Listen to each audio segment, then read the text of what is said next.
Progress is a race that has no end. After every finish line, another challenge awaits. How can we continue to push innovation in a sport at the forefront of technology? This is how.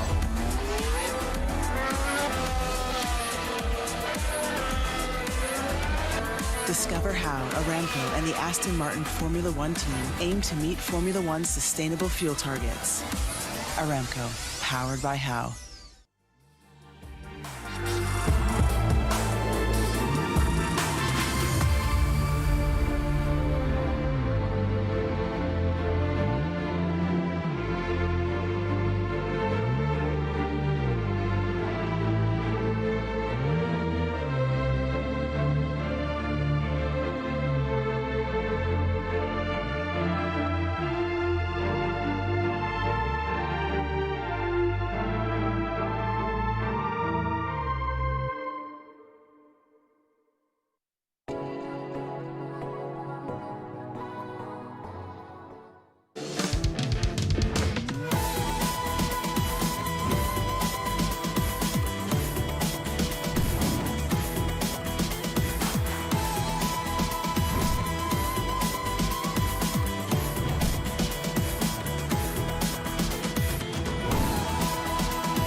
عايز تترجم راب؟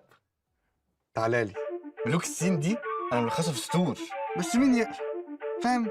كلام الشارع ده انا هرشه كل المجال حبايبي بروز. وانا كاكازوكو مصدع ايه الكي نظرة لو على الحلاوة عندي كاستر والاسم عفرت يا عفرت، هتفضل معفرتها ولا ايه يا برو؟ انت مين يا هو ازاي ده دخل هنا يا جدعان؟ نكسر الدنيا الاول وبعدين نتكلم، نعيد من الاول. لا لا لا لا لا لا مش مسجل. اخواتي عشان فاهمين السين، سبوتيفاي عمل لك بلاي ليست الاقوى راب مصري، اسمع ملوك السين ببلاش.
Welcome to Gamers8 2022, hosted in Riyadh. We're here for the Rainbow.CEST tournament, and of course we're on the B stream, or better known as the best stream. Manic will be running you through as the host, but of course I do have a co-caster with me, someone who's almost, you're actually only an hour away considering we're on the B stream. Did you just already refer to yourself in a third person? Manic's well, you have to be the host. Mate, come on. I'm Manic, I'll be hosting, but of course, you know, I've got the shenanigans here with me, Xenox, mate. How you feeling coming into this tournament? Feeling good.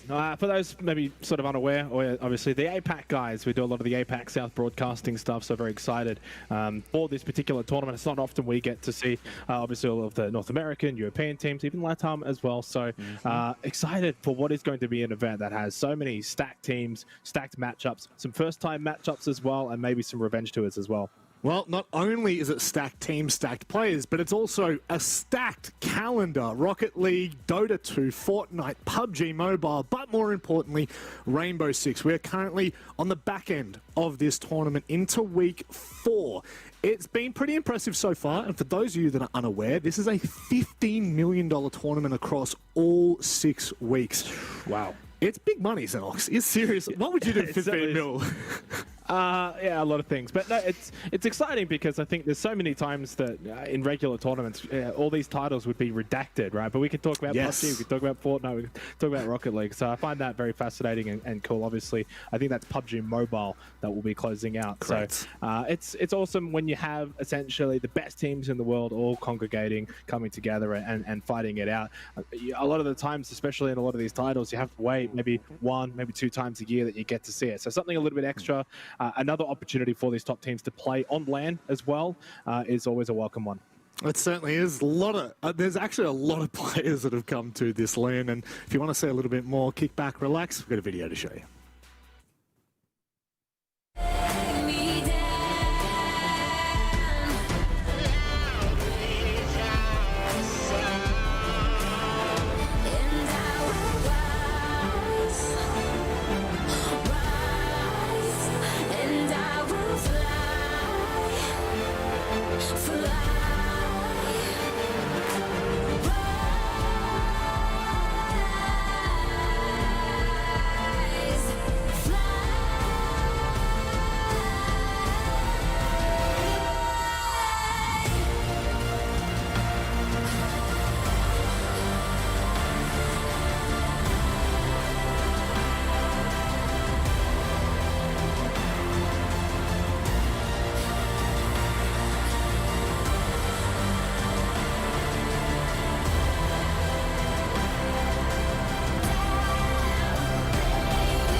A great little recap to show everyone at home what has been unfolded over the past 3 weeks. Kind of shows the scale, I think, of the actual event itself. Xenox, you know, 6 weeks, 5 titles. We've already gone over that, but it really is a tournament of quite large scale. However, I don't want to touch too much more on other titles because the most important title is here and now. Let's have a look at how Rainbow.CEST is going to play out over the next 4 days. We've got 2 days of group stages and then 2 days of playoffs. But I think when I first looked at this tournament format, one thing that really stuck out to me was kind of like the competitive integrity that goes around this. This really does give every team the best chance. Well, double elimination, firstly, best of 3, secondly. So you've got all of the recipe there that allows you to have the deserved winner when it's all said and done. So many times we've seen, especially in recent history, a lot of best of 1s have been at the forefront of Rainbow.CEST. So to get a best of 3 and to get double elimination, 2 separate groups and a lot of different chances as well to come out ahead and be the winner of this tournament, it does put then more emphasis on the team that does eventually win this tournament. They would have done it the hard way. They would have had to win their best of 3s. And they would have had to, of course, run the gauntlet, which essentially is the bracket in itself. Not only that, but the teams that we have here as well, Rob, I mean, they are the best of the best. So it's not an easy tournament to win. No, it certainly is. But, of course, the winners will take away a lion's share of $1.2 million. That's right. I think it's $400,000 for first place. This is only over 4 days. I mean, technically, if you break it down, it's $100,000 per day to be at this event if you're able to finish up first. But seriously, Xenox, you said there are some massive teams playing in this, and it deserves a massive prize pool. Yeah, it certainly does. I mean, look, 400,000 for first is a ridiculous figure. I mean, that alone is almost like a major, right? So it shows sort of what these teams are going to be fighting for. And at the end of the day, you know, you get the best teams in the world, you got to give them something to fight for. If you want to get the best of the best, this is where you want those teams showing their strats, playing as hard as they can. And here is that sort of lineup that we've got here, and basically household names from all the different regions around the world. This is actually like a congregation of some of the biggest teams, the biggest names that we've had in Siege. You look back onto prior events, whether they're majors, whether they're SIs, you know, Team Liquid probably being, I would say, almost like one of the more notable names. You know, we've got TSM up there that obviously finished first at SI recently. Obviously, it's kind of fallen off for them since then. But the two teams that I think will probably kind of try to highlight throughout the tournament, Wild and Team Falcons, we don't actually know a lot about them in terms of, you know, like their stats. We do know where they've come from. Obviously, Falcons are from Saudi Arabia, Wild are from Germany, and I'm looking forward to kind of getting to know them a little bit better. But boy, those names that we have on the roster there, they are absolutely massive. I mean, DWG, right? Like, whew, I'm keen. As an APAC fan, I'm keen to see them go head-to-head here.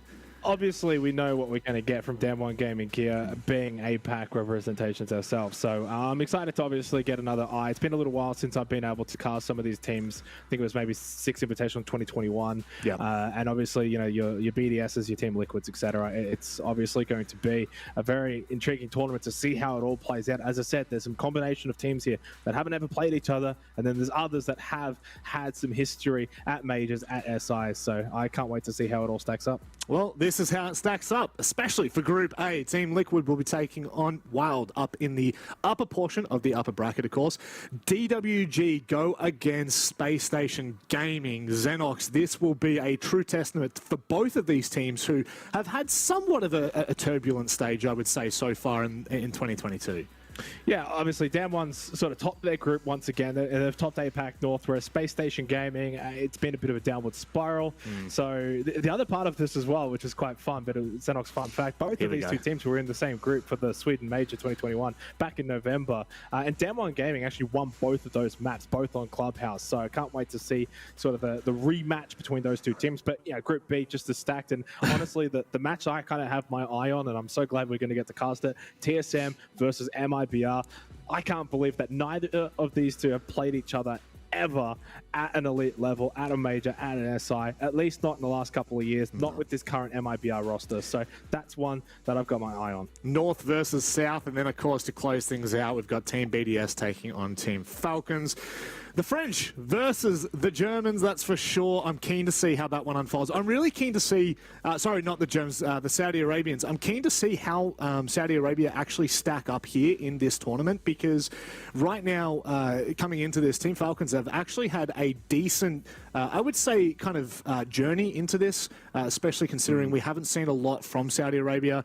This is a great opportunity for them. However, it's time to have a look at the best stream, the B stream. We have, I'm going to say the two larger matches, I'm not going to lie. DWG and Space Station. Like, my word, look at the names we've got on our sheet today. What's going on? If you're in the stream right now watching, you pretty much don't have to go to the A stream. These are the best games that are happening all day long. I mean, as I said, kickstarting it off, Damwon Gaming KIA, Space Station Gaming. Bit of history there, having both played against each other at the Sweden Major, but TSM, MIBR, a chance to create new history. Yep, certainly is. We'll have a look at what is over on the A stream. Of course, equally as important, but not as important as us. I don't really want to, you know, hype them up too much. But of course, Team Liquid take on Wild, then BDS taking on Team Falcons. And again, probably when we're looking at the A-stream matches, we really are looking to test the durability of both Wild and Falcons. Obviously, Team BDS, Team Liquid, we know what these two kind of, I want to say, you know, giants of Siege have to offer. So I'm probably looking more so to the underdogs there to really kind of unearth something new here. Yeah, 100%, Rob. And I think, obviously, you got some big matches there, and then, obviously, the third match at the end of the day, we'll sort of find out what that looks like after we get through the first couple of matches. Who knows, really, what game we're going to have for the end of the day. No, we do not know, but you know, one thing that we have for certain, that is our first matchup. And the very first team we are welcoming to Gamers8 is DWG.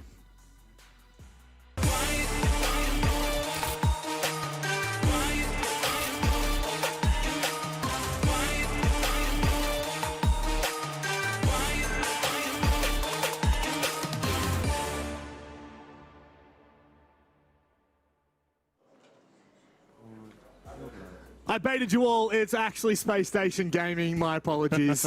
This roster, however, coming into this tournament, Xenox, I mean, this is really like... This was one of the best teams in 2021, but it does feel like 2022 has been a little bit of a lackluster event. There's just no way, there's no second way to put this. It just has not been their year. No, it certainly hasn't. I mean, look, obviously, kind of average performance at SI 2022. From there, 5th place in Stage 1 and then 9th recently, just closing out for Stage 2. They've missed out on majors and they've obviously missed out on Berlin as well. Changes, of course, to the roster. Sky's retiring, Dexter coming in now as a trial at this event, so a good opportunity for him to see how he can make his mark as an entry player on this team. So, look, there's a chance to rebound. That's really what you've got to look at here. This tournament for Space Station, start to rebound, start to find their way back to sort of where they used to be back in the glory days. And obviously this is a good opportunity because they didn't make the major, right? They haven't made a major for a while, so a chance to play at a LAN internationally against some of the best teams in the world and from different regions. It's a good opportunity for Space Station. Certainly is. It's an opportunity to springboard into the future. Speaking of springboarding, my word, DWG, they are on their way up. They are headed to the Berlin Major next week, but first they've got to get through this tournament. We welcome DWG.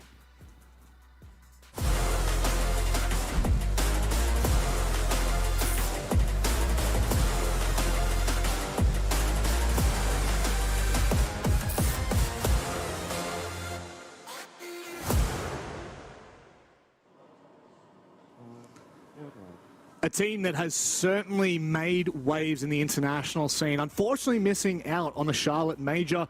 They are out for blood. There's no real way to put this in a nice light for Space Station Gaming. Damn1 Gaming KIA are really seriously on the rise, not only in the APAC, but in the international scene. Yeah, I mean, look, they obviously clean swept really APAC North again for Stage 2, as they did for Stage 1. The only blemish really for this team was back in the Stage 1 playoffs, where they did lose to the Chiefs 2-0 and ultimately missed out on the major, but rebounded very, very strongly, obviously, for Stage 2. Top spot, what was it, 6 wins, 1 loss. It's the same core roster that we are obviously used to seeing from Damn1 Gaming here. They don't switch it up, and that's a strength, obviously, for this team. So they're not, they're not playing with a trial, they're not playing with subs. This is full core strength M1 Gaming KIA that we've seen for so long. Obviously going to the Berlin Major, and in fact the only team at this event that will be attending the major. So a really good opportunity. Talk about a boot camp, really. Of all kind of boot camps you could have, this is the best of the ones you could ever ask for. Best of the bunch, there's no doubt about it. I mean, this seriously is a great opportunity for Damn1 Gaming KIA. Not only cementing their way into Berlin Major, but obviously for this event, with the names that are on offer, they may be able to take on their way to the top. This matchup in particular, it excites me because of the prospect that DWG have in front of them, whilst also kind of, doubling down on Space Station's story. This is one that I don't want to harp on about too much until we see how Space Station play, but obviously with Dexter stepping in, I don't know whether you want to touch on that a little bit more or whether you did touch on that. I think I spaced out a little bit there. Yeah, obviously coming in, I think that leaves a massive question mark for us with Space Station Gaming and their validity against the team, like you said, that has been cemented for some time in Damn1 Gaming. Yeah, it does. But I mean, look, if you're finishing 9th in Stage 2, this is a good opportunity to maybe do something a little bit different as we're heading into the PAN phase. But I think it's kind of, in some ways for Space Station Gaming, you can't really get worse than what we've seen from them in recent times. So a good opportunity for them to maybe just sort of reset, right? Kind of ignore the past, don't worry about the last couple of stages. Dexter coming in as a trial. He's obviously going to want to be playing as hard as he possibly can for this team to try and maybe secure a spot for the future. Damn1 Gaming KIA from APAC. We all know what everyone talks about on Reddit, on Twitch. APAC teams, do they do well internationally? Not always. Locally, though, yes. From APAC North, it's always been a bit of a struggle. Damn1 KIA has had a little bit of success, at least internationally. This is another opportunity for them to stamp themselves on the international scene.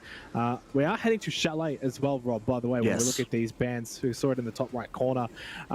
Really not too much to touch on. Pretty much Azami, Nook, Flores, and now Mirror, all pretty standard staple bans when it comes to basically almost any map. You can honestly throw them in on any map and you'll be happy. But on Chalet as well, I think the Flores really good for clearing a lot of the choke points and a lot of the utility. Taking him off the board allows that, but then the Azami goes back the other way, who is obviously so strong in being able to tie down locations with those keeper barriers. So we do head to Chalet for what is the first map of this best of 3. So in some sense, you know, the first map doesn't really mean all, but you do want to get off to a good start on land. First match, first time playing on land for a little while now for both of these two teams, and we'll see how they go. Big game coming up. Like I said, DWG Gaming KIA back at the Sweden Major, defeated Space Station twice. Both of those times were on Clubhouse. We head to Chalet for the first map of 3. That's it. Buckle in. We've got a lot of matches coming your way tonight, and I mean, the two names that we've got right now, this excites me.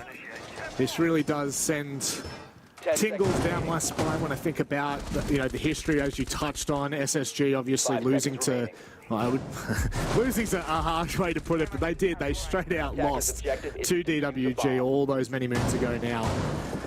But the age-old question of the APAC playstyle, I think really this is a great opportunity for DWG to once again cement in the minds of international viewers where they're at. They've had tremendous performances in majors at the SI. Now it's time to double down as we get into stage 2, as we head to the Berlin Major.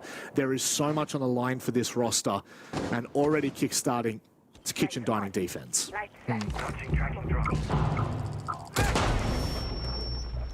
Dexter, obviously the entry player on that Finker, and an operator that we've seen have so much impact in pretty much every region so far over the last couple of months, and it's so powerful, so strong, especially on a map like this. And Space Station Gaming just going for a bit of a blitz attack early on, first round, which is not too surprising for opening rounds, and especially trying to maybe counter some of the aggression that you're going to expect to see from the likes of DWG Gaming KIA. An APAC team always likes to spawn pick and go for broke early on, but yeah, this is really, really quick pace. Not expecting this to last for the majority of this map, probably expecting this only to be for the first round, but it's a decent start. 3 versus 2, Coded's low on health as well, only Woogieman full health for DWG KIA, and I think this is the perfect start for Space Station Gaming. I was just about to say, I'm a huge fan at the way that SSG have started this out. You know, getting in the faces of DWG Gaming, who we know can be aggressive, who we know have a volatile play style. This is a great way to set the tone nice and early. Coded in a lot of trouble, just makes it back into the kitchen hallway in time. Woogieman trying to play aggressive on the line and catch hot and cold out, but it's not going to happen. Coded in a 1 versus 3 with so much time that he's going to play with. This has to be a Space Station round. There's no two ways about it.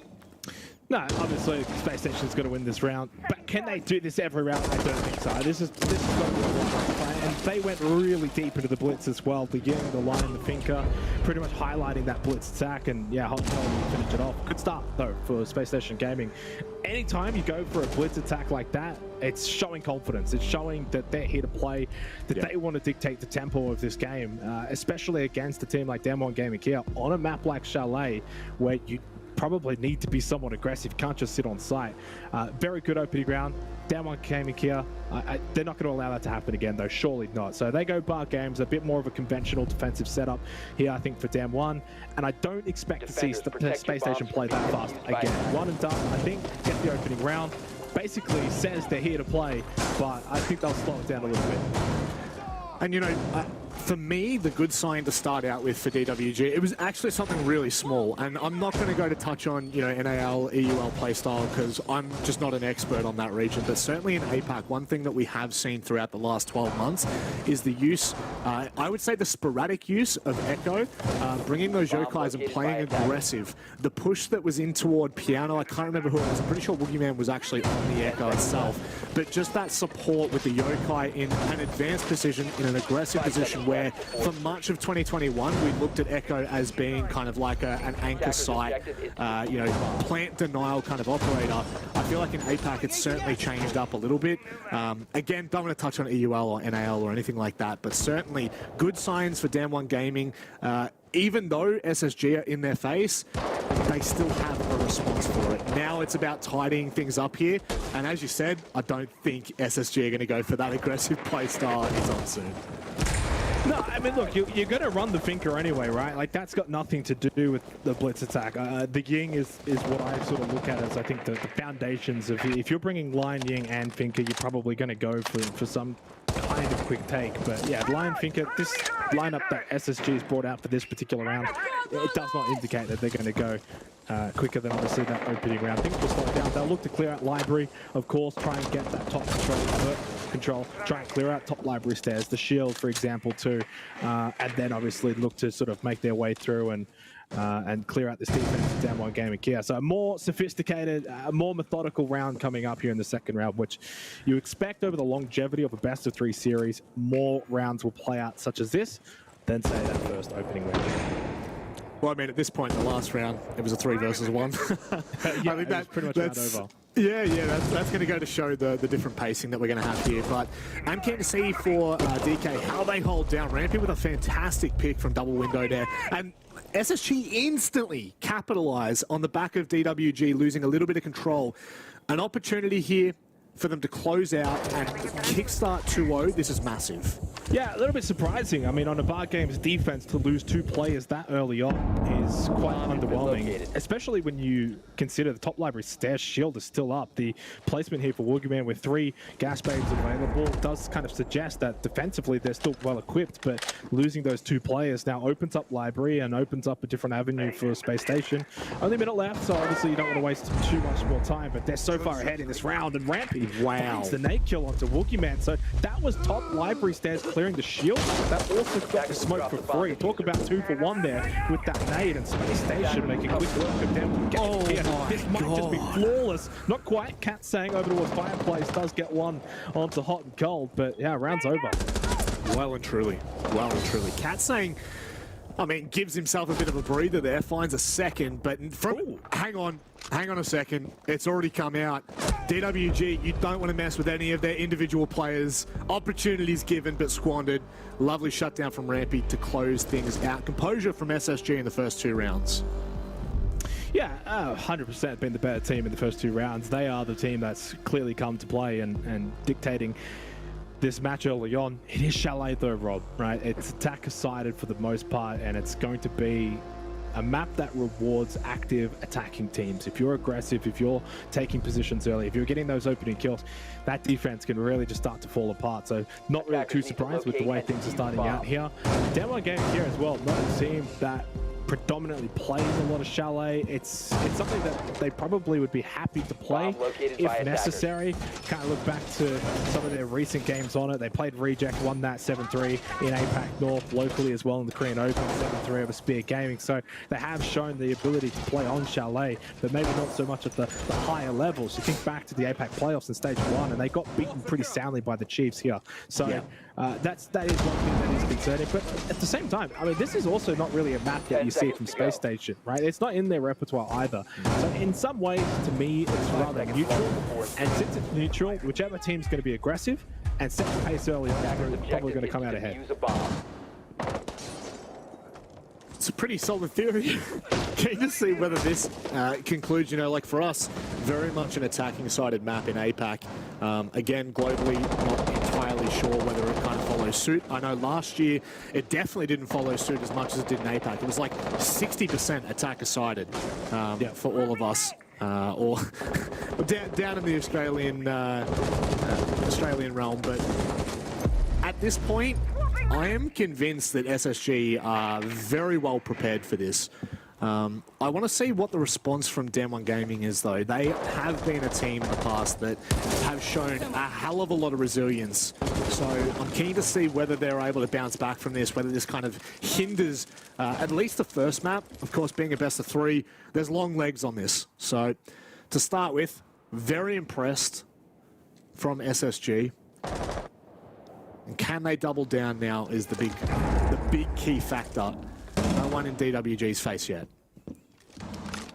Yeah, I think for Down 1, what they really need right now, not a timeout, and slow the game down. right? Try and get it back on their terms a little bit. The pace is clearly just not actually something that's going in their favour. And again, you can see that Dexter, LMG on the finger, so powerful, allows that quick entry, and they're already into Solar with just over 90 seconds left in the round. Clear control. The only downside is Bosco is actually on the ground. So Dexter also gets caught, bottom of trophy stage. Boogeyman finding that kill back. Now actually can sort of reset things a little bit for Damwon Gaming. Coda throws out the last gas babe, but it's again Space Station that are aggressive, that are forcing the issue early. SSG have been fantastic on cutting these rotates out. Nearly any time DWG are trying to move around the map, SSG have their lines cut out, and it's making life incredibly difficult unless your name's Woogieman. Of course, Bosco was already down. I don't want to get too excited there. Do have control of Solar, though. And there's no one out on the Solar window. There's no one pushing into Trophy yet. So SSG have a lot of work ahead of them to even grab this kit back, let alone take these players out in Solar. Yeah, and time now a factor as well for Hot and Cold and for Fultz. They don't have the best position. I mean, Hot and Cold's still on the rappel outside, so and Fultz as well on that piano balcony window. So it's not looking very likely. The only positive is that Coded is low on health. You find that kill. Now it's Rin, also just outside piano in that library hallway, has the Sawyer gate. Does he have the information though on Fultz? Just outside on the opposite side. If Ren runs through, he does die, but time is a factor.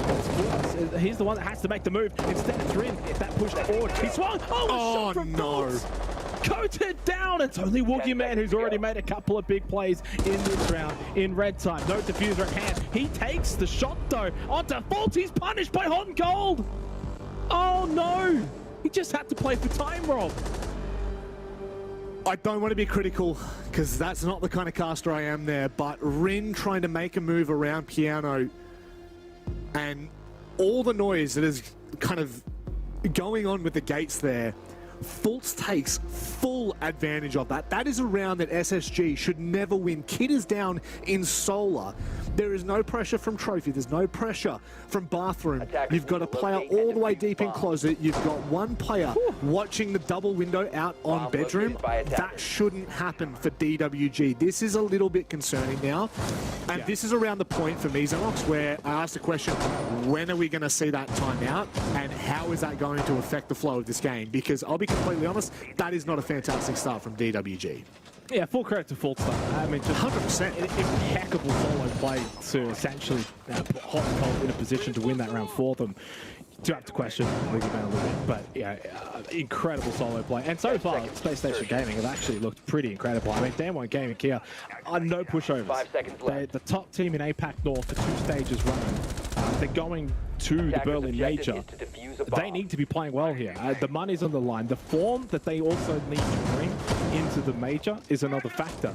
So there's even more pressure on the shoulders of Damwon Gaming KIA to perform, more so than even SSG. And SSG is a team that has been, you know, obviously going through some issues in the last couple of stages in the NAL, but Dexter so far looking good on the finger, hasn't found any kills, but he's at least opening things up for them. Sometimes you look at stats, you look at numbers, and you think, okay, well, he hasn't got kills, so he's not playing well. But I think his positioning has been good in allowing them to play aggressive. 2 assists kind of suggests that he's doing his job in being the entry to open things up, and yeah, the rest of SSG are just happily obliging.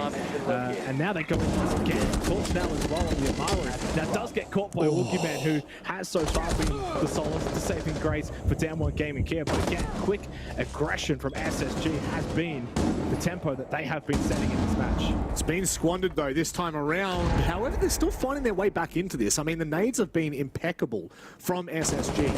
Worrying signs. I feel like DWG would be well equipped playing an APAC to this kind of quicker pace, this quicker style. One thing I think from SSG, when they are quick, they're quick to get in the building, but they're not hurrying to make a decision once they're there. And I think that's what's really faltering DWG. It feels like in APAC, when something happens quick, it's the whole round, right? Like you're going for the rush, you're on site, you're trying to get in the face. Whereas SSG, they make the call, they're not on site, they're in the building causing havoc, but they're not doing anything that's really disrupting sight or anything like that. DWG getting caught out, kind of over-rotating a little bit more so here.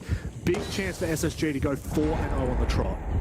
It's quite staggering though when we talk about international events. A lot of the times you hear saying how APAC are the aggressors, but it's so far been all SSG until that moment there from Coated that finds a couple of cheeky kills, and that's probably the round. Hot and cold in a 1 versus 3, 60 seconds. Diffuser on the other side of Kitchen.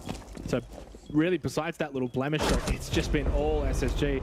Understanding that they've got vertical still, but Yas, obviously from above, has the better angle, and DWG KIA on the board finally with the round. And even then, in that round, the start of it was SSG setting the tone, finding the kills early, looking to be aggressive, and it was only, you know, quite courtesy, a couple of kills going DWG's way on site that really was allowing them to get back into that round. Still had the vert control, and that's why they ended up winning. But still, there is warning bells going off in the DWG Gaming KIA camp in the first half so far.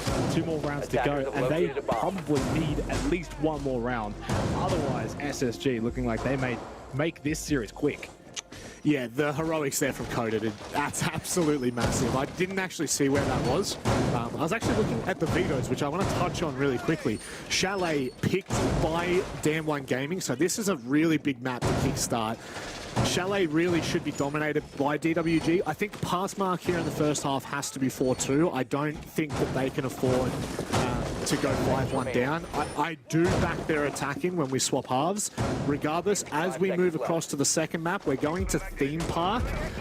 And I don't know whether we'll touch on that now or whether we'll do it in the break, but Theme Park doesn't look all that tremendous for DWG, but we've got no information on SSG, at least on our little stat tracker that we have.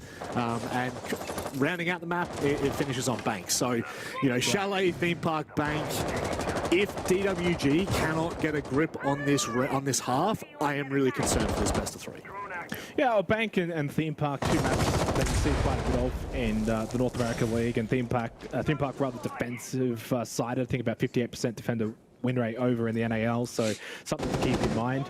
The other thing to actually keep in mind as well, in all honesty, Spacestation Gaming's sort of statistics for stage 2 of the NAL. Not one player, Rob, over a 1.0 rating, not one player with positive KD, but they actually did have some rather decent entry stats, so that is a big positive for them on a map like Chalet, and so far you're seeing that here on their attacker side. It's their entry that is essentially winning them the rounds. Now you look back to the 4th round just then that played out, and once that entry game sort of stagnated and it was still about 3-3, that's when DWG actually started to look a little bit better. So that's the sort of win condition here, I think, for DWG Gaming KIA. Don't lose players early to the entry. Try and be better in the first minute and a half, which is kind of playing out here in this 5th round. And wait for the end game execution, because that's where SSG will falter. Big opportunity as it is a minute 30, you know, really DWG haven't been tested all that much. Obviously taking control of the basement. SSG's nades have been near picture perfect in the first 5 rounds. And Wait, that will find the opening. Dexter's using the spear instead of the LMG. That's a little bit surprising considering how good the LMG is on the Finker. Maybe he knows something that we don't know, but it's been an absolute staple of the Finker in recent times. That LMG is cause for hot discussion, but Yas does go down to Rampy. And now a 2-player advantage making it 3 courtesy of Bosco, and somewhat similar to what we saw in the first 3 rounds, Rob. It's kind of like that last round that we just had in the 4th round. That's the anomaly, and it's kind of back to normal viewing for SSG. 3-player advantage, 45 seconds left. They've got everything opened up. Wookieman has no idea really where they are. Has a couple of gas babes, 1 left now in the pocket, but yeah, it's job done again for SSG in the early and in the mid-round portions of these rounds. Individual prowess now comes in for DWG. They've got 30 seconds to hold off 5 players. Fultz is going to try and creep up. That's a big pick for Katsane to take. It alleviates a lot of pressure on the backside of this site. Boss goes in a half wall. He's going to stick this plan. Is there any pressure from DWG? They are able to deny, and now Katsane in a 1 versus 2 can't get it done. It's hot and cold from the top of the library hatch. SSG are looking phenomenal here in the first half. Yeah, I mean, clearly the better team. Like, sometimes you get halves where you do question whether it's the map on a map like Chalet, at times you can have it be rather attacker-sided, at least in the APAC region as well. I mean, I'll maybe even have a quick little look-see here at the NAL and see how it goes over there.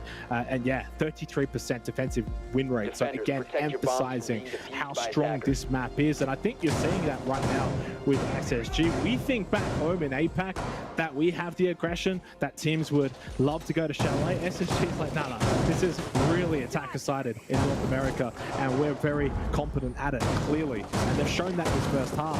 And like you said before, Rob, 5-1, that is not a pass mark for Damwon Gaming KIA. That is a disaster. So an opportunity now for SSG to go one better than par for the course, but still one more round for Damwon Gaming KIA to at least get back to 2-4. We think that's probably good enough for them on the defense, then to go into their own attack, where they are a strong team on the attack on a map like Chalet. They're very good on the entry as well, so don't count this game out just yet, but one more round here for SSG to really nail home a solid first half where they've been by far and away the better team. Something that's really stood out to me is SSG and their ability to just cut off DWG.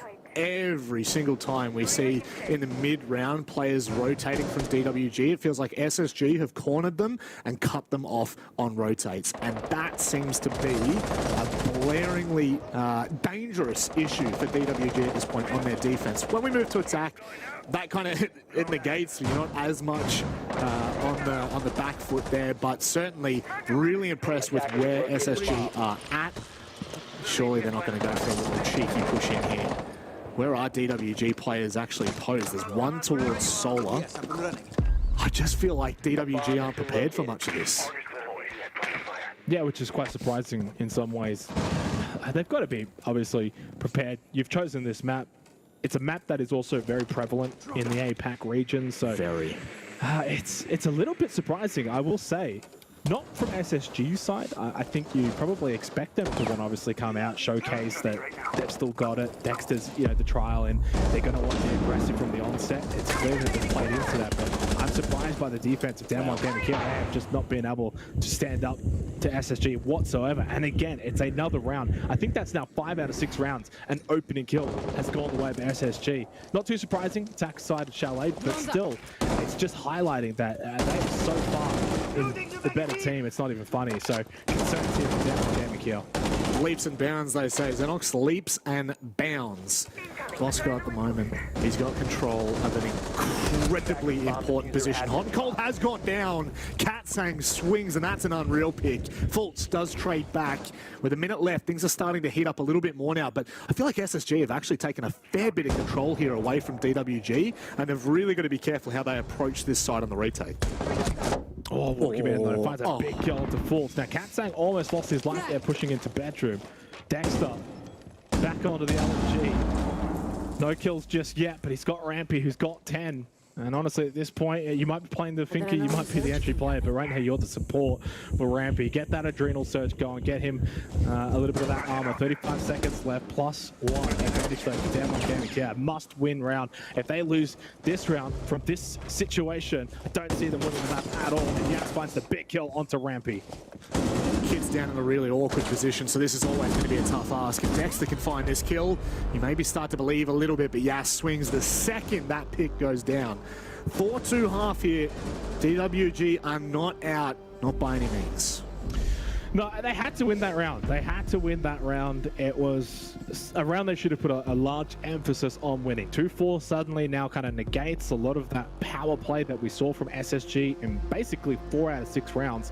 They stomped Damwon Gaming KIA. It just wasn't even close. But in the other 2 rounds, they weren't clean wins from Damwon KIA, but they just were able to win in a kind of sloppy way. It doesn't matter if you win a sloppy way on the defense. Map like Chalet, you just get the rounds done, you bank the points, you bank the round wins, and then you go over into the second half. And now you try and replicate what SSG was putting out in that first half. You need to do it yourself.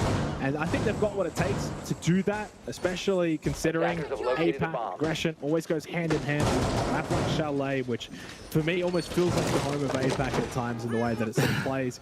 Yeah. But we'll see what SSG's got on the defense, right? To be the best team and to be one of the best teams, you've got to do it on both sides of the coin, defense and offense. Really good first half, really good attacking side here on Chalet. What's their defense going to be like? that last round, as you said, must win, but it's incredibly pivotal for a very, very simple concept, which is momentum. If DWG don't break it going into the second half, this first round feels like a massive uphill battle. Now it kind of feels like it's leveled out a little bit more. 4-2, I kind of brush that off at this point, and if DWG can start in the right fashion, if they can open up this first pick, it starts to, I think, kind of take away from SSG's power in the first half. But you know, I don't want to talk about power dynamics or momentum too much here. As the open for this round, SSG, they hold, I think, the most powerful site in the map, barring games. This is a big one for DWG. And the player that was just on our screens then, yes, best entry player on DWG Gaming KIA in Stage 2, plus 10 on the entry. I mean, that is a incredible number. But then you've also got Coded plus 6, Woogieman plus 4. So again, highlighting, this is a team that is pretty good on the entry as well. They shouldn't be too panicked by the situation. 2-4 in the half isn't really all that bad. They should feel as if they're still in this game. But hello, Dexter. Welcome to the big stage. Your first kill on land. It's a big one. 1-5, but hey, he has been prominent. He's had some moments. You have to understand, trialing for a new team at land, it's a pressured situation. So it may take a couple of rounds, maybe, hey, even a couple of maps to really find his feet. But he finds a kill there. It does also mean the defense get the opening kill. That can really slow down this attack. And I tell you what, if they get this next kill, SSG put themselves in a position to go 5-2 and to find an early defensive round. And it could just be the nail in the coffin for DWG KIA. When you look at the hard breach now, go on, this is like really dangerous. Oh yes, nearly goes massive. I thought surely does not pick up a second there. With Fultz going down, sorry, not Fultz, with Dexter going down, kind of just feels like much of a muchness. DWG in a really, really difficult position from here on out.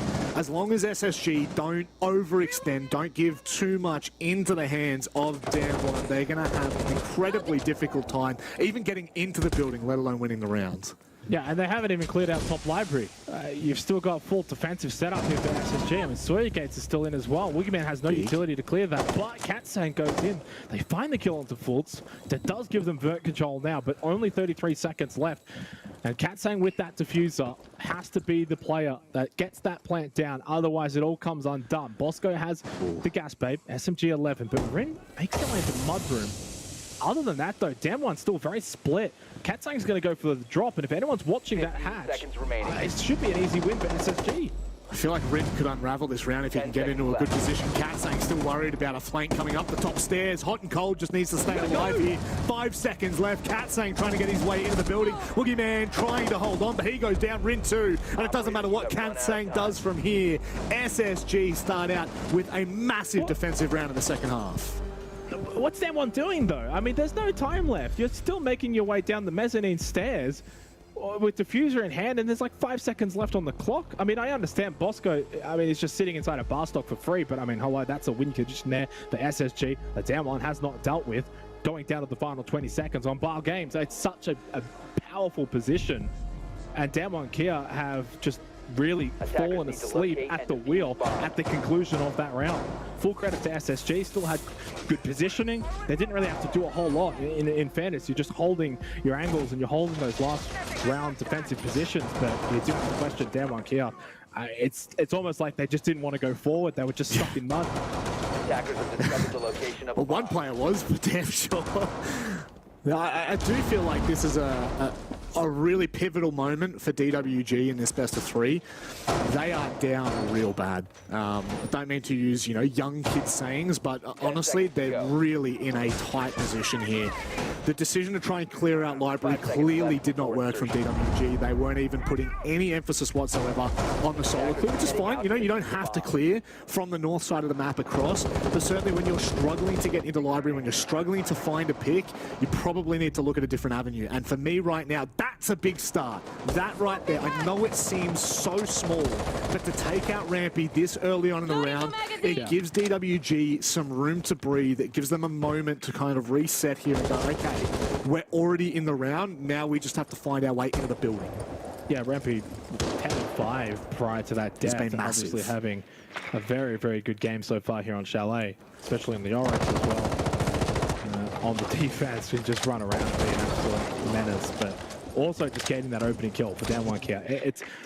It goes a long way considering the start of the second half. The first thing that happened is they, of course, give up another opening kill to SSG, losing out to the defense on Chalet, not the start that you'd like. So now at least you can maybe look to fight back in this 8th round, get the opening kill, you're on the attack. You got a lot of time as well to work with this 5 versus 4 advantage on kitchen dining. So get to work above, try and go for that solid take, clear out Master Alpha, and then from there you've got the control, go for the plant. Maybe you could just find the kills along the way. That makes your job so much easier. Katsang finding the kill in the hot and cold. 10 and 5 now for Katsang, and probably just needs a couple of other teammates to maybe come to the table and help out. But this is the problem though. This is sort of where in the last round, sit stall out a little bit, keep the foot on the pedal here, Damwon. Yeah, exactly. Get to work, get that skeleton key out, start to really establish that vert control, but make sure don't go for the plan with like 10 seconds left. Well, that's just it, right? Like, already DWG started out in a very different fashion to how they did in the first round. Not only do they find the opening pick, but they've also still got their soft breacher up, which allows them to go ham on this vertical position. And this is going to make life a little bit difficult for SSG trying to play in and around the site, especially when you've still got players outside watching all of these rotates. None of the flanks are paying off for SSG. This overall is a tremendous round for DWG. And from here, a 1 versus 5, Dexter's caught. He's already been spotted, and he will be taken out. Flawless for DWG. And it's the first time in this entire map, Rob, that I know flawless obviously indicates they've had a pretty good round, but it's the first time in 8 rounds that they've been the better team really in these rounds, quite clearly, night and day difference. Yep. Even the rounds that they won in the first half, that was still a bit messy. They weren't the cleanest. Now finally they have something that went their way. Opening kill, into flawless, into good kills, into vert control. Every objective that they basically had, they did it, and they did it really cleanly. 3-5 scoreline as well. Not exactly a long way back either. It's only a 2-round differential. So yeah, a good opportunity for them to now maybe kind of build a bit of momentum off that round. You bring it back to 4-5, you win 2 in a row, you win 3 out of the last 4, pressure right back onto SSG. So the position there is now for Damwon KIA to follow on from that 8th round, make it 2 in a row, put the pressure onto SSG. So big round for both of these two teams. And we head to Master Alphas for the 9th round. 10 seconds remaining. And so far, it's been a pretty good game, all things considered. You know, SSG, they came out firing in that first half, but as we've now sort of transitioned into the second half, he's looking a little bit more even. Very keen to see how Damwon approach this site. You know, there are so many different ways that you can look to approach it, but we haven't really been seeing a hell of a lot of sweeps from either attacking side, you know, from the library across or from Solar across on those game bar defense. So I would like to see Damwon Gaming put a little bit of pressure on the map as well and ensure that those roams are punished. We saw it in the last round. Catching rotates out, massive, massive work. And huge picks in the middle of the round to completely change any dynamic that there is of players rotating back to site or even trying to ankle down on site. From here on out, DWG are back, not in the driver's seat, they're in the passenger seat, but they've got one hand on the steering wheel. They could grab it with 2. For safety reasons, you can't have they grab it with 2. See how they go in this round. It's such an important round though. Getting that, I guess, map point in this instance, since it is a best of 3 for SSG, could just put them over the edge to sort of finish off strong. But as I said, you win this round 4-5, and suddenly all of that amazing start that SSG had in that first half will just start to unravel a little bit, and Damwon KIA puts pressure back the other way. Now Rin, look at that west main window, peeking on in. The one benefit though for SSG this round, time. Still no real Solar control. Minute 30, it's only just now that Yas has gone in and actually gone in very aggressively. So forget about that. They do have full control now down the trophy stairs as well, just making sure no flank from SSG to regain Solar. Nade somehow, Kotin surviving that courtesy of that shield as well. Now pushing into bathroom. And Damwon KIA actually are the aggressors here now as well. Yeah. Pretty much on site. Kotin, onto Dexter, sit down, and Katsang getting that diffuser down as well. That's the round. And boy, oh my god, last round was flawless. This one was pretty close. I'm not gonna lie, I was kind of was looking at some stats before at the start of that round, not thinking that DWG were going to be able to get control of Solar. I look up for 2 seconds.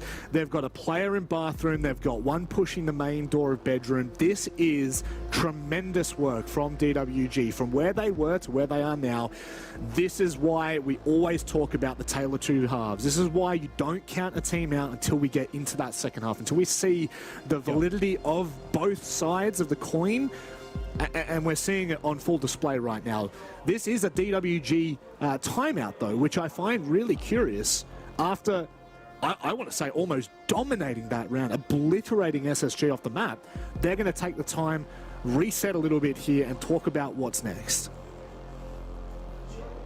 Yeah, I haven't quite looked into the actual timeout rules, and I'm assuming you just get one, same as the regional leagues, NAL, APAC, EUL, etc. You probably just get one per map, so good time to take it. In all honesty, I think you probably could have taken it even earlier, but yeah, it is heating up now, and you get back to this position, you want to make sure that you don't mess up from this position now.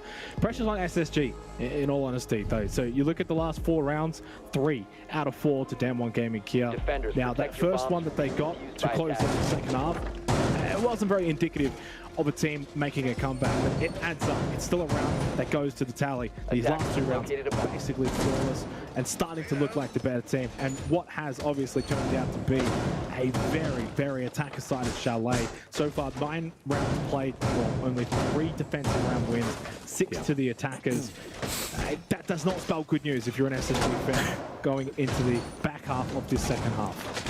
The only thing that does spell good news is the fact that Barring Games has reopened. So this is the only good sign for me for SSG. Last 2 rounds have really, I feel like we haven't even seen SSG at any capacity, but certainly the first round of this half was very convincing from the defense.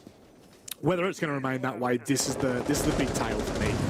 Can DWG crack this egg? Can they ensure that SSG don't have this kind of I want to say free sight, free rounds. This is where the game can kind of turn on its head. If we go to OT and we're going to keep to this 4-2, 4-2 half, I worry that it's going to come down to who gets the attacking side first. Yeah, that is true. Could be the difference in the end, but the way that Damwon KIA have played the last 2 rounds does sort of lead to suggest they could keep this up. SSG have shown us, though, in every round of the second half, they can defend, and that was on Bar Games, and like you've said, puts emphasis on this 10th round. If they lose this round of Bar Games, it does start to put doubt into the minds of maybe SSG coming away with this map. Remembering, though, this was the map pick of Damwon KIA. Sending us to Chalet, we've got Theme Park after this. It just does kind of feel like SSG, a little bit of a deflation over the last couple of rounds after such an amazing start. And they have stagnated a little bit, and Damwon KIA may be smelling blood in the water. This is the best time to hit. When your opponent's down, when your opponent's struggling, this is the best time, no matter what sport or e-sport you watch. When you find yourself with the momentum, this is when you've got to capitalize, and you could not have a bigger round than right now. SSG have not faltered in the first minute 30, and DWG are struggling to find an in. They're struggling to find a pick. But this is where it all comes together. What intel have they been able to gain? Are they just going to go through the double window? Well, they certainly do. KIA just goes straight in, plant half wall. I mean, who's watching this for SSG? No. Is there no one in bar stock? What's going on now? The Gaspet does go from Bosco, loses his luck to Rin, watching perfectly, but it has gone down. Now, you do lose KIA Rob, but with plant down at half wall, outside big window, it's very difficult to see SSG getting a retake that is successful here. Volt has to make a big play, has to probably swing that window, find the kill straight away. It hasn't done so. Boogeyman still, but big. The fact that they still have top library control as well established, there's no way at all we're going to be seeing Rampy pull off a clutch from here. 1 versus 3 with only 15 seconds left. Not happening, not a chance. And Damwon KIA make it 3 rounds in a row. But who was watching big window? Because they've just let them waltz into half wall. It's an easy plant in the end, and it has cost SSG. Huge round. You can't understate it. That is a massive oversight by SSG. 2 rounds in a row now. Let's just write off that flawless round that DWG had. That round then, a 5 versus 5 with the kick going down at half wall on a games and bar defense with no one watching the jump through double window. That is a major oversight from SSG. And you look back to the round they had prior, no one in solarium, no pressure by bedroom or by bathroom, and that was their undoing again.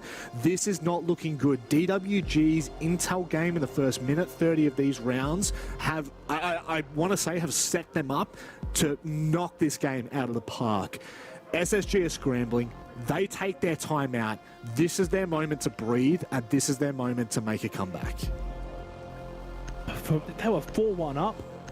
4-1 up, and boy, they were flawless in that first half. SSG, the aggression, they looked honestly perfect, and DWG KIA were honestly struggling on the defense, but it's pretty clear we've seen enough in this second half that suggests it's just Chalet.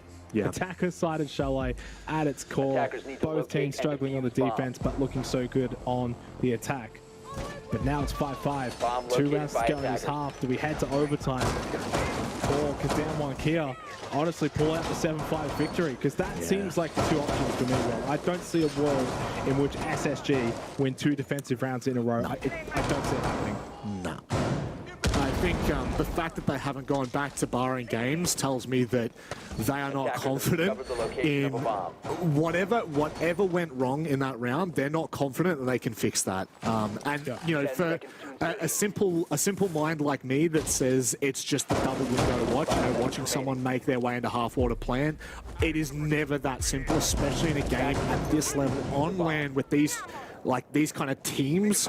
It's definitely not as simple as that, but there are some missed marks here from SSG. And this is why we said first half, the pass mark for DWG was a 4-2 defensive half. And it's exactly why, because it is just so hard to hold down a site. SSG's only saving grace is that they get to either reattempt kitchen and dining again, or they can go back to barring games for the final round. That is their only saving grace at this point. 5-5 scoreline. It was a 5-2 lead, so 3 rounds in a row now for DWG KIA on the attack of Chalet, and it just feels like it's getting better and better for them. These rounds have been clinical. The 9th round was flawless. The last round was pretty much near flawless. While we get drone elimination here, SSG, there's only 5 left available for DWG KIA with 2 minutes to go. So a really, really good effort from SSG on the defense here to deny that information gain through those drones. Ford's taking a lot of damage in the nade from Yas. Sent him packing early in the round. It's advantage for DWG KIA. Another opening kill. And another concern for SSG. They've lost their smoke player. This is devastating. This is just not the mark for SSG at this moment. They are struggling against the power of APAC North, the power of South Korea. DWG have shown their prowess domestically, but also internationally. You've got to remember their last 3 major performances, they have seen some outrageous success. Sorry, it was only 2 majors, Mexico and then Sweden. They've built upon that every single time. So no surprises that they're going toe-to-toe with SSG. But now comes the question for SSG. What do you have in the back pocket? And it seems like it's nothing but excuses, because DWG are opening and shutting this down at every point. General Surge activated by Rim, still has 2 more available with a minute left, and they've got that 2-player advantage. Dexter, talk about a baptism of fire in your debut, in your trial. 1-10, the struggle here on Chalet. We'll need to turn that around if SSG are to win this series, because they're on the verge of being down 1-0. Rampy, Bosco, hot and cold. And the older hands maybe bring something back for SSG. Koten took a big tag of damage, but not enough to put it down. 30 seconds left, still a major advantage here for DWG KIA. Gas makes it 3, a triple in the round. Into the final 25 seconds. Woogie's down though, and that's big. It's now a 2 versus 3, unless they pick Woogie up, which they do, in which case it's all over. Bosco is the last to remain, and Yas shuts him down. DWG are making no mistakes here in this second half. I mean, playing devil's advocate a little bit better, at least from SSG, compared to the last 2 rounds, but not obviously close enough to even get them remotely close to winning that round. Better, but not good enough. DWG KIA just too good in the last 4 rounds now. 4 rounds in a row, which has eclipsed the 3-0 start that Space Station had. And boy, was that a very fast-flying 3-0 start from Space Station. Since then, only 2 rounds of the last 8 for Space Station after that 3-0 start. So they have come crashing down back to earth. And DWG KIA, I think, yeah, first couple of rounds, you're on the defensive chalet at a LAN. Maybe not going to go your way, but you start to warm up and you then get your opportunity in the second half, and they are not wasting it. Match point, obviously best of 3 to map point. It is the map that they did elect to go to first. They picked it, and the 7-5 win would be a good way to start the Gamers8 tournament. Now, I'm not going to take away from this match right now because this is tremendous, but there is a massive game that has just unfolded for Wild from Germany. They are a team that are fighting for a spot in the European Challenger League. They have just defeated Team Liquid, who are one of the best teams, kind of looking into this tournament. They've just beaten them 7-1 on Skyscraper in the opening map. 7-1. Nah, you're joking. No, nope. I don't believe you. I do not pull legs. It is true. It is flat out the truth. Oh my! It is Liquipedia approved, friends. Okay, crazy things happening. Yeah. We'll keep our eyes obviously focused here on this game, which has been a game of 2 halves. Is probably the best way to say it. And SSG shot out of the gates, but DWG KIA have responded. And responded vigorously. 4 rounds in a row. Rin makes the entry into bathroom with that adrenal surge. Had a bit of information. Oh, no. Rin, he had me worried there for a second. He does find the kill, and now SSG, they are shaking in their boots. And why would they not? This is the first time we've seen this sweep from Solar across from DWG, and it's working out perfectly. SSG are not being given an inch and are having a mile taken away from them at every single point. 5 players left alive for DWG KIA. There is nothing that they cannot do here. We have to see the might of NA.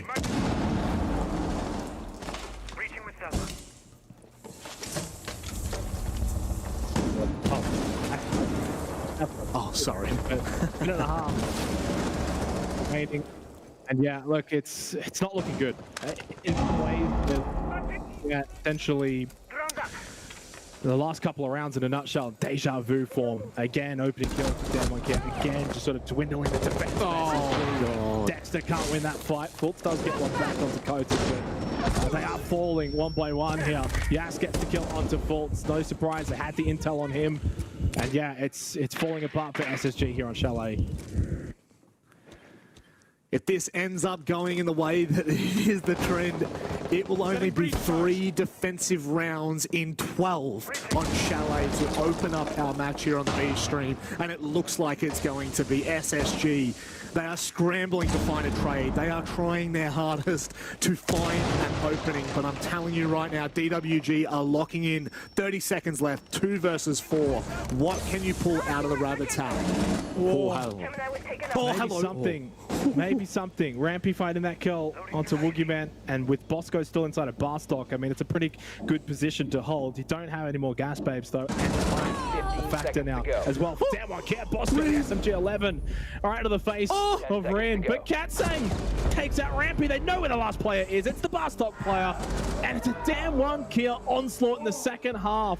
5 rounds in a row to complete the comeback and to take down SSG. Hands in face already after 1 map at a best of 3, Rob. That is not a great sign. You see the kind of... Look, I don't want to read too much into body language, but that doesn't look great from SSG. No. However, you want to talk about what it looks great from. Tremendous work from DWG. They were in a really tricky position. They were not looking great in that first half. Come into the second half, and once again, SSG take that first round away from them. What on earth happened? Where was that flick? How did DWG Gaming turn that game on like that? 5 straight rounds to close it out. Well, I mean, look, what was it? A 4-1 start for Space Station Gaming. So they obviously had a pretty similar half in the first half. I'm sure there's probably a lot of people who have maybe just started tuning in off the back of the Liquid Wild result, but it was actually quite a similar performance from Spacestation Gaming in the first half. They were aggressive. They were getting all the opening kills. It was one of the more one-sided halves that I've actually seen in a while, and they looked really, really good. And then, obviously, we switch into the second half, and they get the first defensive round win as well. That's when there's suddenly warning bells for DWG KIA. It's like, okay, what's going on here? You lost the first half. Okay, you were on the defense. But now you're down 5-2. From there, what did they do? They win 5 rounds in a row, come back on the attack. It felt like they just took a little bit of time to really warm up to the game, to the environment that they're in as well, and started to play their game a little bit more. Started to get those entry kills, which is they're a team that obviously does really well on the entry. They started to also slow the game down a little bit. I know it's surprising. When people think of APAC, they think of aggression, they think of fast pace, but no. When the pace was fast, that was in favor of SSG. And when the game started to get slow, it was in the favor of DWG KIA. So really highlighting the difference in the second half. A little bit more of a slower tempo, and they just controlled the game. They certainly did. Now, very quickly, we do want to say a big thank you to the sponsors of this event, VOV. If you do want to find out a little bit more about them, obviously, you know, you can see just underneath me, the URL is right there, www.vovxp.com. And also, we've got to give a shout out to Aramco. They are tremendously on board with this event. And I think overall, you know, like when we look to probably, I would say, the future of this best of 3, we go to theme park next. This is SSG's pick, Xenox. Surely this is the one apiece. I mean, I don't think we've seen a hell of a lot of theme park out of DWG Gaming. No. But I do feel like this has got to be NA coming back out on top and forcing us to bank. Yeah, potentially. I mean, it's their third most banned map for DWG KIA, but it's also not a map we've seen a lot of from Space Station. So, look, it's going to be another fascinating one. It will be more defender-sided, I promise you that. It certainly will. We're going to go to a short break, and on the other side is the second map of the best of 3.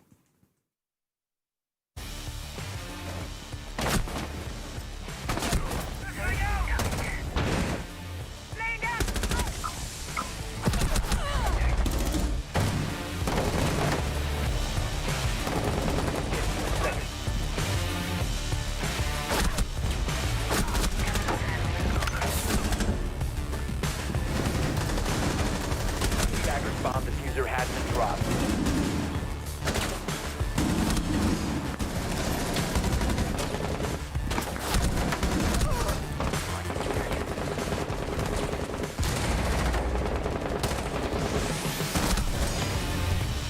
Defenders have eyes on the diffuser.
DWG with an incredibly impressive start on Chalet. But Xenox, the caveat to that is it was their map pick. We now head to Theme Park, which is that of space stations, but we don't know a hell of a lot. We haven't seen like a tremendous amount of Theme Park from SSG. So, you know, are we backing them in here? What do you think? Well, I mean, as always, we go off of the wonderful DevModder match tracker, so if there's any issues with these results, then you can blame him. But I don't see them having played it. So unless they've obviously been scrimming it, playing it, or there is a match that they played it in and it's just not on the tracker, it does kind of suggest to me a bit of an unknown quantity coming into this next map. So but in saying that, Chalet is not exactly a map that was, say, super DWG KIA focused, right? Like they're 2-2 on that. They don't really ban it that much, but they also don't really pick it that much. So in fairness, maybe there's a bit of that as well here for Theme Park. Do look at sort of maybe recent results for DWG KIA as well on Theme Park, and I mean, he has to go all the way back to April in an 8-6 loss to Cyclops in the APAC playoffs as well, mind you. And that was in obviously a best of 3. And then prior to that was actually also against Cyclops, but in APAC North where they won that 8-7. So at least a little bit of history there that is prevalent for DWG KIA, and also going the distance, mind you, in both of those maps over time. So they've obviously played it. They've obviously had a bit of experience on it. Can we say the same for SSG? I don't think so. Is the Azami going to be banned out? Yes, it is. DWG not messing around with that one. Nook banned out, rounding out with a Thatcher and a Mirror. All the hard breaches still on the board, which is incredibly important considering the map we are going to. There could be quite the use. Thermite straight off the board for Bosco. I'm going to bring a double hard breach. I feel like if we do go to, Armory and Throne, I don't think you can afford to only have one hard breacher. But very quickly, just before we get underway with this one, for those of you that aren't keeping tabs on the A stream, Wild are currently one map up against Team Liquid. This is a challenger team from Europe. They are up the map against Team Liquid. They're currently on Chalet. They are 2-0 up on Chalet already. So it's not looking great for Liquid. I'm sure we'll see them bounce back. I hope we see them bounce back. But yeah, a bit of a wild start. Yeah, tell me. 7-1 Germany over Brazil. Oh, it does. Brings nightmares. Nightmares. Yeah, nightmares there for Liquid. Well, out of game, ending game. Very quickly, I've had a bit of a glimpse for Theme Park, APAC North America League, try and see some correlation. Only played once for APAC North. This stage was Theme Park, and it had a 73% defensive win rate from 15 rounds. That went to distance, right? So at least if you're going to have one map subsample, at least it went 15 rounds, and it was heavily defender-sided. And in NAL, it's basically 60% defensive win rate. So coming into this first half, DWG KIA on the defense, I'm expecting them to honestly 4-2 this, get off to a really, really good start. If they don't, and SSG looked good, get a couple of opening kills, do well on the entry, maybe a 3-3 half here for SSG would set them up here on their map pick. I think for me, the one issue I'm going to have for SSG's attack, where they were tremendous on Chalet, where they might falter here, is their ability to cut off rotates. It's nowhere near as easy on a map like Theme Park. Purely the size and obviously, you know, kind of like the playable portion of this map, it's really hard to get vision on rotates, at least clear vision, just because there are so many avenues for the defensive side. So I'm keen to see where SSG find their openings and how they find their picks. Certainly, we are looking to DWG to have a really big head start, at least in the first half. And look, I don't want to harp on this as well. We've touched on Dexter coming in, trialing rough go of things on Chalet. You've just got to put that in the back of your mind, though, and you've just got to move on. Playing a very important role on the Finker with that LMG in hand as Adrenal Surges. And actually really good timing here as they start to make the aggression. They do get the opening kill courtesy of Rampy. Lovely. Watching Dexter over towards Yellow Stairs, but it's his teammates elsewhere getting the job done. 2 early kills on this particular map. These are really good signs for SSG. Certainly is. They didn't mess about whatsoever on that start. They literally, from what I think it was about a minute 40, straight away cut off that rotate down yellow. And now making life a little bit more difficult for DWG. Somewhat of a big pick if you think about Fultz and what he brought to Chalet. This obviously makes things a little bit more difficult, but still a 3 versus 4. You are talking about an Armory throne defense, which is not going to be as easy now that you've only got 3 players on site. This really should, I think, it should be converted by SSG, especially after finding that little player kind of tucked away on the upper floor. Special charge. Stay clear. Time will be a factor though for SSG, and if you get down to red time and you're still only, say, looking at a 3 versus 4, it starts maybe even then favor the 3. Oh, Rampy gets caught by Coda. That's a beautiful angle. And a little bit upsetting there if you're Rampy. He's been having a really good performance in this best of 3. Back on Chalet was a very impactful player. Next, it throws out this frag grenade, does not really connect, has one more available. Wingman low, didn't quite see what that was happening from Lens. Shot back onto Bosco, hiding behind the bomb chassis. They lose Coded. Wiggy's low, but time rob, it's a factor. Certainly is, and there's too many avenues into the site. It's going to be DWG that are trying to hold down Yas.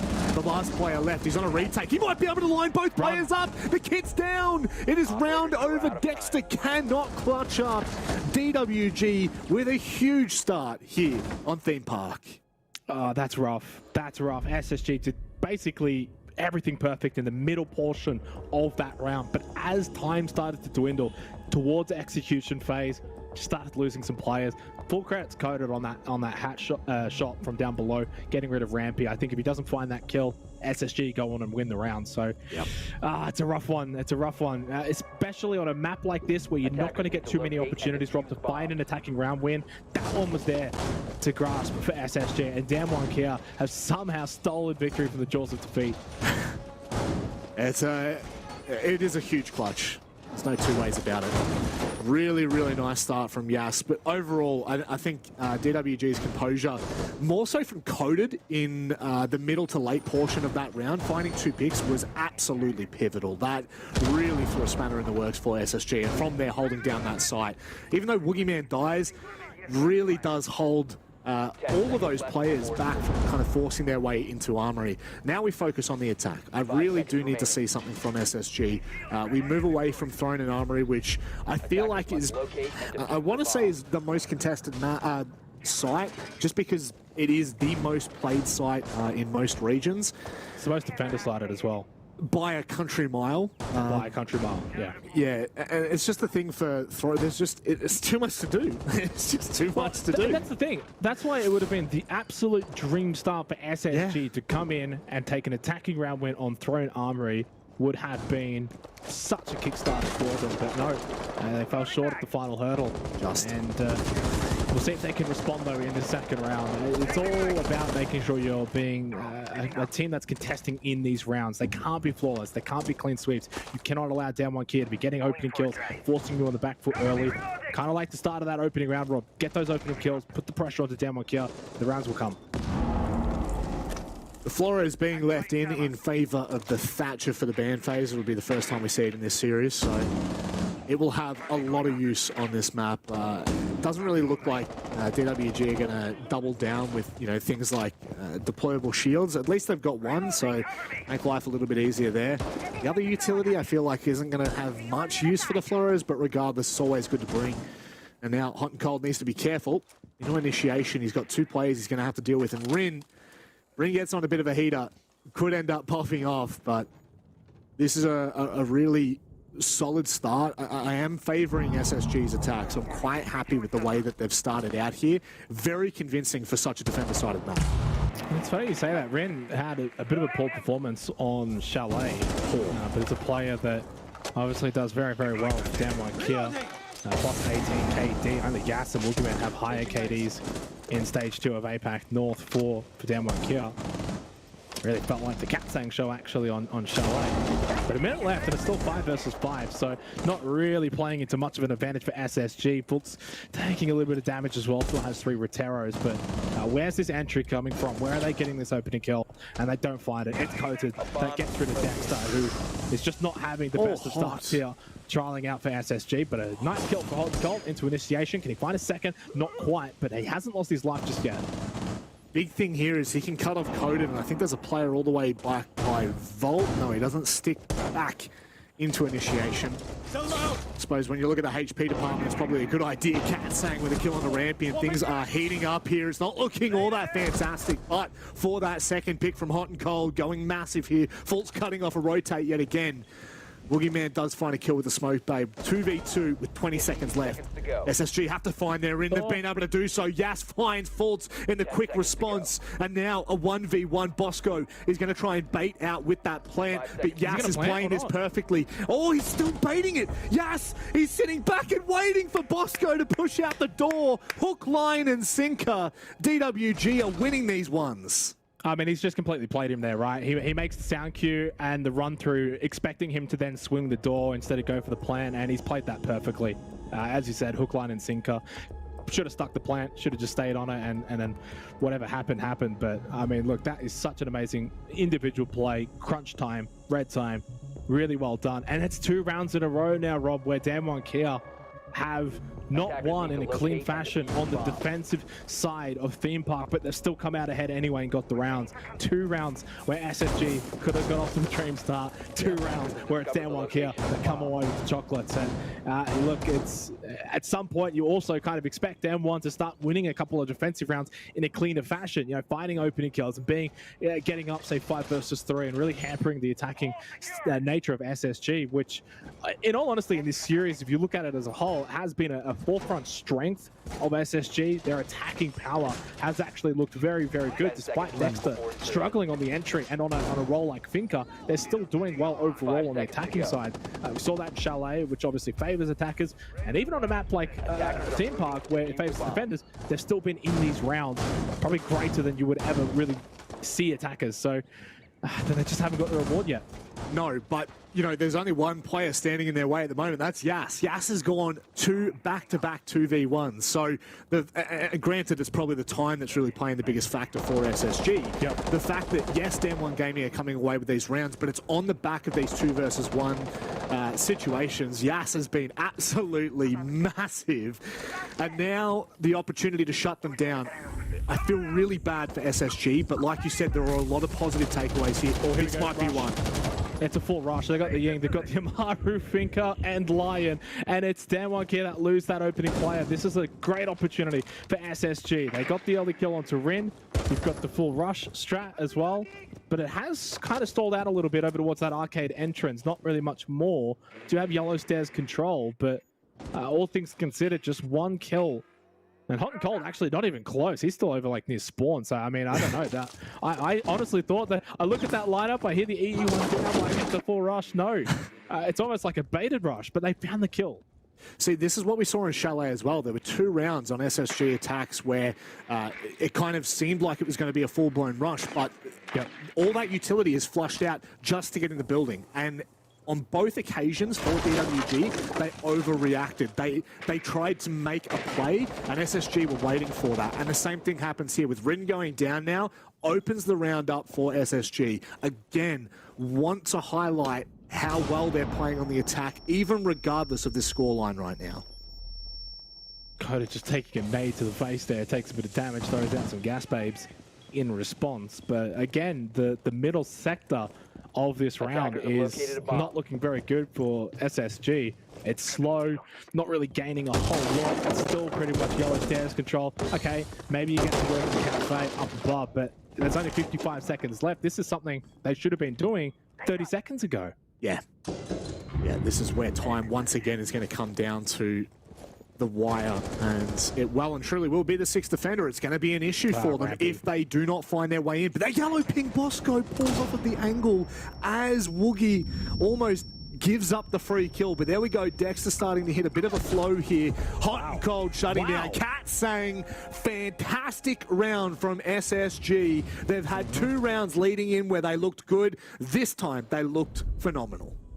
And it's interesting because it actually goes away from what was quite successful for them at the start of Theme Park and also back on Chalet, which was fast-paced aggression. Now, I thought they were going to bring it out in this round. You looked at the lineup that they had, and yeah, for the most part, they got the early kill into Ren, but then they just slowed it all down, played to the tempo of a slower-paced team working through their objectives, and they just found so much more success. Picked apart DWG KIA, probably started to get a little antsy on the defense, peeking and taking corners, but that was so much cleaner from SSG. Probably the cleanest round we've actually seen from them this series so far. Dexter finding a kill as well. So, you know, you start to think from an individual perspective, new player on the team, land environment. All it takes is a couple of kills, Rob. You start to feel that confidence that you do belong, that you can play your role. And that's all that's probably being asked of him right now. So big round win, attack on Theme Park. They only probably need one more for the rest of this half. Good signs for SSG, considering the first 2 rounds, they honestly could have won both of those. Yeah, that's it. Literally, it's just a difference maker at this point. It literally could be 3-0 to SSG, and they could be having themselves a party. It's not to be at the moment. Very quickly, another update. I do like to update on a stream while we are currently covering 5-1 up for Wild in the second map on Chalet. Yep, well, but here's a caveat. It's 5-1 on a Chalet attack. So there's there is a small little footnote next to the 5-1. It's still 5-1. It is. We spoke about this on our own Chalet game prior, that, you know, 4-2 is the pass mark, and if it goes to 5-1, that's probably too much. It's Dexter on the rappel. That's a rough one there, but yeah, that's such an intriguing result, and awful for Liquid, but amazing for Wild. You love those underdog stories, and who knows, maybe this tournament might just have a couple of them, but right now, obviously, full focus here on SSG because they've looked good on Theme Park, Rob. I think when you take into account defender side of Theme Park, I think they've been the better team so far this first half. Puts them in a good position. They just got to get one more round. Go into that second half. We know their defense is going to be pretty good here on Theme Park. It's a map that does get played a little bit more in the NAL than it does in APAC North, so they should be a bit more familiar. That you'd hope. That you would hope. So this is a great opportunity for SSG here. And this has actually been something, especially on Theme Park, that we've seen a lot out of from SSG. We've seen a lot of yellow pings, a lot of really great early intel, and it was a hallmark for their attack on Chalet. Obviously, when they went to the defender side, we can just, you know, wipe that aside. This has really been such a great start for SSG, continuing to double down on intel, continuing to double down on these individual plays. Rin actually stuck over toward the storage, as now SSG look to shape up a little bit more. You can just see the intel as they're swapping through the cams, but Yas with what a shot that is on a vertical. Rampy even acknowledges it. Rampy's a fan. Nice shot. Yeah, and that's a big shot too, right? And with a minute left, if SSG find another kill there, it's 5-3, and they're probably going to win the round, and at 2-2, it would be disaster. But good to see Dexter finding a couple of kills here on Theme Park. 3-1 now. You start to gain that confidence, and that could be the difference maker.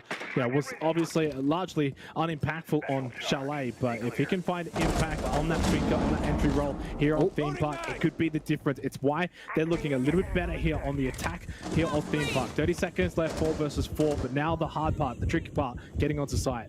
Certainly looks like they're going to have to funnel through here, and this is going to be an explosive play. Hot and Cold trying to force the player off of the deployable shield, but it's Woogieman. He truly might be the boogeyman here for SSG, but it's not to be. Hot and Cold is shutting it down. Rin and Yas. As long as Yas is left standing, there is still a hope. There is still a chance here for SSG. But Dexter is stepping up here in this second map. Rin now to clutch in a 1 versus 2. Forces his way into Throne. Isolating the fights.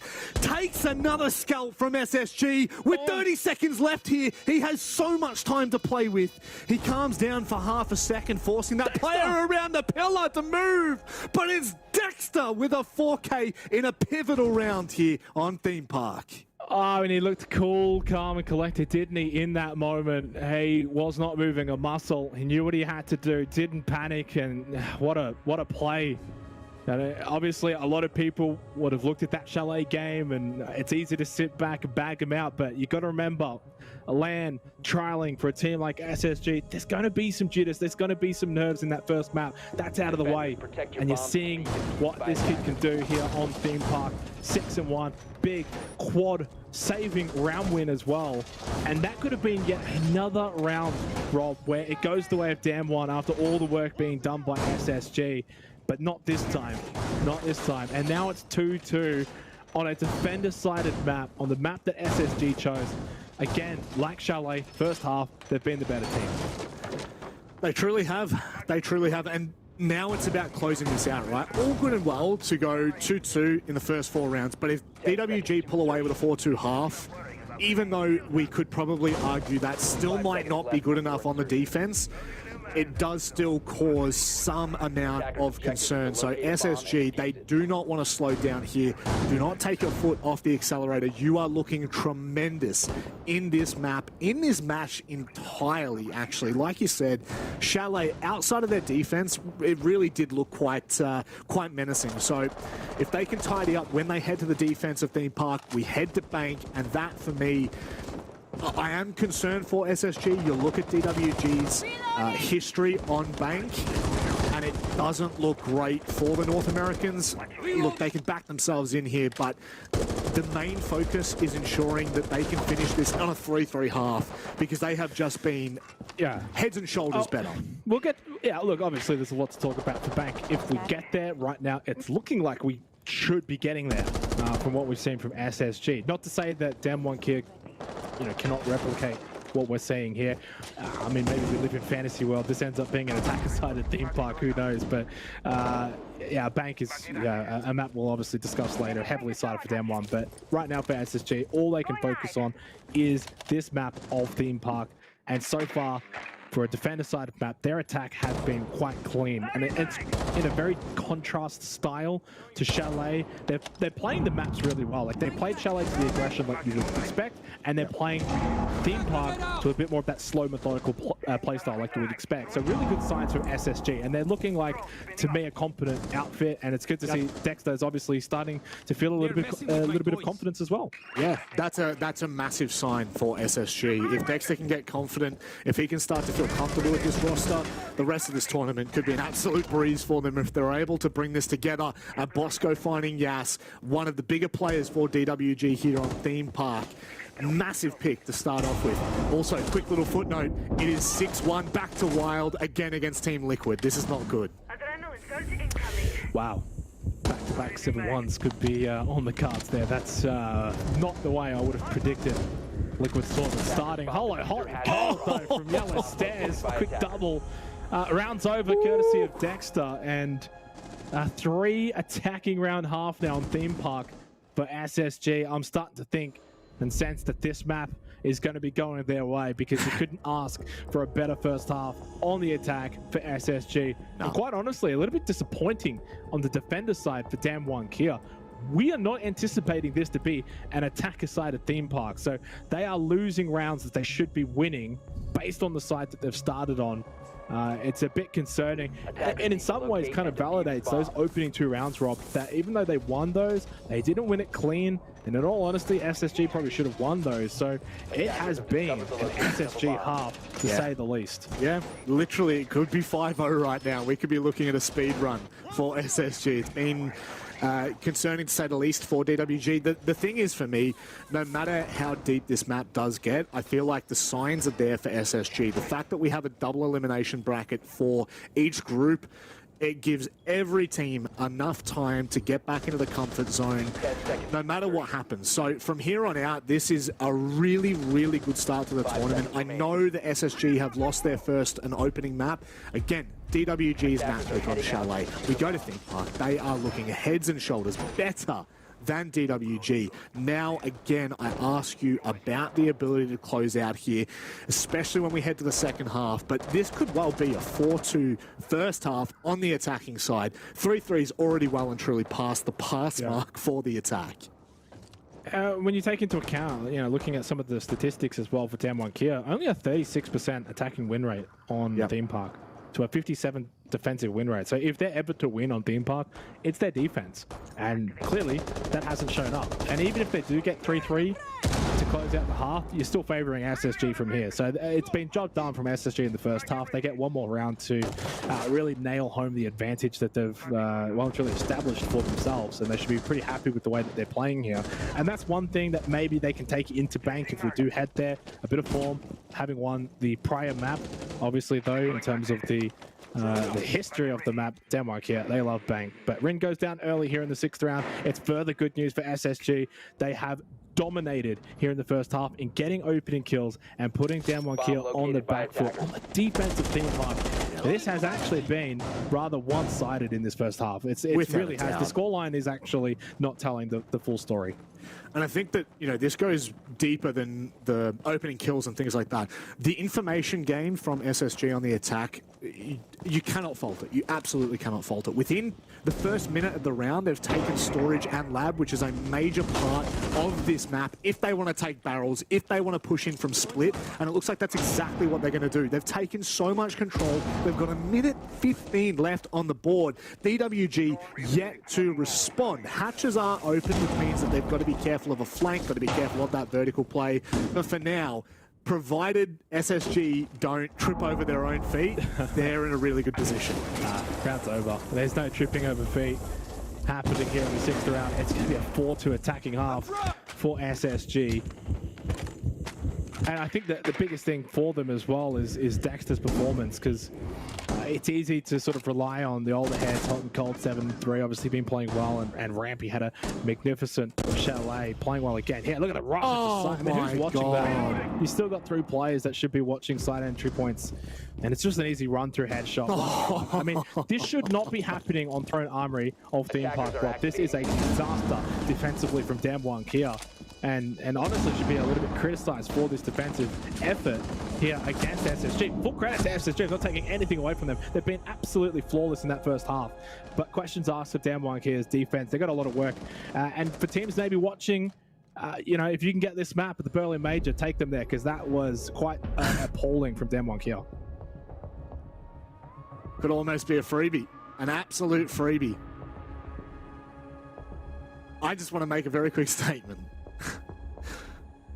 14 rounds to Wild, 2 rounds to Team Liquid. They have Wild, which a tier 2, tier 3 team from EU, have defeated one of the best teams from Brazil. Team Liquid are now in the lower bracket of their said group. I can't believe that. That is just, I have to see it to believe it almost, if I'm going to be honest. Not just the fact that they've lost 7-1 and 7-1.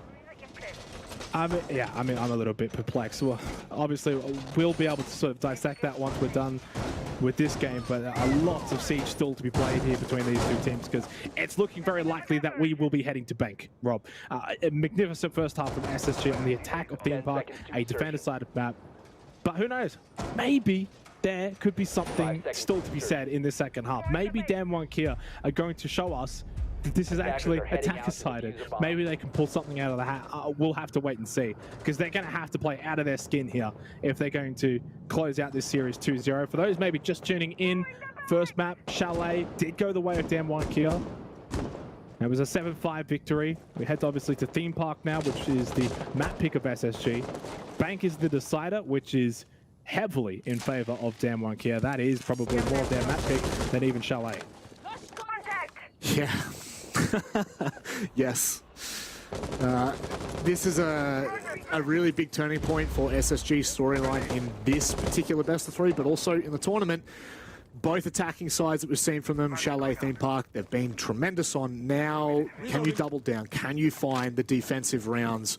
Or is it going to be much of a muchness? I cannot see a world in which Spacestation Gaming don't tidy up their defense here and don't close this out. But having said that, DWG Gaming are dangerous on the attack. APAC are known for their play styles.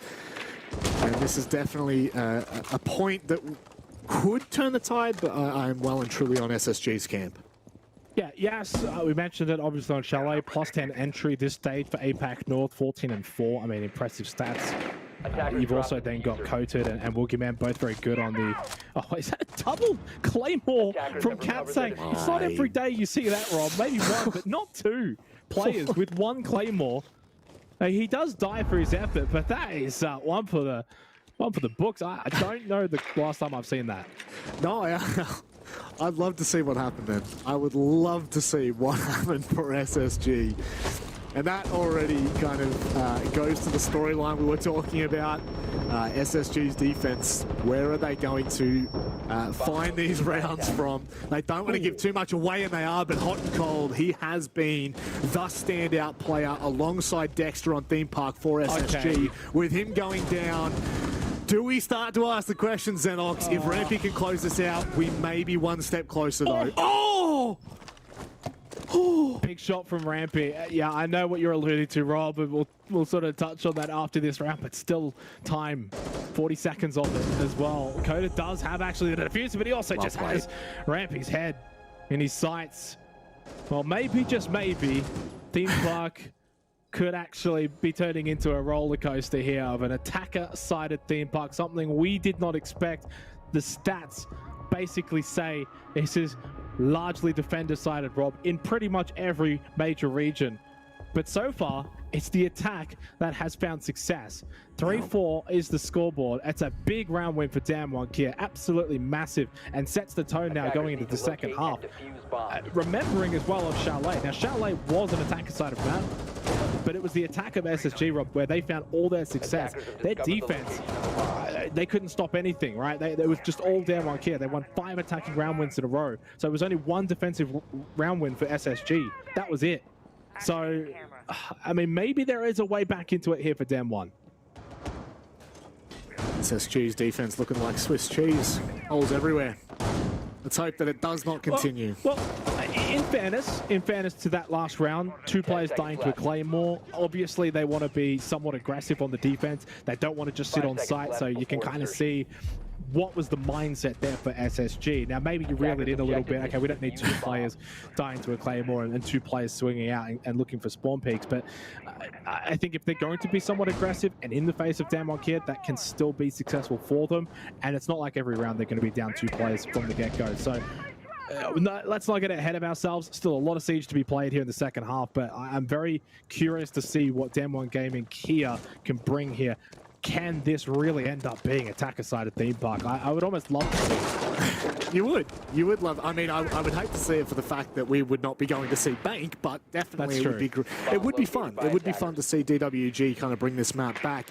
One big thing for me, SSG starting out on their defenses, they have not gone to Throne in the first 2 defenses. Instead, Bunk and then over to Lab and Storage, which, I mean, you know, make of that what you will. I do think that's an interesting choice considering the statistics that surround Throne. Clearly, they have a specific reason for this, but they need to prove to us what that reason is, and they need to do it now. You would not want to start off losing your first 2 defensive rounds. Having said that, Yas in the building, taking a lot of control off them already, and Bosco just being very careful of that storage window. It can be quite devastating. We've seen it before. DWG just walk into sight. There is no one watching out toward lobby, and Yas has taken control. DWD are taking control, and they may well take over this match. Well, I mean, it's a combination of the fact that you've just waltzed onto site, but you're also finding the kills as well off-site. So it's just DWG KIA in an absolute slaughterfest in this 8th round. I mean, there's no contest really from SSG at all. Faults in a 1 versus 4, but there's not much you can really expect from him in terms of saving the round. It makes his way over towards the bot yellow stairs in this corridor position and can maybe sneak onto site. That's an intriguing Nitrocell, but maybe he should just try and bait out a player in toilet. But yeah, Red's outside now. The round was basically over once that plane went down, and so you kind of go back, Rob, to the earlier parts of that round and wonder, how did that transpire? How do you just allow them to walk straight through on Lab into storage while also finding kills above? It's a little bit staggering. Defensively, not quite good enough there from SSG. And if I was critical of DWG's defense in the first half, well, I'll be critical of SSG's defense so far in the second half. It hasn't offered much, and so far, Theme Park is looking rather attacker-sided. I can't believe it. It certainly is. It certainly is. I use the analogy Swiss cheese, and it is. You know what? You're probably right now. I'll back you up on that one. Yeah, there's holes everywhere at the moment. SSG, they go to Throne and Armory here. We were hyping them up so much in that first half. We thought truly that this was going to be a defended-sided Theme Park. All of the statistics are trending that way in pretty much every region. Not only that, you look at the bans, there's nothing to suggest that defense would be harder. If you look at 57 rounds in the NAL for a 60% defensive win rate on this map. So I'm just going off really the statistics. Now, and you may also say, well, obviously DWG KIA is not in the NAL. Well, if you're going to have, I mean, it was only played once officially, but in that one game of 15 rounds, 73% defensive win rate. So both of these two teams, and obviously for us from APAC South, we know it's also defender-sided in that region. So across the board, this is a map that we are a little bit perplexed as to what's happening right now. Is it a matter of both teams are just really good offensively and their defense needs work? I mean, it's hard to say. But right now, though, the pressure falls right back onto SSG. This is a best of 3. You've already dropped the first map. Now it's 4-4. So now we start to really get serious here because you've just gone from a really good first half. You can't be throwing the second half. Yep. First 2 map stats definitely go to show that their attacks are unbelievable, but their defenses are just not up to scrap yet. But of course, Chalet and now Theme Park, I don't know. It's time to see whether SSG have it in them. You got to remember, DWG are actually up the map pick right now. Sorry, up the map. They, of course, winning Chalet are in the driver's seat. And Xenox, instead of 1 hand being on the steering wheel, it's now 2. Spacestation Gaming really holding on to this cash position, and they're really backing in fulls to make a big play. Yeah, and they've been somewhat aggressive. We obviously saw the double Claymore kill in the opening round of the second half. So SSG going with a bit of a different approach to DWG KIA, who was a little bit more on-site, a little bit more defender side. But again, 3 rounds in a row that the attacking team has got the opening pick for DWG KIA. Now, trade back from Dexter, big kill. Where's that from KIA? He turns around and wonders what's just happened to his teammate in Rin, who's now 3 and 8, has actually struggled as well on Chalet. Big kill from Katsang, finally gets rid of Dexter, the thorn in the side, who's been tremendous here on Theme Park. But again, advantage regained for DWG KIA. Planted. How long is it going to last? This is a pretty turbulent round, but with hot and cold going down. I don't want to say that seals the deal, but a 4 versus 2. Your defense is on Throne and Armory. Yes, there are choke points, but there are also so many ways into this site that you're going to have to contend with. And already, with 45 seconds left, DWG Gaming are pretty much setting up for this eastern side push. I honestly feel like at this point, I need to like phone a friend and call Dev Martyr and be like, Dev, what's going on here, mate? You need to just break this one down for me, because this is perplexing, Rob. Absolutely not expected here for this map, the way that it's played out. But yeah, full credit also to DWG KIA for having the mindset to not give up, not give in. Who cares? I can't believe we're seeing Sense here coming out. What is going on? Sense into Throne Armory, but Rampy and Bosco find the kills as well. This is just not something I expected to see. What is going on? Woke up today. No! On Throne Armory. They have thrown it completely. No! Not in a prone! Not from the prone, Bosco! Oh my god. What am I seeing? Oh, the send screen worked against them. DWG in a 2 versus 4. Why send? I didn't even see it until that point. I can't believe it. I can't believe Bosco's just won that. Oh my word. They couldn't get the wall open. They continued to try, but they struggled and struggled again. Oh my god. All right, well, no. Look. Timeout, definitely. If there's ever a time for a timeout off the back of that one round, you call one. You got to question what the hell's just gone on there from 4-2 up. It is Throne Armory, and obviously a bit of a choke point because they couldn't get the wall open. But yeah, don't ever rely on the Sens projector there, Rob, ever. No. It's yeah. That just wasn't. You can see what the intention is behind it, and you can see that, you know, there was so much thought put behind trying to separate Armory from Throne, but it really just allowed them to run havoc. You have to give props to Bosco there. That was... And Rampy. And Rampy. Rampy obviously causing a lot of havoc coming through and back and forth through the screen there. But really, when you think about the play that Bosco made, sitting in behind the chassis and just kind of prancing and dancing around that, so hard for DWG to deal with, especially once again with the time. But that's a really, really detrimental round for DWG. The timeout kind of doubles down on that point, and now SSG, they could well take this game back. Yeah, well, let's not probably get too ahead of ourselves anymore, because I'm probably you know, guilty of doing that off the back of that first half. I was assured, Rob, I was like, no, this is it. We're going to bank. But yeah, one round, and from what we've seen in this series and in this map, so far attackers have just been outright better. And it took a bit of a calamity. It took a bit of a mess up for Damwon to throw that round away. Now, it does give SSG a look in. They are still on the defense, and who knows, maybe we could just get a moment of sanity where the defenders on Theme Park can get the job done. If that does happen, we can head over to Bank for, honestly, a bit of a deserved map, because in the beauty of a best of three, Damwon was clearly the better team on Chalet. I think SSG's been the better team on Theme Park, but they've still got to close it out here, and if they don't, then Damwon deserves 2-0, but a strange round for what's been a strange map. Very strange map indeed, but I mean there are quite a few takeaways here. Probably the biggest one for me for SSG is Dexter coming online. Dexter has gone from 1 kill to 11 kills in just one round, and we're still not even done yet. That pick onto Yas as well, that is a really, really big takeaway. The Jackal going down, the SSG roam is now free. So where DWG go from here, they either have to find a pick within the next minute, or they're going to have to shape up for, you know, one of those 4v5 pushes with little to no kind of intel.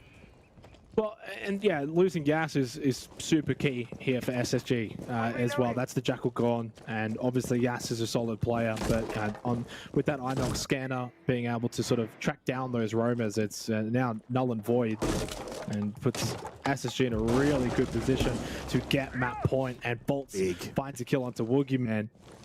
Further compounding a bit of a tough round here for DWG KIA, and maybe, just maybe, a little bit of normality being restored on this map, on this defender-sided map. Defenders looking like they might just come away with this 10th round. False. I know you're a gamer, but that is a oh no, he's already been yellow pinged. This is going to be the free swing. This is a trade back at the very least. And now, with a minute left on the clock, they do have control of Throne Armory and pretty much all that side of the map, but once again, they don't have intel on the top floor. I don't know if SSG are roaming enough. Yeah, they are. Oh, let's go. Coded. Hey, yeah, Vulcan canisters weren't off, and then Kota just shot through the flames and finds the head of Bosco, who was prone. 3 versus 3. That 2-player advantage for SSG is now gone. Coated low, is that over towards Arcade Toilet? It's hot and cold. That actually found the killer to Rin. Wow. Dexter got lit up though, and so is Rampy too. Coated, you've got to win this fight. If Dan wants to win this round, he has to survive here and find his kill. Hot and Cold's just blasted himself, and Coated will oblige. There's a kill at least onto Cat, saying Coated does have the fuser in a 1 versus 2 inside of storage. Does he fake plant? Does he expect to swing? Now he goes for it. He probably has to stick it. Pinch though, Dexter, run straight past him. Coded, how does he find that kill? 7 seconds left, Rampy. He's made his way back around to toilets. Coded's gonna have to stick this. 1 second left, waiting to get off, and this is the round done. Rampy, the freest kill of his life. And that is map point for SSG. That's showing you how to play it though, Rampy. Cool head, under pressure, understands the situation, knows that he can't get off of the diffuser at that point, plays to the time, and then just rushes back in, knows where he is as well. They have the information. Really well played from Rampy. Dexter just got a little bit aggressive, did get punished, really nice shot, and in the end, not a bad effort, but map point for SSG. 6-4, being the better team here on Theme Park. They, at the very least, need to give themselves that opportunity on Bank in that third map to come if they can close out here. 2 rounds though for DWG KIA to maybe send this one to overtime, but the last 2 rounds have not quite been as clean, I think fair to say. Started really well to start this second half, very clean on the attack, but basically ever since that blunder on Throne Armory with the Sens, it's been all downhill. That's just it, right? Like, although we're saying SSG have probably played the better game here on Theme Park, DWG could currently be sitting on map point. That round Throne Armory, you can throw that away. A 4 versus 2 is not something you really should be losing, but you can't think about it too much. That round then, though, from a 5 versus 3 back to a 3 versus 3 for DWG, that could have been really quite a pivotal round for the momentum of this game, and it's not to be in favor of DWG. Closing this out now and heading toward Bank, I think opens this series up completely. You reckon?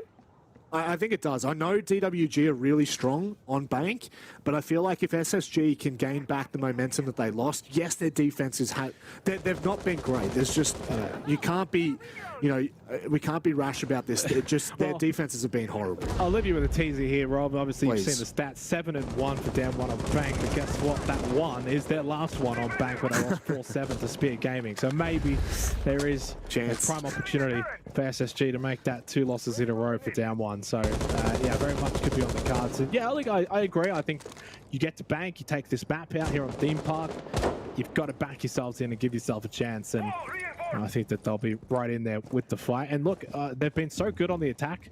I think bank's another map that could really play into that as well for SSG. As we're not done yet though. Down 1 Kia. If they can clean these rounds up a little bit, I can still see them send it to overtime. I'm not off them just yet. It's always hard to count out DWG. They've pulled out some magical stuff in the past. This will definitely be an opportunity to do so. Minute 30. Longest defense. They can take control of break. It puts a lot of pressure onto SSG. And they're really starting to pinch all around the map. If they get Cafe and break, really SSG struggle on site to hold, and hot and cold going down now gives an opportunity. Rampy with a very quick trade. And there's probably 20 seconds left in this. Yeah, it's maybe not complete total control of break, but there's a feed in there and they're getting control of it. And again, that LMG of the Finker, so strong. Coda putting that one to really good use. 2-player advantage. They have faulted from this position before, but that was on throwing armor. I don't think that will be the case here. And not only that, they're on site getting the plant down, courtesy of Katsang. It's looking very likely that we will go 5-6. And Damwon Kia will give themselves a chance to send this one to overtime, unless Fultz and Dexter can pull off a miraculous comeback, down 2-4, and Dexter's got no health as well. I don't see it happening, Rob. 5-6 is on the cards. Certainly is. Fultz going down pretty much ensures it. Lovely shot from Dexter. He is looking like a man on a heater. He's got a lot more to do though. This is the issue. As much as he might be able to hit another, there's just too many angles to deal with. He's on, he's flicking all the angles, he's pre-firing, and then just gets shot in the back. Yeah, that's not a bad effort. And he's been really good to watch in this map of Theme Park. Obviously the first half, I think he got out to like 7-1. He had that big quad round as well. Basically a match round, a round won by him as well on a solo perspective, but timeout called, rightfully so. 5-6 scoreline, chance to go to overtime. One more chance for SSG to close this one out in regulation and send us to a third map. I feel like if we do go to overtime, I'm still 50-50. Yeah. I don't even think starting out on the attack or defense is really going to favour anyone. I don't think it'll matter. You know, like if we'd gone to overtime on Chalet, you would have said whoever starts attack wins the game. But this one, I'm definitely not convinced either way. All the defenses have been lackluster, and really, this could have been like a 90% attacker win rate percentage on this map at this point. Well, I like that because it's always devil's advocate. Is it the attack has been great or has the defense been bad? I think maybe there's a combination to both, because I think when you 100%. take into account the subsample of having seen Chalet, where both teams attacked really well and defended a little bit poorly, the fact that there's actually been a correlation here onto Theme Park suggests to me that I think both teams have actually attacked really well, and yeah, defense has actually been a little bit questionable. So I think you can go with that one. Attackers need to locate and defuse bombs. On the ultimate round before we either close up and head to bank, or we go to OT, which I feel would be a fitting way to finish Theme Park. Attackers have discovered the location DWG of a have bomb. to attack the site that cursed them the most in the previous round. The one thing for SSG that they, I think, just had a varied amount of success was this hold up in cash, this extended roam. I wasn't the biggest fan of it. At the very least, Dexter did find a trade eventually at the top of Dragon, but it just didn't feel like it had the substance to it that it should.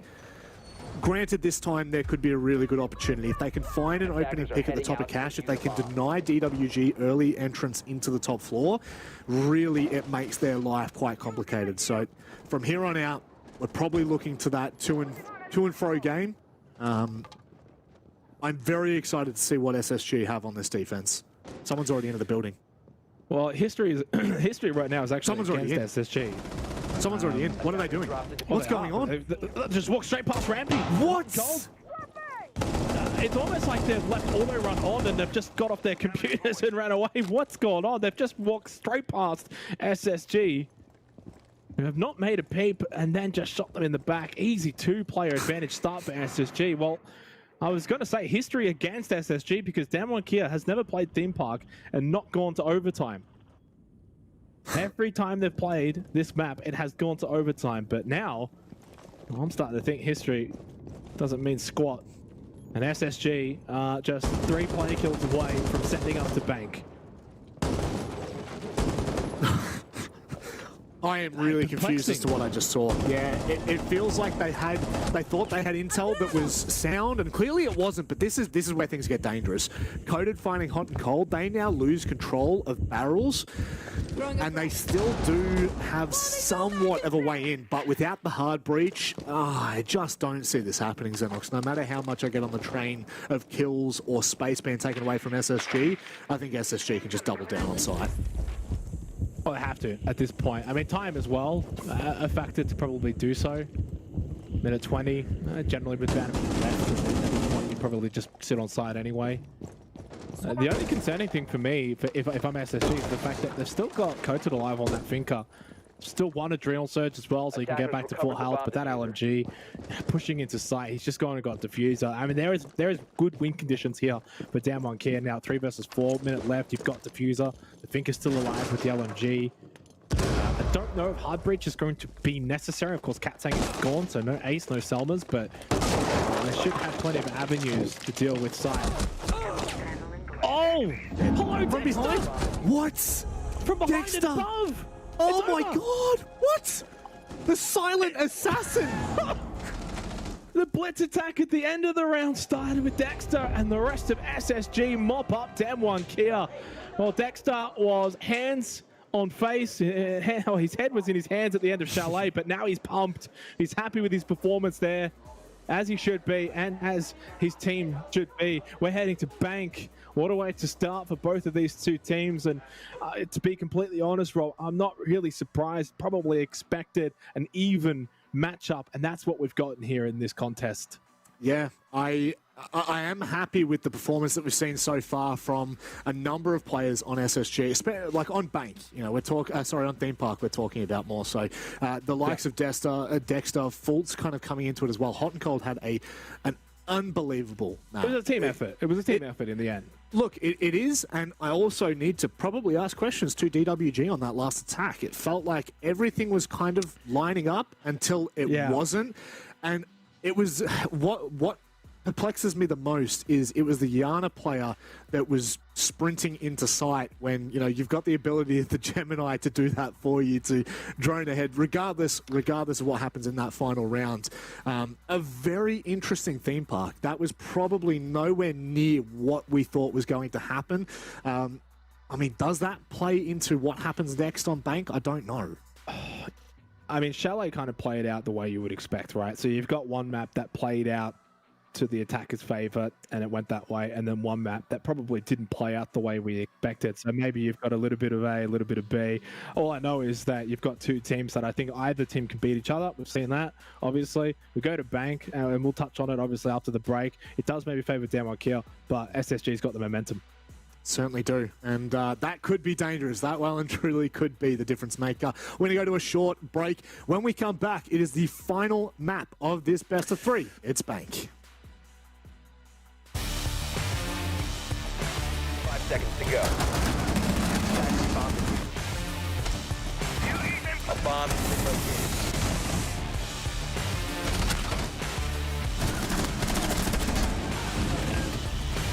Attackers are located.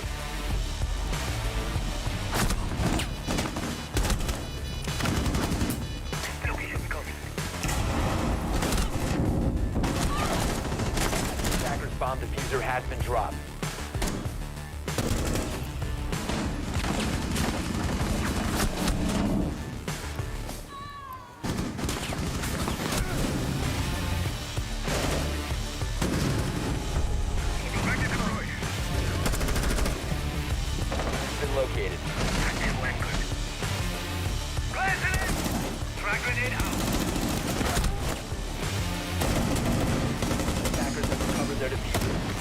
5 seconds remaining.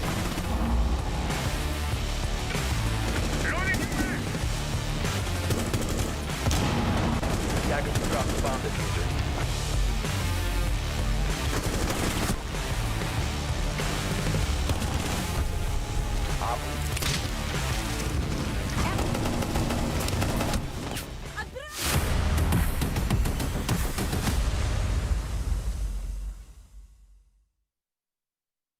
Progress is a race that has no end. After every finish line, another challenge awaits. How can we continue to push innovation in a sport at the forefront of technology? This is how.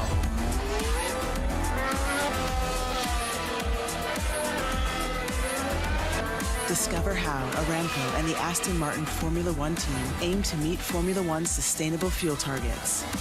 Aramco, powered by How.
Well, the first two matches have been nothing short of entertaining. 2 7-5s to kickstart these, I would say, tremendous series. DWG with the first map, and now it has been backed up with what was a very strange theme park for SSG. Very quickly, before we move on, we need to give a big shout out to our sponsors in STC. Again, without our sponsors, this stuff just does not happen. And of course, Dr. Suleiman Al Habib. It's one of those things where, you know, we've got a very big tournament in front of us, $1.2 million on the line, plus everything that goes in behind. It's a 4-day tournament. It's a LAN. It's, you know, 2 days of group stages, 2 days of playoff Xenox. I mean, this is actually sometimes as big as it can get for some of these teams. Yeah, it certainly can, and I think, you know, you bring it back to our first map of Chalet, and I think you could maybe see that get to Dexter a little bit as an example as to sort of what it all means, and talk about baptism of fire, you know, your first, you know, game sort of trialing with them, and the way that game played out, but, you know, bounce back completely bounced back, and full credit to him for his performance on Theme Park, where really led from the front. The first half as well on Theme Park was what, 7-1 off the back of that Chalet performance. So for all intents and purposes, and you could see what it meant to him as well once they had won. You know, straight away got up and started hugging his teammates. After Chalet, it was, you know, head in hands. So big turnaround for not only Dexter, but also for SSG. We head to Bank now, obviously, for our third map of this series. And yes, we've spoken about the advantages that Damwon Gaming KIA have. 7-1 is their record on Bank. That's just for this calendar year. So they're a tough team to beat. It's by far and away their best map. They do not ever ban it. They always pick it. They always want to play it. Yeah. When you look at it for Space Station Gaming, Rob, it doesn't really provide good viewing. They haven't won on it this calendar year. That's like straight off the back, stats are pretty dangerous for SSG. But again, we were talking about that in the last map, Theme Park, and look what happened. You know, it's a massively defensive-sided map in pretty much every region around the world, but yet somehow it ended up being attacking-sided. Now we go to Bank, and the big one for me that I'm looking at straight off the bat is bans. We see the Finka banned, and we see the Dokkaebi banned. So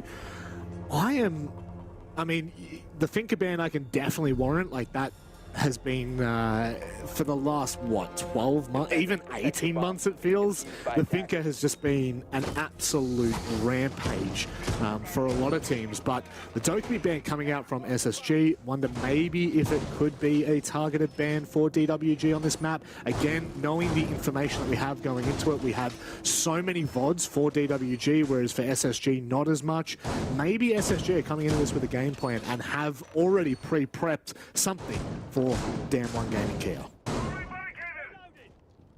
Yeah, and look, obviously we're always going to bring up the stats. We're always going to talk about the stats, but I think we can throw some of those out the window here. Off the back of the first games that we've seen in this series, I'm prepared to give SSG full faith that they can bring their attacking prowess here to Bang and find themselves in a really good position at the end of this first half. And if they can do that, then it puts them in a position to win. So obviously on Chalet, their attacking half, tremendous. Even on Theme Park, their attacking half was really good. And they go straight in as well, ramping into CEO on the Amaro. And this is what I expect from them. A lot of aggression, fast-paced attacking gameplay. We saw that on Chalet. It worked out really well. When the game slowed down, it favored Damwon KIA. So SSG need to know that and play into that. SSG's prep phase droning is out of this world. We've seen it on the last two maps, and now, I mean, that is a huge indicator, being able to send it in as rampy without anyone contesting. You know, they're very well prepared for what they're trying to achieve here. But now this is when things get interesting. We're past phase one of the round. We're now getting into that middle portion, and this is where really, you know, SSG's attack gets tested quite dramatically. So DWG not at all playing with any type of roam. They are playing with an extension into Archives and Towers, so that's something SSG are going to have to deal with. Yeah, but it does give full vert control to SSG, but you know what they do with it, I mean, I don't think they're really well equipped for that, right? They don't have a buck, they don't have a sledge, so it probably actually favors Damwon KIA the way that this is set up right now. A minute and a half remaining. There's been no confrontation. There's been really not a whole lot of work done by SSG. They're only just now starting to realize that by getting that vert control above in CEO office, that they're not really getting much from that. So this is a bit of a nothing round and has fallen short for them. Zami left in for the very first time in any of our matches tonight, and now you're going to get to see a full use. E1D roars out, but there's really no much more intel than was already gained. That was a really terrible English sentence, but moving forward, Fultz with the opening kill down in the basement. In Vault? With a minute left? I mean, yeah, I didn't realize Yash had actually made his way down there. Maybe was being sort of hunted down, but yeah, coach that has the information makes his way down blue stairs and finds that kill in basement. 40 seconds left, and for SSG, the only good thing is you do know Coda is down in basement. You do have that intel, but by now he can be just about anywhere. And if he does make his way back up blue stairs, he can get a really good flank on this box square position. We see it time and time again on open area staff. Keep an eye on that blue stairs. No, Coda actually goes down. It's all onside now for Denmark here, and SSG find themselves in a really, really good position to make it close out this round. Yeah, devastating though. They had 2 Selmas on the wall, and it was impacted. Now they're going to have to find another way around it. Just hit it 3 times. Hit it 3 times. KIA.CEST finds a kill. Now it's hot and cold Dexter to do the work. They don't have the opening. They wanted it to staff, and it allows DWG to anchor on site.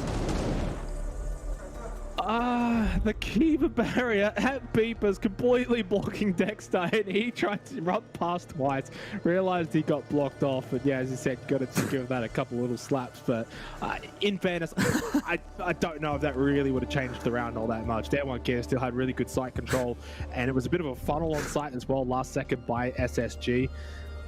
The one thing I will say on that round that I felt like SSG didn't do well enough was getting full bot square control earlier and getting to work on that wall. They left that really, really last second, even with the Thatcher. So a little bit concerning there. A lot more of a focus up above vert for SSG. Probably needed a little bit more horizontally. That impact grenade changed the entire round. The one player that was playing in staff on the other side, one impact took off both Selmas that were about to explode. That completely opens up by couches. So that would have made Damwon's hold in staff so much less dramatic. And now we're looking at the fact that, you know, there are multiple reasons for that, and there are multiple reasons as to why SSG struggle on their attack there. But look, we'll move down into the basement. And this is really interesting. We're seeing an extension up above, a roam into staff, into open, maybe even across into towers or archives. But to begin with, DWG are very happy to be aggressive and in the face of SSG.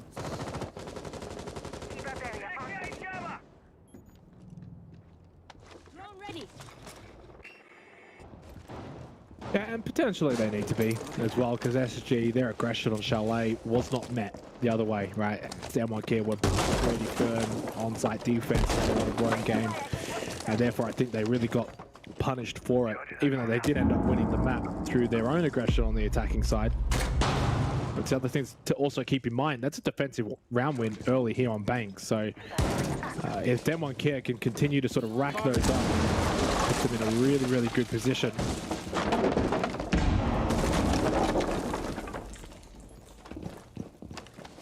This vertical becomes quite dangerous after a while, and I wonder how long DWG are going to hold on to that first floor roam. A lot of the times you see the extension kind of held until about the minute 30 mark and then they fall back. The issue with that is obviously leave all the hatches open, or at least the primary hatches into open.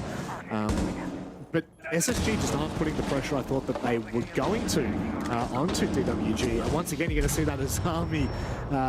Oh, hang on, this is good, Xenox, this is good. It's a triple drop down into Oh, vault. no, it's It hasn't quite paid off though, Fulton. Straight away, you lose 2 players. I don't mind it. They're actually going to get the plant down through Bosco.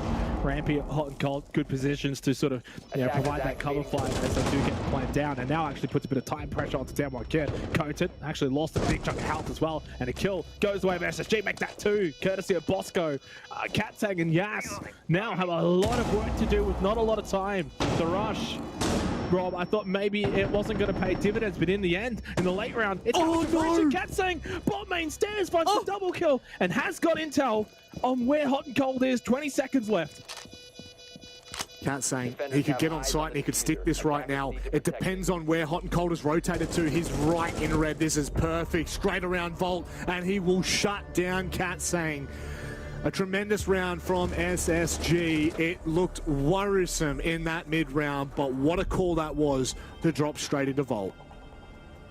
And we don't see that ever. I mean, I've personally never seen that rush attack. It's, I mean, small sample size. I mainly just look at APAC South and a bit of North, but we tend to see the stalemate happen over towards server room and fighting for CCTV. So, I mean, look, that is something that I was not expecting, and I don't think DWG were expecting that either, Rob. And yet, the fact that as soon as that hatch drop happened, DWG got 2 kills straight. I'm thinking, it's just a blunder. But no, you force your way through, you get rid of that defender that did maybe find a couple of kills, you get the plant down, and then they're in a beautiful position to make sure that the retake is not going to come to fruition. obviously a bit of individual performance from KIA to maybe get a couple of kills bot main stairs, but still, big round win for SSG off the back of that opening round. That kind of round that we just saw from them is what we saw a lot of on Chalet attack side as well. The aggression, them setting their own tempo and playing to their own game style and not allowing Demon Gaming's defense to dictate the game. Well, that's just kind of like what happened in the first round. Yeah. Yeah, I guess for me that's the issue with that extension, right? You kind of leave simple siege to be the best siege for SSG. Whoever makes that call, that is a fantastic call, you know, and it's quick, it's smart, it isn't delayed, and it just gives DWG so many issues on that retake. They're just not in a position to trade out on site or anything like that. You can find the opening kills, but from there, that's where things get hot and heavy, and it's exactly what happens. Now we get to see SSG's attack on CEO. Obviously, there's no cheese strats there where you can just drop a hatch and in you are. Oh, you've just shot your own drone out, but that's okay. We won't worry about that one. Again, a lot of intel. Yeah, one thing that's already sort of caught my eye here is the defensive setup from Demon Gaming is something that we tend to see in APAC, but the attacking play from SSG is not. Also is actually an operator that sees a lot of play because of the Talon Shield. Opening up site, getting that plant down with the Talon Shield, and then playing off the Repel. It can be quite strong. All you have to really do is get top square control as well, Rob, and then clear out probably stock hallway. So we're not really going to be seeing that from SSG. A large emphasis instead on the Repel and on the Candelas of hot and cold. Now they do get the opening kill on Turin, and they can obviously just repel straight into sight. Bosco makes his way to the bottom chassis, inside of CEO, getting that plant down. If it's successful, the round will go to SSG. You cannot get the retake with the repellers still up, and they also got 2 kills plus plant. That's the round, surely. Even if Coded finds another 2 kills, it's still back in SSG. Simple siege is good siege, my friend. It doesn't make a difference how you put it. SSG and not overcomplicating these pushes. Rampy, finding Coded. That is seriously the nail in the coffin at this point. KIA and Woogieman left to clutch up. 2 versus 4. Time is dwindling. They've got less than 15 seconds to get on that kit. And with Dexter shutting down KIA, it's all done and dusted. Write that one off. SSG with a clean repel in and an even cleaner hold. Yeah, and that round to me kind of highlights the difference potentially in regional metas. I think the way that Demon Gaming KIA set up, they set up perfectly, but they set up for a top square push. They didn't set up for a repel. A lot more emphasis on stock rather than CEO windows. You know, if you want to defend what SSG just did, you'd probably bring the castle. You'd barricade windows up. You'd make them commit more utility. So quite a contrast in the way that Demon wanted to defend for what they thought would be an attack that did not eventuate in SSG. Well, they understand that straight away. If you're going to be seeing a lot more of the defenders basically stop hallway, janitor side, etc., and not on site, repel in, Candelas, flash, plant down, plant goes down, you're never going to be getting the retake on the repel game. So we head back down to basement, and again, really, when you think back to also the second round with that rush attack through Vault, we don't see that in APAC, and that's the same for Demon KIA. They would be expecting a server room push. I think the clear difference here is SSG are just reading what DWG are doing, and instead of doing what a lot of teams... I mean, I really only want to talk for APAC here because, again, I'm not the expert in EUL. I don't know enough about NAL to really comment on how they play, but in APAC, it really is about playing into that defense. It's about playing around what the defense has brought rather than seeing, okay, where's that hole? Can we make this simple? And you saw it, round 2. SSG, they see the big blaring issue, which is that extension above. Now, if you try to fight that, you're going to have to fight that horizontally because vertically you can move around too much in staff, in open. And instead of that, SSG make it simple, they drop the hatch. Same thing there. Instead of fighting it, they just make it simple. They get one player in on site, the rest watch from repel. And I'm really curious to see how DWG fight this kind of, I would say, counter-stracking from SSG. How are they going to continue to hold on to this, I would say, defensive-sided map? At the very least, I feel like in APAC, it definitely tends to trend that way.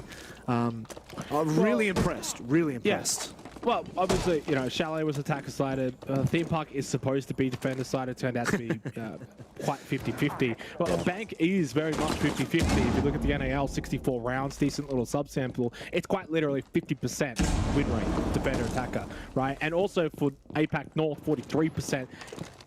defender, so it means 57% obviously for the attackers. So for the most part, I would look at this match, I would look at this map here as being rather 50-50. That's good signs then for SSG, and even further good signs there.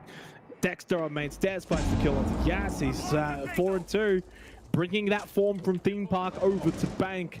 And honestly, when he's firing and all five are firing for SSG, they've been the better team in this series. All five are firing for SSG and all five for DWG are struggling. And that right now seems to be a very clear difference maker. Dexter finding a kill off screen with Hot and Cold doubling down on Blue. This is going to be another flawless round. SSG are looking phenomenal on these attacks. I don't know if DWG have a response to this. I don't know if they can answer back. Oh, those are big words, Rob. I'll play devil's advocate as always and bring us back to first half Chalet at the start of this series, and we were saying pretty similar sentences and had similar thoughts. It was a very, very dominant first half on Chalet from SSG. They were up 4-1. They even got to 5-2. And what happened? Second half, DWG KIA, they also brought the attack. And I think we might see that here on Bank. And you might actually end up throwing that 50-50 out the window and look closer towards an attacker side of Bank, like we have generally seen in the APAC region, especially APAC North. So let's not get too carried away just early. But again, over the course of this entire series, all three maps, SSG's attack has looked phenomenal. If they can clean up their defense and look a little bit more stout and a little bit more defensive and have a better defensive mindset and not throwing away lives early to things like claymores or random spawn peaks or going for crazy roams, I think they can definitely win this map and therefore win the series. 5 seconds to You know what? No, I won't listen to you, Xenox. I will continue to ride this bandwagon on SSG. Right, mate. No, it's more than warranted. Tempered expectations here as we head to the second half is important, especially after what we've seen so far. Then it really will become about that. The last two rounds for DWG here, they just haven't looked up to scrap in the last three defenses, but the first two, I would say, there were very clear reasons as to why. That one just really felt like SSG ran all over them and even played into their hand of where they wanted SSG to attack. But with this round now, it is so important that DWG do not go down 4 in a row. This hold, it's not easy. It's not an easy hold, but this is the one successful site that DWG have had. And it worked on the back of a little bit of an extension into archives and tellers, and then obviously turtling down on site. Also thanks to the Azami barrier as well. That was a good cheat.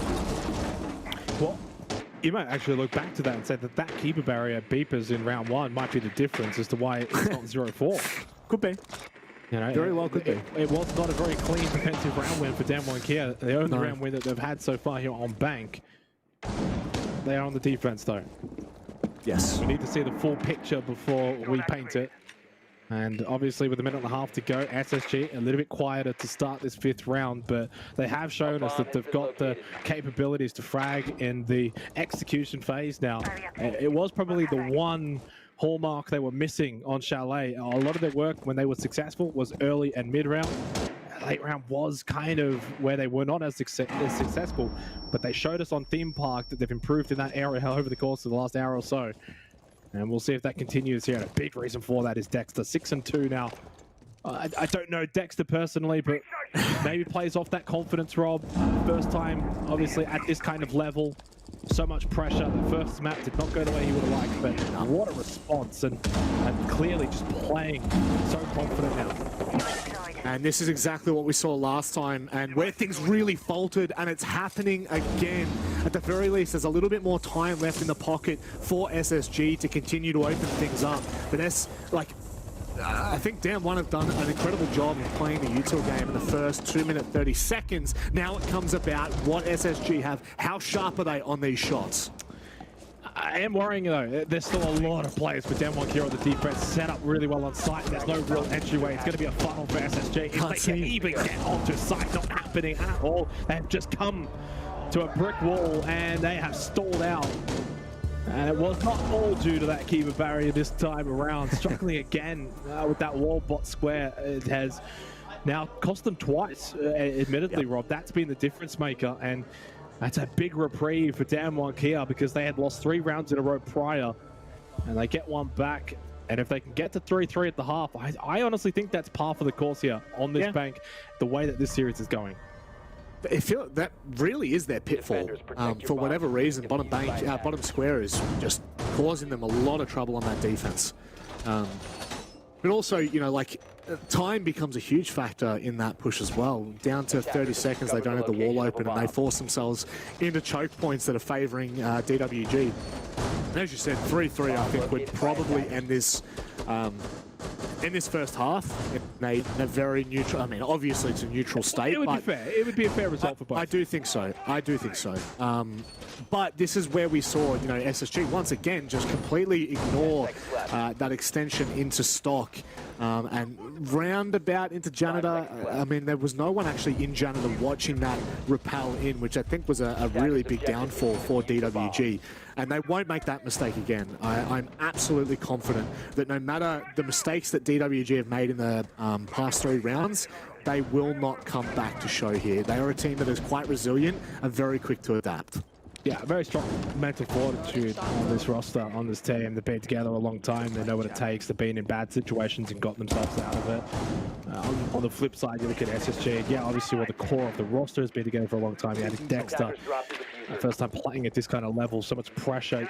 We've seen it literally on the cameras that he's feeling and dealing with. And while he's being confident and playing amazing in the last 2 maps, if it does get down to those pressure scenarios, you're going to have to bank back in DWG. But they're going to get there first. Big round coming up to close this first half. Final map of this best of 3 series. It has certainly gone the distance and lived up to the billing as I probably predicted. We did say at the start of the day, Rob, that the B stream is the best stream. For those unaware, maybe, we have TSM and MIBR coming up after this game, and you do not want to miss that one. So get comfy and stay tuned in. North versus South, that one's going to be interesting.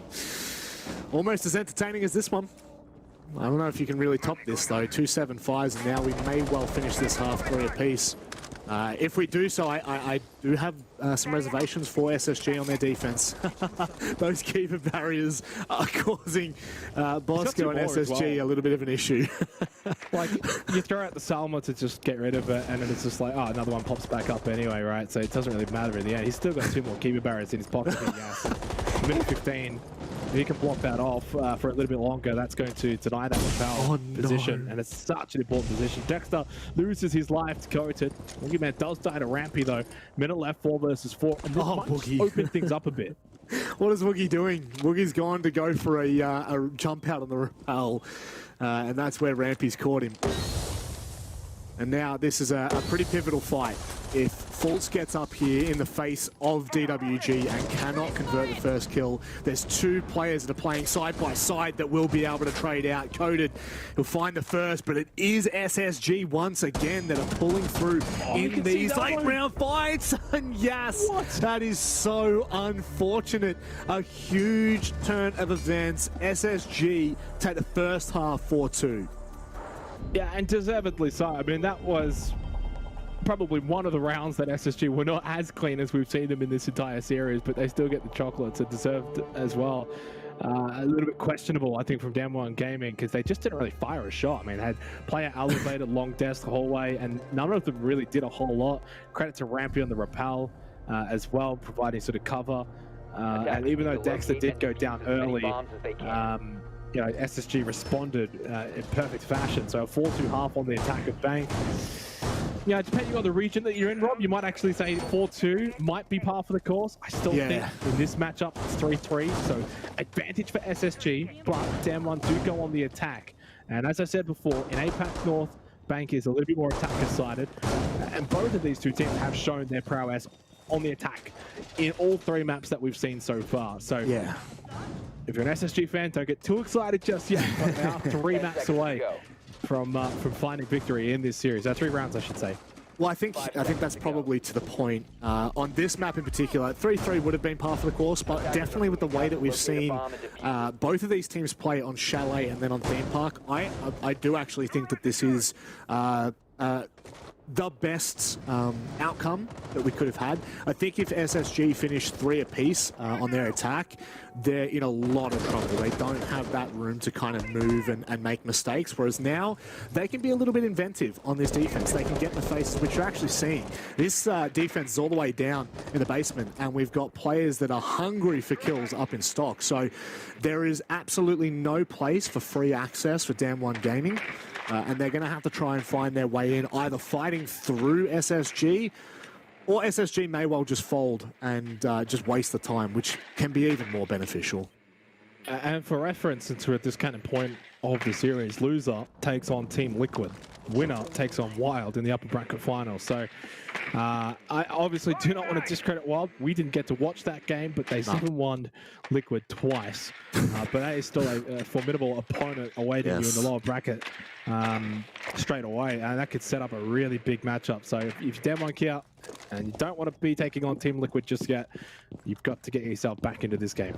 Well, that's it. Wild's actually kind of scary coming into this tournament because to get here, they actually had to fight through an open qualifier. And then, not only did they fight through an open qualifier, they beat 2 EUL teams, Rogue and Heroic, I believe it was.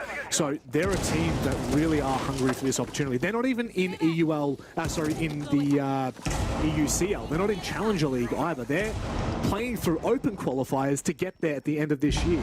So this team, Wild, that is coming in, are a huge unknown and are incredibly dangerous. Dangerous for Gas as well. Rampy from server finds that kill, headshot as well, takes out Iana, and Gas is struggling big time in a pivotal map. 1-6, Wookie 1-5, 2 star players for Dam1 KIA. Struggling to get going, and under a minute left, still Blue Stairs control through Bosco on the smoke. And maybe now turning their attention up towards that vault entry point through the hatch.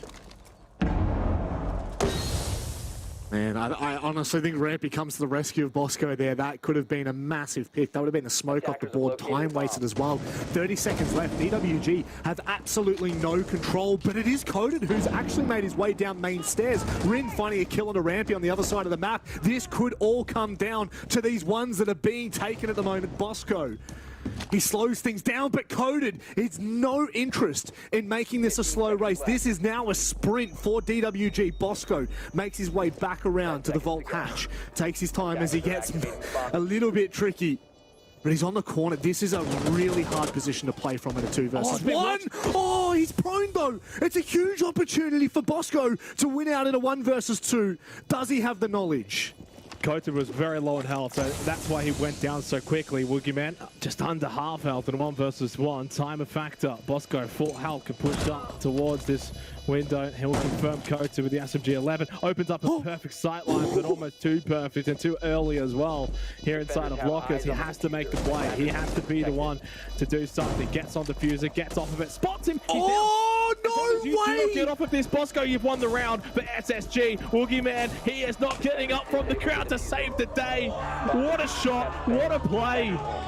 SSG, edge a little bit closer to moving on in the upper bracket. Look at the entire roster as well. They know how important that round is from Bosco.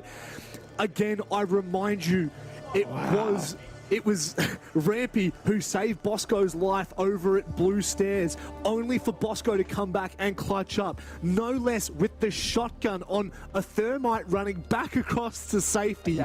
That has got to be seriously one of the biggest clutches we've seen so far in this matchup in a 1 versus 2. Yeah, 100%. I mean, that was impressive as well, entirely from Bosco. 1 versus 2, having to drop vault, and they kind of know where he was coming from too. Coated was watching prone that angle. It was just a wonderful early shot that gets him down, and then deals with the 1v1. Times a factor. Do you quite know where he is? He must have got a sound cue over towards bot. Oh, there was a yellow ping. There was a yellow ping. Yeah, there you go. So maybe there was something set up, but still, impressive. And now it really puts DWG KIA on the back foot completely. Down 2-5. But guess what, Rob? They were in this exact position on Chalet. Down 2-5 in the second half on their attack. And what happened? They won 5 rounds in a row. That's right. So for those that maybe missed the first map, SSG were in this position on Chalet and ultimately lost 7-5. Does it happen again? Does history repeat itself? I'm not so sure. I think they're even better than what they were on Chalet here. I mean, the yellow ping for me in that round goes to show once again SSG's intel game that has just been on point, and mainly on their attacks, but to see it kind of come to fruition on their defense as well. I don't know whether there was a default cam potentially up. I don't even know if there's access to that that would have the proper vision that they need, but I'm telling you right now, there are some rounds here that SSG are winning on such pivotal information. Yep. Speaking of pivotal information, DWG have a huge drone on site. They're going to isolate this fight. That is an incredible call. Hot and cold to shut down Yas and Tellers, though. But it is DWG Gaming KIA that have all the information and staff. You saw where that drone was, and KIA.CEST has worked perfectly off of it. Rin needs to go big here as well. Otherwise, SSG, they might have a way back into this round, which it looks like they are fighting tooth and nail for a 3 versus 3 now. Oh, no! Tooth and nail. They are getting torn to shreds. Dexter, big shot onto Rin. KIA.CEST takes down Bosco now in a 1 versus 2. Diffusing on quad. He needs the ace to win this round for DWG Gaming KIA against Dexter, the trial, the rookie, the man that wants to make his mark on this team, cement himself a permanent position. Can he salvage the round? He's already had 1 game round win before on Theme Park, and he's done it again. Swings out from Beepers, finds the kill. Oh, big round from Dexter. He has been so impressive, Rob, in the last 2 maps. So impressive. Match point, SSG. That is absolutely nuclear from Dexter in that moment. He had it back on Theme Park as well. It is Dexter that has saved SSG in 2 rounds in particular, let alone all the kills he's been able to accumulate on Theme Park and Bank now. He has done an incredible job, but you cannot take away from KIA.CEST there. That was nearly the ace 1v3 clutch. A tremendous effort, but it's not enough. It's not enough. Yeah. I thought DWG had made an unbelievable call. I think the big problem for me was they made a great call. They got into staff. They contested that one player that was anchoring on site, and then it went stale. And then SSG were able to come back in and retake and take 1v1s and isolate those fights. Oh my word. This matchup in particular is seriously delivering, and SSG are actually living up to their hype right now. And I feel like when you think about Chalet, Rob, this is probably what we expected them to do in the second half. This is what we actually expected them to sort of run away with when they went up 5-2. They were playing flawlessly. They were completely in control. Aggression was perfect. They made good decisions. And that's why it was a bit of a bit of a choke in the second half of Chalet. Full credit to DWG Gaming KIA, but to win 5 rounds in a row, something went wrong for SSG. And they've shown why that happened. Because now you go and look at Theme Park, now you go and look at Bank. They've been the better team on both of those maps. And the first half of Chalet, they were the better team. So for DWG Gaming KIA, they've only probably been the better team for the second half of Chalet in the entirety of this best-of-3 series. Yeah. And you kind of look towards, okay, maybe what was the issue? And again, I don't really want to put it on Dexter, but he did go 1-11, and he did have some nervous moments. But boys, he responded on Theme Park, on Bank, and all you can do is tip your hat to the guy for responding. Maybe you didn't have the start that you wanted. You would have been obviously going to sleep last night thinking, big game tomorrow, I want to start well, and he didn't. But he responded, bounced back, and that's a sign of maturity. That's a sign of a player who's going to have a future at the top level. 9-5, dominated on Theme Park, wins them that round, match point, and I think DWG Gaming KIA, as strong as they've got mentally as a team, they're just not playing as good as we expect from them. 1-7 from Yaz, 2-6 from Woogie Man, not really offering anything here on Bank, a map they've had so much success on. And for the first time this calendar year, they're about to lose on Bank back-to-back times for the first time. I mean, that is staggering. I would have backed in. One record. Yeah, I would have backed in DWG every single day on this map. And it really, honestly, I think you look to SSG's attacks, and really there were 3 rounds in there that were picture perfect. Like, if you wanted to show a new team how to play Siege, you know, at a high level, you go back to those middle 3 rounds that they were able to take on their attack and you showcase why they're so good. Now you've got 2 back-to-back clutch moments where SSG members are standing up. This is what makes a team like a champion team. This is where teams can really start to turn around their own storyline. And I mean, speak about a team that needs to turn their storyline around. It is SSG, and boy, are they delivering here at G8.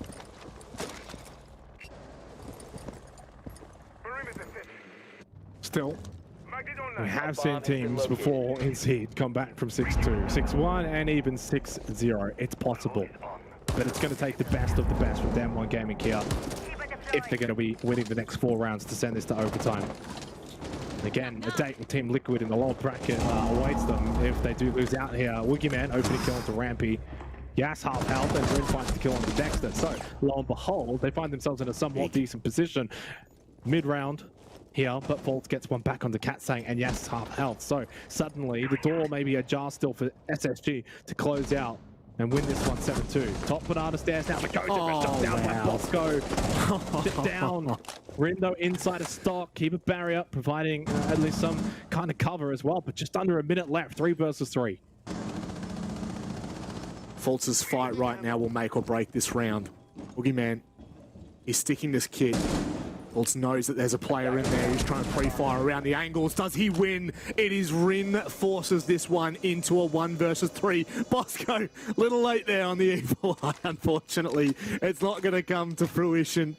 Maybe there was an opportunity to deny. We will never know, but certainly he has to clutch up big. Bullet hose in hand, opportunity here. Hot and cold is in a retrievable position. The information is coming through, but it's not going to be enough here. There's just not enough time, no matter how big Bosco goes. I cannot see this happening. You've got to play around on the rappel. Unfortunately, doesn't pick his teammate up in time. And DWG, they're not done with this game yet, and you definitely do not want to give them hope. No, yeah, you're right. Don't give them hope. Don't let them believe. You don't want to let them get a couple of rounds in a row. Remember back on Chalet, they won 5 rounds in a row. So they've already shown in this series they're certainly capable of taking rounds consecutively off of SSG. 3-6 scoreline, you know, it adds up very quickly. I've seen teams time and time again in these positions, up 6-2, up 6-1 even. All you have to do is take it 1 round at a time. On bank, your attacking team, you can easily bring this bomb back. Suddenly, then when it's 6-4, if they want to win this next round at 6-4, how many teams have we seen come back and win 2 rounds in a row to bring it to overtime? So many, right? It's statistically not that unlikely. No. So a big couple of rounds coming up here. SSG will not want to let this one get to overtime. I'll tell you what, if it does go to overtime, we said for Theme Park, it would remain maybe 50-50. If this one goes to OT, I'm full DWG KIA all the way. If SSG give up a 6-2 lead for this to go to overtime, I don't know if they'll be able to close it out. So they need to win this in regulation if they want to proceed to the upper bracket final against Wild. Yeah, that's fair. That is fair. Momentum would definitely be in the hands of the South Korean powerhouses. Locate and defuse the bomb. And again, like it is important to mention, you know, like DWG's form heading into this. They have done tremendously in their domestic league, in their regional league of APAC North, and also when they go to majors, they have been the shining light for APAC. They have really made, I would say, they've turned a lot of viewers around on what to expect. This is really interesting from DWG. They've gone down into dirt. They know that there's no control in blue, and they may be able to kind of manipulate this really quickly if SSG aren't careful. By attackers. Yeah, and a pretty standard attacking play here from DWG Gaming KIA, opening up this server room wall. They can get really good sightline through lockers and CCTV. Ectothermic as well can open up the walls close to the stairs. Now this though is something we don't see. The straight push in from Woogieman with the suppressive fire. He's baited that gas babe is so not even remotely close. It needs to be essentially enveloping the doorway, like that second one, but too late. Plant goes down, and this is a very tricky retake now for SSG. That is such a quick round for DWG Gaming KIA. 5 versus 5. They cannot be losing from here. surely not. Information as well for in. They know that there's a player aggressed up on the chassis. This bomb is in an irretrievable position for SSG. They have to try and fight, and they're not being given a single inch. DWG are ensuring that SSG have a bit of a hard time closing this map out. Bosco, he's going to stick this the whole time. Provided DWG are not in a really difficult position, they will win this out. What a call, what a round from DWG. Yeah. And once that plant goes down, 9 times out of 10, and in fact you could even say it was 10 times out of 10, you're not going to get the retake, right? You're not going to get that counter defuse. You've got hatch that you control above. You've got dirt, firstly. I mean, no one can come behind from dirt and kill you there. And then obviously you've also got blue stairs. There's so much watching that diffuser. You have to pull off something miraculous. Almost happened there, Bosco getting 3 kills, but yeah, suddenly, look at that. Look how quick it is, 6-4 from 6-2. And now they've already shown they can win 2 rounds in a row. They've just got to do that one more time, and then it's overtime. Pressure on SSG. It looked all sunshine and daisies not too long ago, Rob. At 6-2, they were flawless. They were running around, having a lot of fun here on Bank. And now the pressure dial starts to just turn right back up now onto SSG. All the good times. They were a couple of rounds ago. Pressure's back on. A lot of work still to be done. And they repeat. They go back downstairs to basement. I don't mind this. No, obviously, I love it. More emphasis needs to be, firstly, blue stairs and pressure into server. Yeah, there's 2 remarks here. I love that SSG have decided to go back here. It's really important that they do, because that for me is what SSG's vault drop, that for me is what DWD just did to them. And also my other mark that I want to make very quickly before we get underway with this round, I think that that plant was a bait. I actually think that Woogieman went and opened up the sidewall to ensure that that smoke canister was actually thrown closer to the desk, because that's what you expect. You expect to hear, you know, the exothermic charge go off and then someone instantly try and plant there, but instead he runs back around. They open up that straight line all the way through to lockers, and I genuinely think, I'd love to actually hear, if we get a chance to interview them, I would love to know if that was a fake, because if it was, massive 5-head brain. And SSG, look, I think they completely just dismiss that and go, yeah, that is what it is. We let that one happen. Now we show them what this defense has to offer. Can't imagine that DWG KIA is going to be able to replicate that last round at all. And the way that they're sort of positioning here leads me to believe it should be a little bit more of a bot square take, maybe blue stairs. They may still go for server room. I don't really see them going for vault, but I'd like to see them, if they do go through server room again, Rob, they're still going to have, I reckon, main stairs control. Bot main's so important. Generally, you know, most of the time that you're going for that server room take into CCTV, you still need something from main stairs. We see even teams sometimes send a player through garage as well. Vault does not really see a whole lot of play. That vault hatch in APAC, so don't really expect that from DWG KIA. 90 seconds left in the round. They do have to start making their way. Good vision, bot main stairs opening up this bottom square hatch. So yeah, it looks as if it is going to play out this way.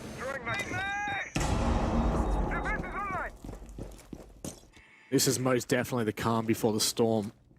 DWG, this is such an important round for them. Remembering this is the final map in a best of 3, but it is double elimination. So, okay, they've got to play inside a server, and he's completely pinched. It's Rampy.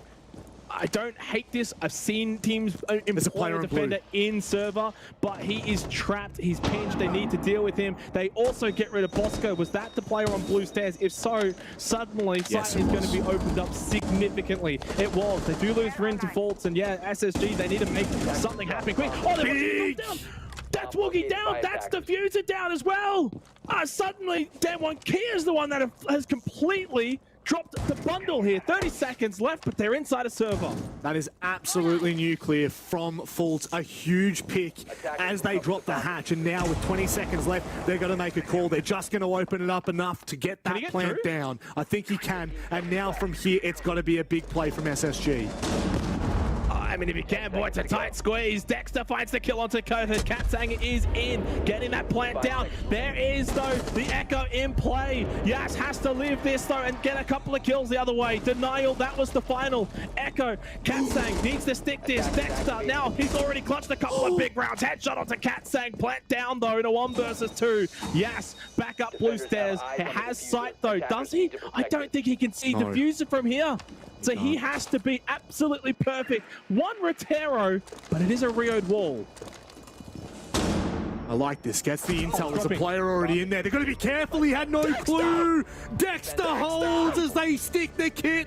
And as GG's in chat, SSG defeat the South Korean Giants in Damn One Gaming. Oh, it's the trial. It's Dexter. He has redeemed himself emphatically from that Chalet performance. He has owned these last 2 maps. He has owned Damn One Gaming KIA, and so has SSG. They come out on top in an absolute nail biter. For a split moment, Rob, it seemed like Damn One were really bringing it back and looking to force that overtime. Dexter inside server, anticipating a potential either hatch drop or blue stairs rotate. Really, really good use of his position and understanding of the scenario and the situation. Really well played from SSG. They take down Damn One Gaming KIA, a team that defeated them twice at the Sweden Major not too long ago. So redemption, revenge completed. Yeah, and I think as well, you look to SSG and you see their kind of storyline, even just throughout this best of 3, let alone coming into this tournament, but especially in that best of 3, started out really shaky, really rocky. We were not convinced at all on Chalet. We go to Theme Park. They doubled down. And again, you know, I want to be really careful that I don't ride the Dexter bandwagon too hard yet, but seriously, the stark contrast from Chalet to Theme Park was absolutely out of this world. And then obviously onto Bank, doubling down, finds the final kill as well, which has just got to be probably one of the more satisfying moments, especially when you're on trial, especially when you're in front of a large audience, in front of a large kind of performance. You know, there's a lot of money on the line. There's a fair amount of solid world-class teams here. This is a fantastic start for SSG taking down DWG.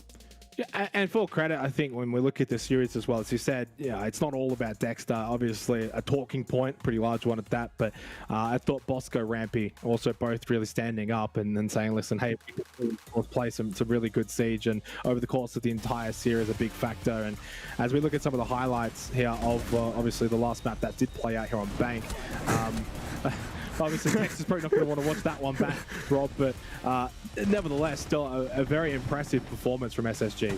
No, and there are multiple points here. I think these 3 rounds that we're about to watch right now were just so utterly important to SSG's map. 2 rounds in a row, they made really bold calls. One, kind of making their way in on the rappel, and the other one was obviously the vault drop. And those are the kind of plays and the kind of calls that determine what kind of team you are and where you want to be. And I feel like for SSG, the way in which they have won Bank is heroic at the very least. This is a really big step in this tournament as well. You think about the momentum they take into their next matchup. I'm not entirely sure who they verse. Is it Wild now they go up against? Yeah, that is a really, really great opportunity for SSG to already secure a place in the playoffs.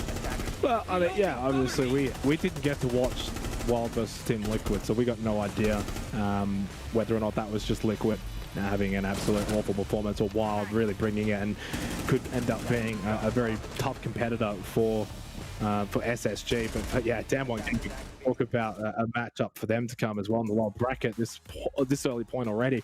They have to go now play Team Liquid. Loser of that's done. So it's a big loss here for Damn One Gaming KIA. Obviously, they've already beaten before in the past, and they couldn't get the job done this time. But an absolutely amazing game. I mean, that was enthralling. Both teams, I think, should honestly be given a pat on the back, because I thought both played well in parts. Obviously, SSG just too good in the end. They certainly are, and someone who performed kind of out of his mind in a couple of those rounds, Bosco. Let's welcome him in for the interview. For the very first time, I don't think I've ever spoken to you before, Bosco, so it's lovely to meet you, my friend. I want to ask you, how do you feel after that series? That was an incredibly tight contest, but ultimately, you know, a couple of rounds there, a couple of big clutch moments. What's it feeling like? I mean, it feels great, to be honest. I mean, our first professional win as a team, first win with Dexter, his first match on an international LAN against one of the top teams. You know, Damwon, they're an amazing team. So to be able to beat them in like a close BO3 like that, especially after not being able to get the job done in the past, it feels really good. Hello, Bosco. Nice to meet you as well. I don't think we've ever spoken before, and I'll just get straight to the hard-hitting question here around Dexter. Obviously, as you sort of just mentioned, first time at this kind of level, he would have been, I guess, nervous potentially coming into today, wanting to start well. Ends up putting out 1-11 on Chalet, and at the end of that game, head in his hands, and just obviously felt devastated with his performance. But I think it says a lot about that player, about this guy, about his character, to respond in the way that he did on both Theme Park and on Bank, to almost lead from the front. Does that just say and speak so much about this guy and what he can bring to this team? Yeah, I mean, none of us even had a doubt in our mind after the first map. Dex, you know, I think it was just his first game at an international LAN, like you said. Had to get the shakes out, had to get the nerves out, but after that, you know, we just completely reset and focused on our map pick, and yeah, he was the player that we all know him to be, and I'm really proud of him. It's not easy to bounce back from a first game like that. Yeah, it's not. Yeah. No, sorry about that. I didn't mean to almost cut you off there. No, don't be sorry at all. That's my fault. Speaking of your map pick, obviously we go to Theme Park, and you know, from Xenox and I's perspective, in pretty much every region around the world, Theme Park's quite heavily defender-sided. Did you expect for you know, such a strong attack from yourselves, and then also from, I guess, from Damwon Gaming KIA's perspective? They put up a good fight on their attack. Were you expecting that? For us, I always expect to have a decent attack half. You know, we're one of the best attacking teams in the NAL. We have been the last stage, and I feel personally really comfortable with a lot of our attacks and calling those things. And yeah, when we found ourselves up 4-2 at the half, you know, that's like a really good sign that we have a very good percentage chance to win the map, because yeah, like you said, attacking it is so difficult. But Damwon, they attack that map different than most teams. They are very good at like isolating the site. Like they were pretty much ignoring all of the roam setups almost every single round, and just finding ways to hit the site. And it just took us a little while to like kind of catch on to that and adjust. But once we did, we were able to close it out. Bosco, in most sports, the analogy is defense wins championships, and defense felt like a bit on the backside from both teams really in this series. Is that a concern in some way? Do you look at that moving forward for the rest of this tournament, that maybe defense has to get a bit of a larger focus? I just think in the current meta right now, and with attacker repick, you have to be proactive on defense. You have to be responding to what they're doing and making plays. You can't let teams do what they want to you. Like Chalet, for example, first map, like we had a very good attack half, and we just couldn't get the ball rolling on defense, and we fell into that. Like we were letting them do what they wanted to us, and we weren't reacting well enough. We weren't helping each other the way that you need to, and you need to be playing like that on defense to get round wins in this current meta. And just very quickly, your final map, Bank, obviously, we kind of looked at the stats there and heavily favouring Damwon Gaming. Is there a reason why you go to Bank? I mean, I know you probably can't give away too much there, but were you guys feeling confident on Bank, or had you prepared for Damwon Gaming there? I mean, of course we prepared for them. We knew Bank was a very possible map going into this. It was one of the 3 that we expected. I mean, yeah, we play every single map. Like there isn't a map that we don't practice and that we just auto ban. We prep really hard for each and every map that we think we're gonna play, and yeah, we're very confident in our Bank, so we were happy for that to be the decider. No, that's totally fair. Look, we'll kind of finish up here, I guess. Did you have anything you'd like to say before we let you go? No. Just we're gonna keep playing our game. That's what I told the guys before the match. Just play our game the way we do in scrims, regardless of the outcome. It does not matter if we win or lose. Just if we play our game, play as a team, we can get the job done. Beautiful. Thank you very much for joining us, Bosco. Thanks, We wish Bosco. you the best of luck against Wild in your next matchup. All right, thank you. Nice meeting you guys. Oh, lovely to meet Bosco, Rob. How's Always. that? Absolute professional, isn't he? But and a professional win in the end as well for SSG. That's a huge performance from SSG again. Can't stress the importance of kickstarting your campaign at Gamers8 with a strong start, and that, I mean, it's probably only one stronger start you could have had, and that's Wild taking on Team Liquid, taking them down 7-1 on either map. But I will say this, that is a tremendous victory under the belt for SSG here. You heard what Bosco was saying about how good DWG are. I think this means a lot to them. Yeah, and we've seen it from Damwon Gaming on an international stage, not just in APAC, whether that be SIs, majors, etc. They've shown that they're a team that's continuing to get better every time they make these kind of events. So they'll obviously be a little bit disappointed walking away from that game and from that series that they couldn't honestly play a little bit better, because for all intents and purposes, if you were to go back and really sort of dissect each map, yeah, Chalet, I mean, the second half from Damwon Gaming Kit was really, really good, but it was just defense that let down SSG. Their first half was incredible. And from there, Theme Park Bank completely to the side of SSG. So there's some concerns there for Damwon Gaming Kit, especially now going and playing Team Liquid in the lower bracket. That's got to be a little bit concerning for them. It's unless it's like it's either Wild is just like the best team at this tournament apparently, or Team Liquid had just sort of one bad series. To lose 7-1, 7-1, I don't know. Are they going to respond? It's so hard to say now. Sorry, let's have a look at the bracket, because you're talking about it anyway, Xenox. It's a good point to make. You know, was that a choke from you? Because it's a choke from Liquid. It's definitely a choke from Liquid. Unfortunately, I can't really say anything back to that one. It was definitely a choke from me too. But look, Wild taking down Liquid, as you said, that is just an absolute travesty for Liquid fans, for Brazilian fans, I should say. But Wild, I mean, geez, that is an incredible storyline going up against Spacestation Gaming. That is a huge game for them to be able to play to potentially book themselves a spot already in the playoffs. The one for me, though, Liquid and DWG, I mean, who do you go for there? You know, like, who are you backing in? Yeah, I mean, as I said, that's why I was basically saying it's so difficult to decide. Impossible. I thought Damwon Gaming Kia's attack was obviously pretty good in this series, so they can still kind of bank that in. And for Liquid, we haven't seen it, so I don't know. I can't really comment on Team Liquid, but to lose 7-1, 7-1, not ideal. I guess maybe you're back in Damwon Gaming Kia, but moving ahead, of course, we've still got the upper bracket matchups for Group B, and yeah, don't go too far, because we've got TSM versus MIBR.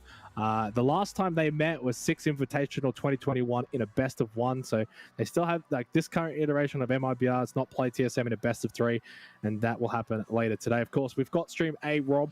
A is for awesome, B is the best stream, but they've got BDS and Team Falcons, of course, as well, coming up shortly.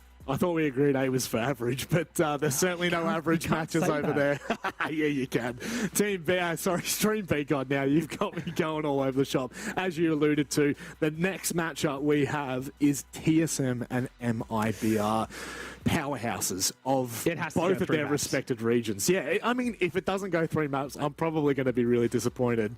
You know, to be fair, the fact that we've already had a 3-map with DWG and Spacestation Gaming, that kind of sets the tone for the rest of this series, rather the rest of the group stages. But again, I'm still struggling to get past Wild's victory. I mean, is that possible to replicate moving forward? I'm not convinced yet, but boy, they've got a great start.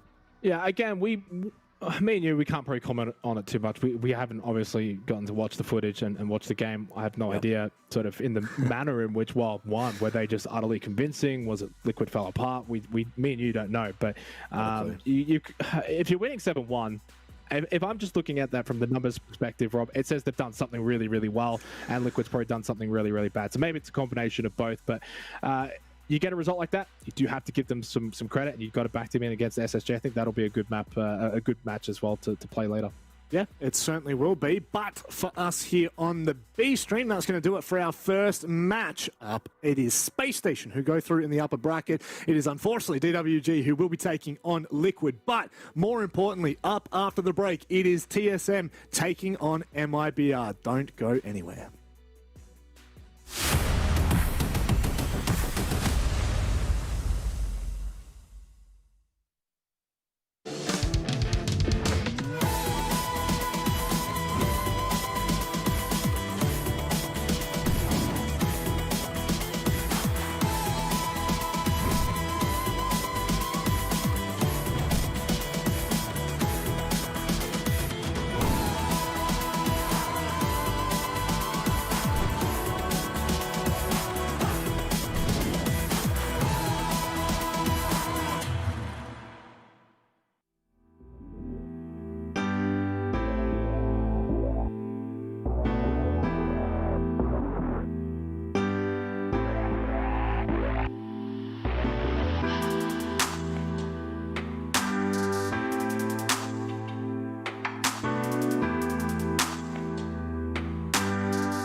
And we are back. Thank you for sticking around. First matchup was utterly entertaining. We almost saw every round we could possibly see outside of OT. Xenox, I don't know whether you want to make any remarks on the last matchup before we move on. It was a good series. I liked it. Yeah, as you said, I mean, we didn't get any OTs, but for the most part, it was a pretty close affair on pretty much all 3 maps. So, really enjoyed it. Obviously, congrats against the SSG. Day1 Gaming KIA now take on Team Liquid in the lob bracket. That's sure to be one to watch.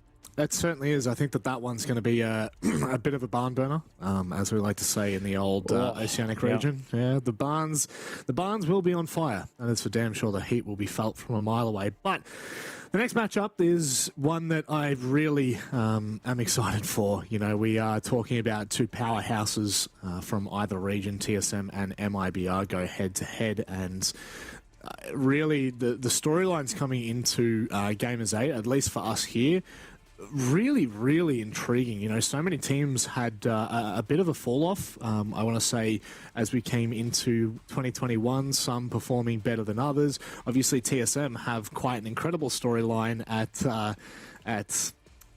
SI. There we go. We got there in the end. It's quite late here for us. But, you know, they really turned around a lot of conversations. Since then, I don't know whether I can say I'm as convinced, if I'm being completely honest. But look, without a doubt, there's one team that I am keen to get underway and start talking about, and that is none other than the Brazilian powerhouse in MIBR.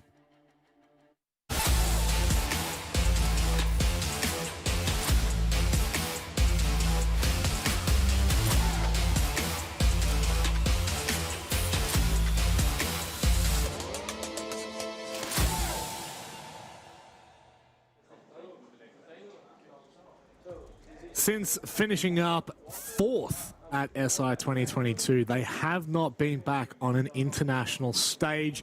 They've had, I would say, a bit more of a lackluster Stage 1 and Stage 2 than most expected. I think we all could have seen them kind of skyrocket back up to the top in Brazil, but it just has not been the case. However, Xenox, coming into this, it is the perfect opportunity once again to cement MIBR in the minds of Siege fans as one of the best that there is.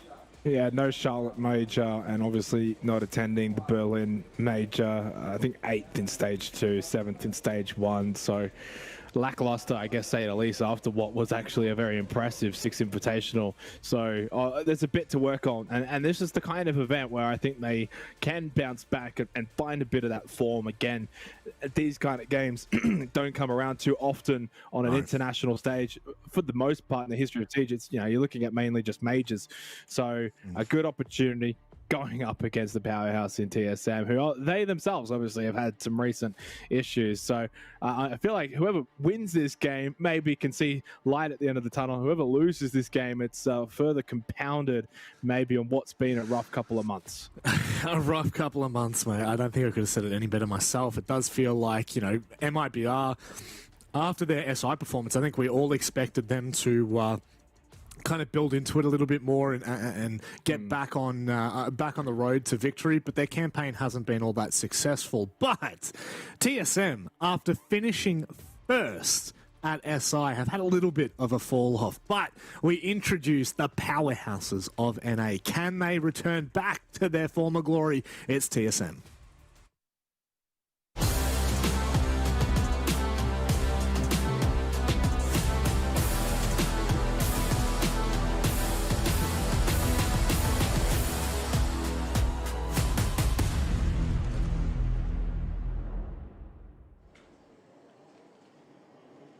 The last 3 stages for TSM, they are definitely not living up to the height that I think many have in their minds. 5th in Stage 3 for 2021, then 9th and 8th leading into this year. Do we feel like this is the tournament for them? I mean, like we said for MIBR, there are so many chances here for these big names to really perform and showcase what they have on offer. Well, it has to be, right? an unfortunate stage 1 and even another unfortunate stage 2 means they missed out on Charlotte and they're going to miss out on Berlin and they're missing out on SI points as well. So it's an opportunity, though, I think more so, forgetting about all the externals, forgetting about past and previous results, to find some form against some top teams internationally. It's the exact same approach that we have for MIBR. As I said, both teams basically coming in with a really good 6 invitational and a really bad stage 1 and a really bad stage 2. So pretty much same pathway, and obviously both will be looking for a good result. Only one of them will be able to find it. All I can hope for both of these two teams is a competitive game. We saw that with SSG and Damwon Gaming KIA. Even though Damwon ended up losing that game, it still went to 3 maps and they were still competitive. And that's what needs to happen for the loser of this game. That has to be sort of the condition that does take place. If one of these two loses and they lose badly, it completely confounds what's been, as I said, a rough couple of months. So I think TSM should be able to bounce back here. MIBR, they too have been struggling. It's so difficult to predict. Don't even ask me.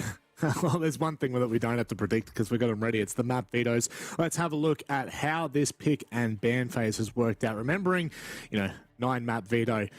So just very quickly for all the viewers at home, it is like you're reading a book. So it's Skyscraper, Oregon, Border, and Clubhouse that have been banned. It's numbered, Rob. And then, is it now? Oh, it is numbered. My apologies. But then it is Chalet and Theme Park that have been picked, leaving Bank to be the final and deciding map. And for those that we hear for the matchup that we just had, yes, these are the exact same damn map picks. Rough. Yeah, it's not something we see too often. I mean, in fairness, I feel like we don't really get to cast many best of 3s these days. It's all best of 1s, but it is. Kind of strange to be going the exact order as well. Chalet, Theme Park, Bank.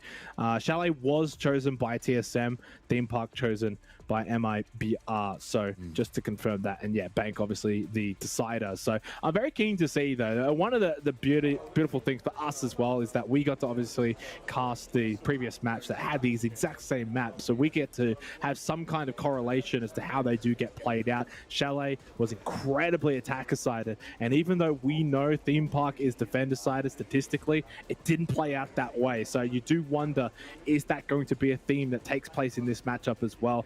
Final discussions, final huddle here for MIBR. It's a big game for both of these two teams. Stage 1, Stage 2 has not gone the way. Basically, besides SI 2022, has not gone the way that either team would like. But here's a chance at redemption. Here's a chance to get some success on an international stage at a land, big money to be won, and also form to be gained going into Stage 3. Well, that's just crazy, right? Like, you think about the the international performances from both of these teams outside of really the Mexico Major for TSM. They've had some, I would say, some ridiculous performances. 4th and 3rd for both of these teams at SI21, and then SI 2022, TSM were our victors, and MIBR came 4th. So they were all the way through to the semis, and since then it's just not been great signs. But again, we ask the same question of these teams that are performing here.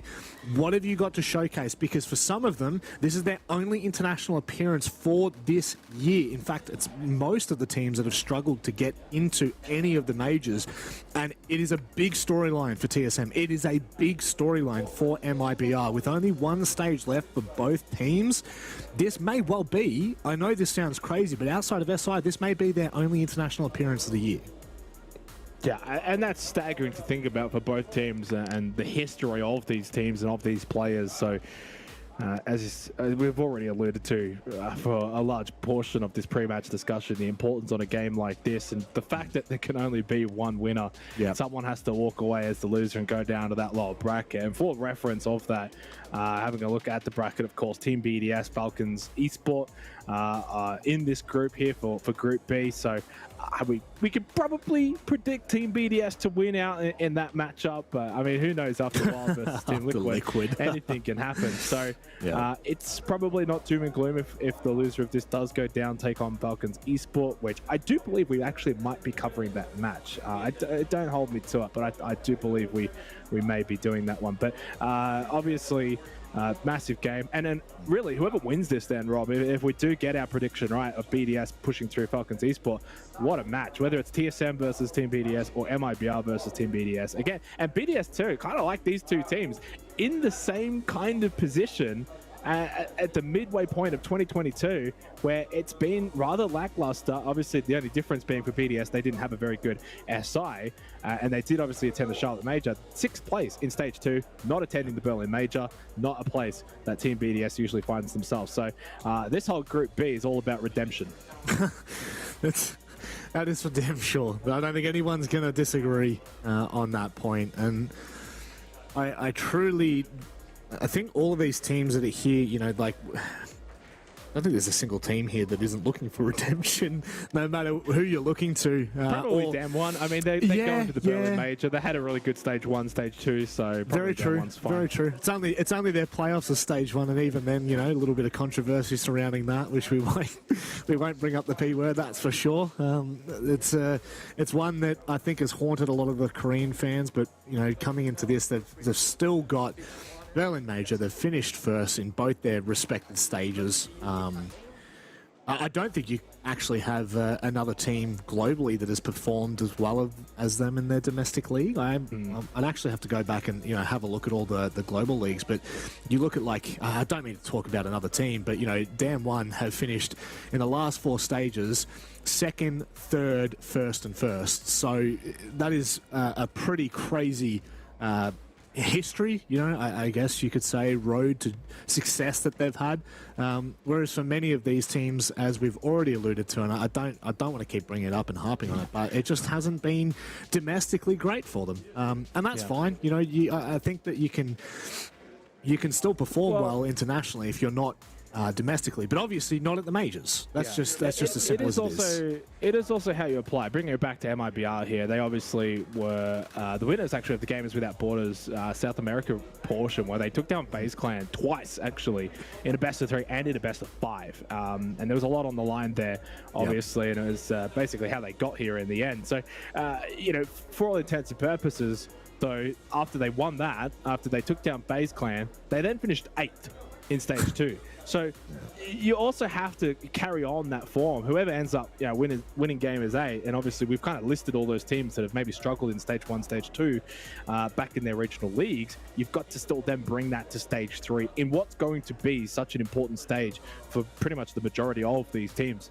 Pretty clear right now that we're just having some startup issues here for the beginning of this game, to further build the anticipation, but hopefully not too much longer until we get started heading into Chalet for our first map. But yeah, I think that for MIBR, it's all about understanding what went right at Gamers Without Borders. How could they defeat FaZe Clan twice, 2-0 and then 3-2 in the best of 5 grand final, and then just have a collapse basically in the group stage of their regional league in LATAM. So I think that's what is probably needed for MIBR, a bit of consistency. And for TSM, we know what this team is capable of. You don't count them out. You know that they've got the star power. It's all about rebounding and refinding some form off the back of a bit of an average Stage 2.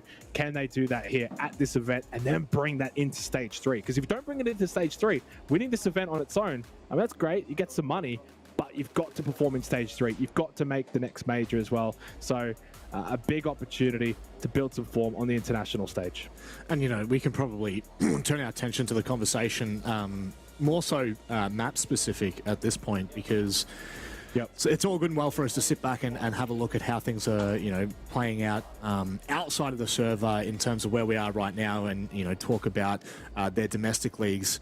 But when we look at the map picks, and I'm not going to talk specifically about each team. I'm also talking about the regions that they're from and how it's going to probably affect the way this game plays out.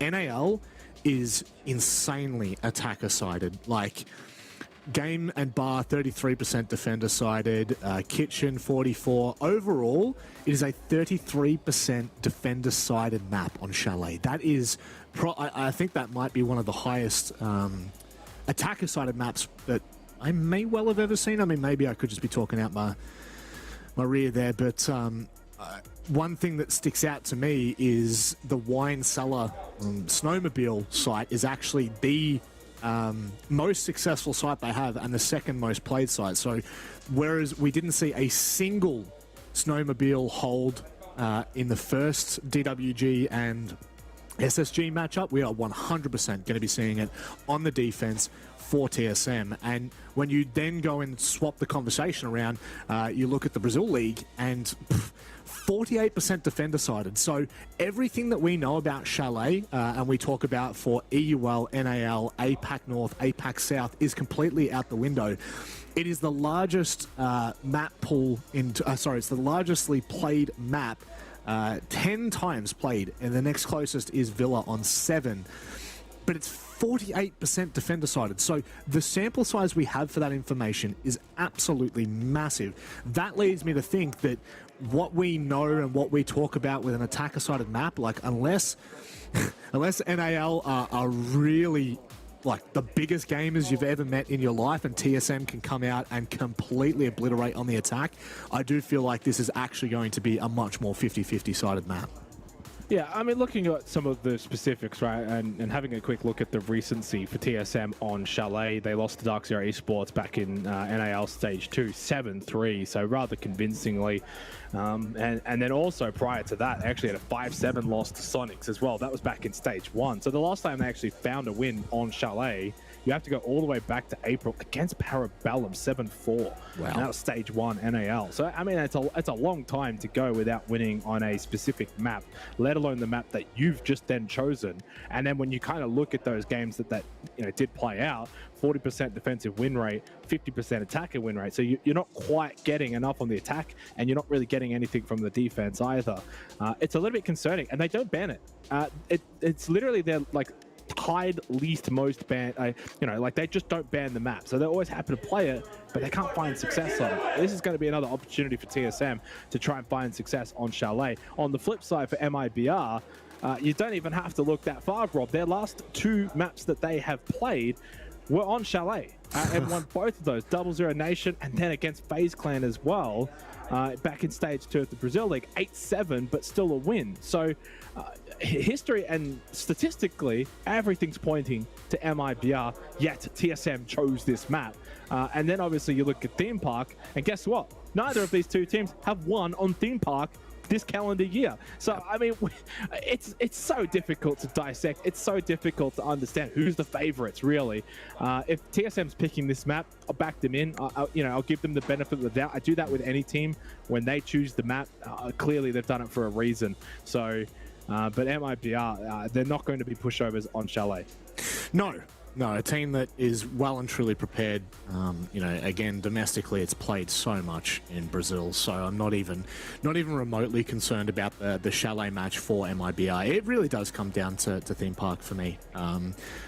Although neither team have won it. Hang on. Sorry, Rob. I have to cut you off here. I found more information, and since we're obviously not in the game yet, I mean, now's the time to obviously just bring it out. Please. So, those 2 matches of MIBR I just brought up, the wins, right? That's all great. Green light. And I'm sitting here and I'm like, why is their round differential -12 with a 43% attack win rate and a 38% defensive win rate? Well, it's because they've had 2 0-7s on Chalet this calendar year, and then the other loss as well was a 7-3 loss to NIP. So they are actually a little bit susceptible, or were, I guess I should say, on Chalet. But recency, at least in the month of July, it's been all good. So yeah. I wonder which MIBR shows up here on Chalet. The new and improved Chalet MIBR, or the April-June one that got 0-7'd twice. Well, I choose to go with recency bias and stick to the last 2 performances they've had on this map. Consistency is key. They've played it. This will be the 3rd time in a row in competitive matches that we've seen MIBR play Chalet. And again, the last time we saw TSM play Chalet was a 3-7 loss to Dark Zero. So I don't have the most confidence. Here we go. Let's go. We are underway. Everyone, we can applaud this. Finker, ban out Finker. Just get rid of it straight away. See you later, Finker. Jeez, you're 5-head, mate. You're 5-head. In fairness, Finker is just phenomenal on this map and pretty much on most maps. And looking at the history, both of these 2 teams are happy to ban out Finker. I wonder if Thatcher's the next one. No. Ooh, that's actually a little bit surprising. Twitch ban. I don't know about that one. That leaves quite a lot on the board, unless it's a target ban on the part of TSM towards MIBR. I could be missing that. And the Azami, pretty standard. An operator that is either banned or picked. There's no in between. Has been largely played that we've seen in pretty much all regions and on pretty much all maps. And last ban, is it Mirror? Yes, and so the Twitch is the only one where I do raise my eyebrows a little bit, but the rest is all pretty standard. For me, whenever I see any kind of ban that I don't want to say doesn't make sense to me, but just doesn't look to be like a standard ban, my mind just instantly goes to, what do MIBR have on the Twitch? Like, what is that? It's got to be a target ban, surely. I mean, look, whatever it is, it is. At the end of the day, this now unfolds in the way that it will, regardless of where these bans sit. And I do feel as though with that thinker gone, this could be a very interesting matchup. I've just quickly had a look, but there's nothing. I mean, only banned TSM's only banned out Twitch once, and that was back in NAL Stage 2 against XM and Villa, so there's probably nothing there. And also, other teams have not banned out Twitch against MIBR, so clearly they've got something on their mind as to why they've banned it out. But no, it doesn't look like a target ban to me, and it's also not a regular ban either by TSM. But yeah, look, the other three bans are all pretty much expected, but it does leave a couple of things on the board as well, Rob, for these attacking teams. Thatcher available if need be. Now, pause was called, by the way, if for those that maybe missed that in the chat. There was a peep in the chat before we got into this round, so hence the rehost here from TSM's side. And look, obviously the beauty of LAN, we can sort these issues out pretty quickly, and hopefully we can get back into the game. We do know where we're going, fortunately, and we've now seen the bans as well. I don't really want to sit around speculating on the Twitch ban, but obviously the other three bans pretty much standard. Finker has been banned across the board, or picked. Zami in the same stratosphere. Mirror's the only other one. I feel like you could have gone for a Valk on Chalet. You can ban that out. Mirror has mixed success, I think. Personally, I see the value in the Mirror, hence why it gets banned out so much, but I also see a lot of value on Valk on Chalet, so it could go either way there. But again, don't really have much to go off here. Rehost before even the first round's played. It's one of those things that happens and happens all the time in Siege, doesn't it, Rob? So fully used to it. I feel like we've pretty much absolutely abused DevMarta's match tracker here and gotten as much out of it. So I just want to see some Siege, man. I've been looking forward to this game since we found out that we were going to be getting this matchup. I saw this matchup and it was the first thing I said to you. I was like, Dan, this is going to be an absolute banging matchup. These two teams have only played each other once back in SI 2021, best of one. I want to see a best of three. I want to see them go the distance, both as well. There's two ways you can look at it. You want to see them when they're at their very, very best. I'll just look completely frozen there. You want to see them obviously the very best, or potentially you want to see them when they're both kind of far back. Well, that's the thing is, you know, you're either going to see them at their best or you are going to see them, unfortunately, in a bit of a deterred state. One thing for me, with, you know, I mean, we can kind of turn this podcast mode because we have gone through... for 15 minutes, mate. It's we're just there.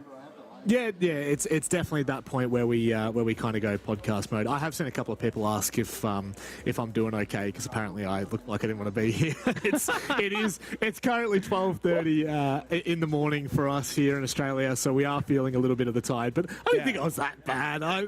Surely it wasn't that. No. One thing I want to talk about with the Mirror ban is I just feel like it's banned so often that when it's not banned, it just never gets played. Like, I feel like teams just aren't prepared for it not to be banned. So this is a bit of a... It's not a hot take. It's kind of like a mild take, if you will. But certainly with the leagues that we watch, APAC South, APAC North, whenever Mirror's left in, very, very rarely is it actually played. So I do feel like you probably could have gone for something a little bit more bold, like the Valk pick. And maybe... The Valk does get played. Yeah, it gets played a lot on Chalet. And maybe it might have thrown a spanner in the works, but... also, just want to make note, this is 100% TSM's map pick. MIBR decided to start on defense, and for many that watch EUL, NAL, or APAC, you'll be sitting here going, that seems like a bit of a missed opportunity. No, in Brazil, Chalet is a 50-50 sided map, and I'm sure most can attest to the fact that defense is probably a little bit more comfortable to start on if it is a 50-50 map. Regardless, I am keen to see the different dynamics from the different regions that we're seeing at the moment on Chalet. You know, Brazil, very 50-50, whereas NAL, incredibly attacker-sided. So we'll see what transpires here. Yeah, we saw that obviously with SSG in the matchup earlier with DWG Gaming, right? they came into this match on Chalet, and boy, were they so aggressive from the onset. There was a blitz attack actually to open up the first round, whereas I'm reloading.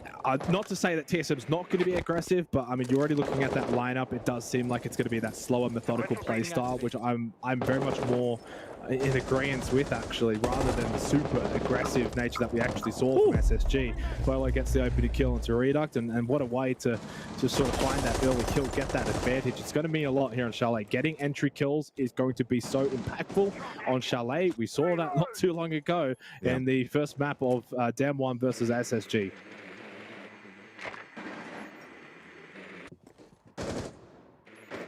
Now, Merc sitting on the hard bridge. You don't often see that, but generally in NAL it was Charla that was playing that role, so I guess he's kind of picked that up to allow Snake to sit on a more frag-heavy role, a more comfortable role.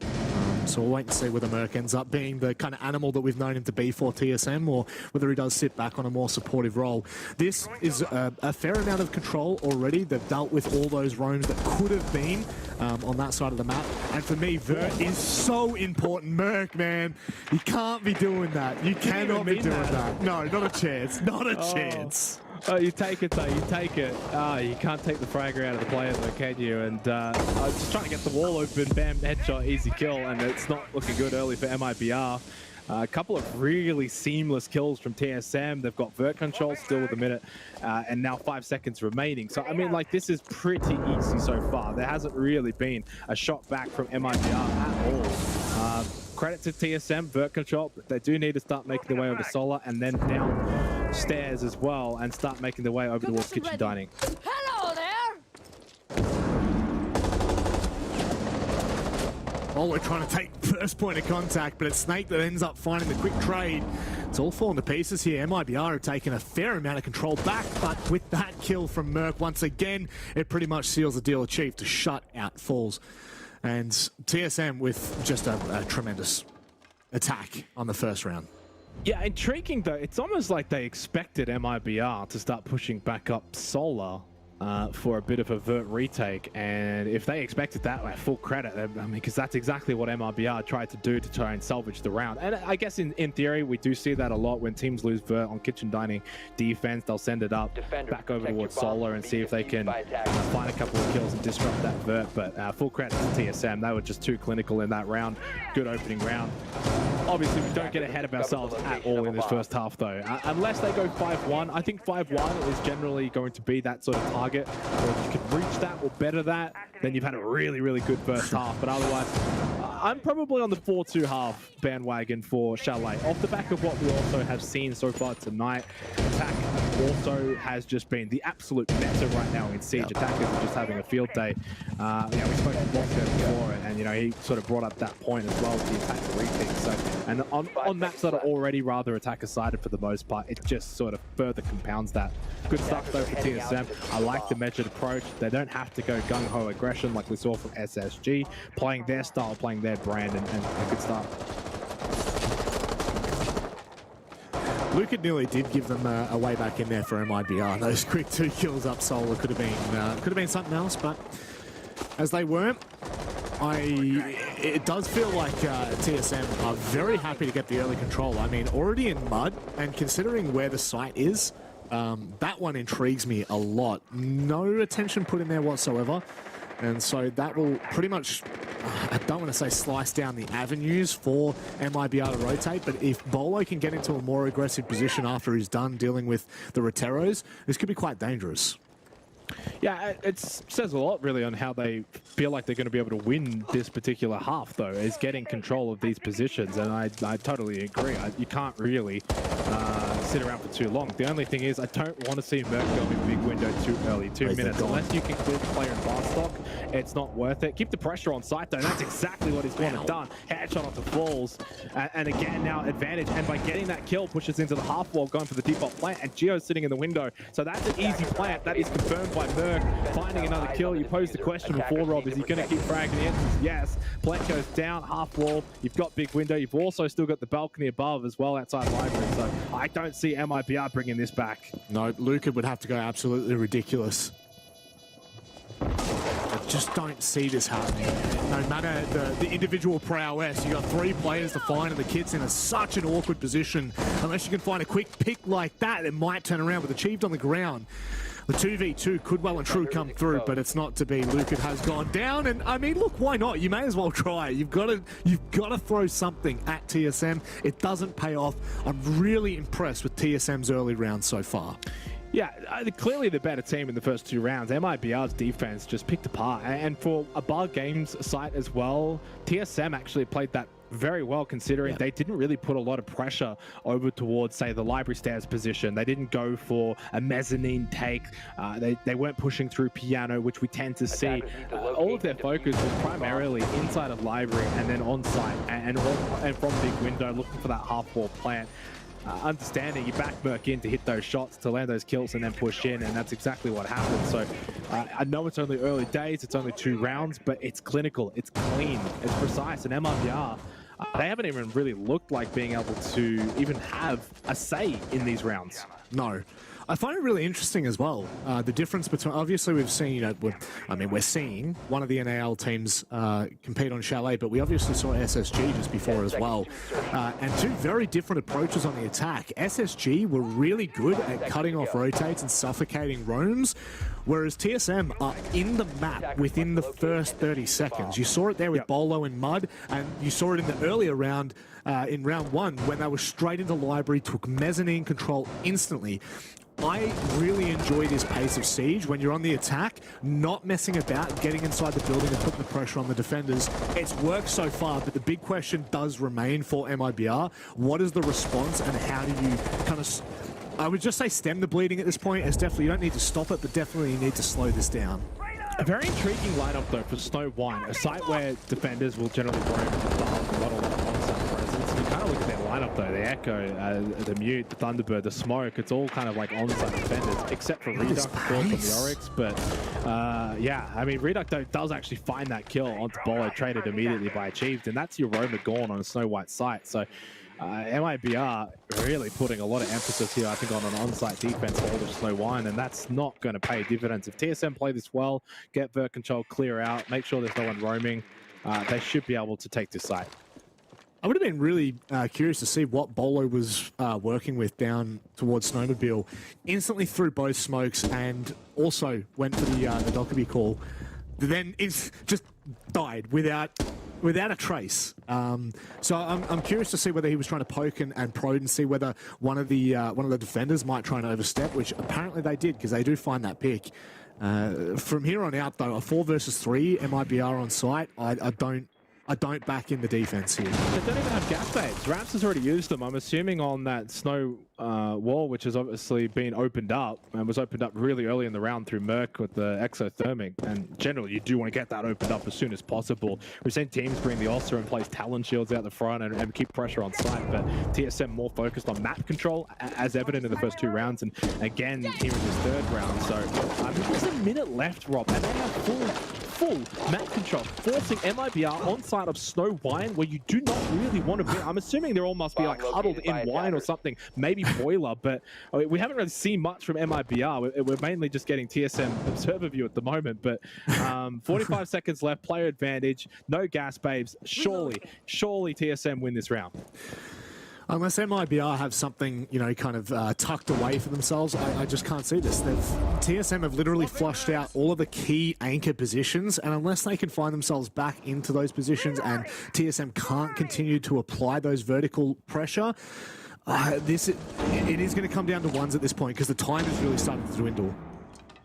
Okay, so blue hallway there for Falls, but yeah, low on health. So, and if you're talking about ones, that's one that should be winning. Pushing into sight now, Merc's got the fuser, and he's inside of Wine. You get the kill onto Falls, who was low, and yeah, that was falling apart. Oh my god. Very, very quickly, very seamlessly as well. Not surprised though. I mean, I was saying that they had done the groundwork incredibly well. The only blip was time, but in the end, time did not matter. And TSM, by far and away, have just been the better team.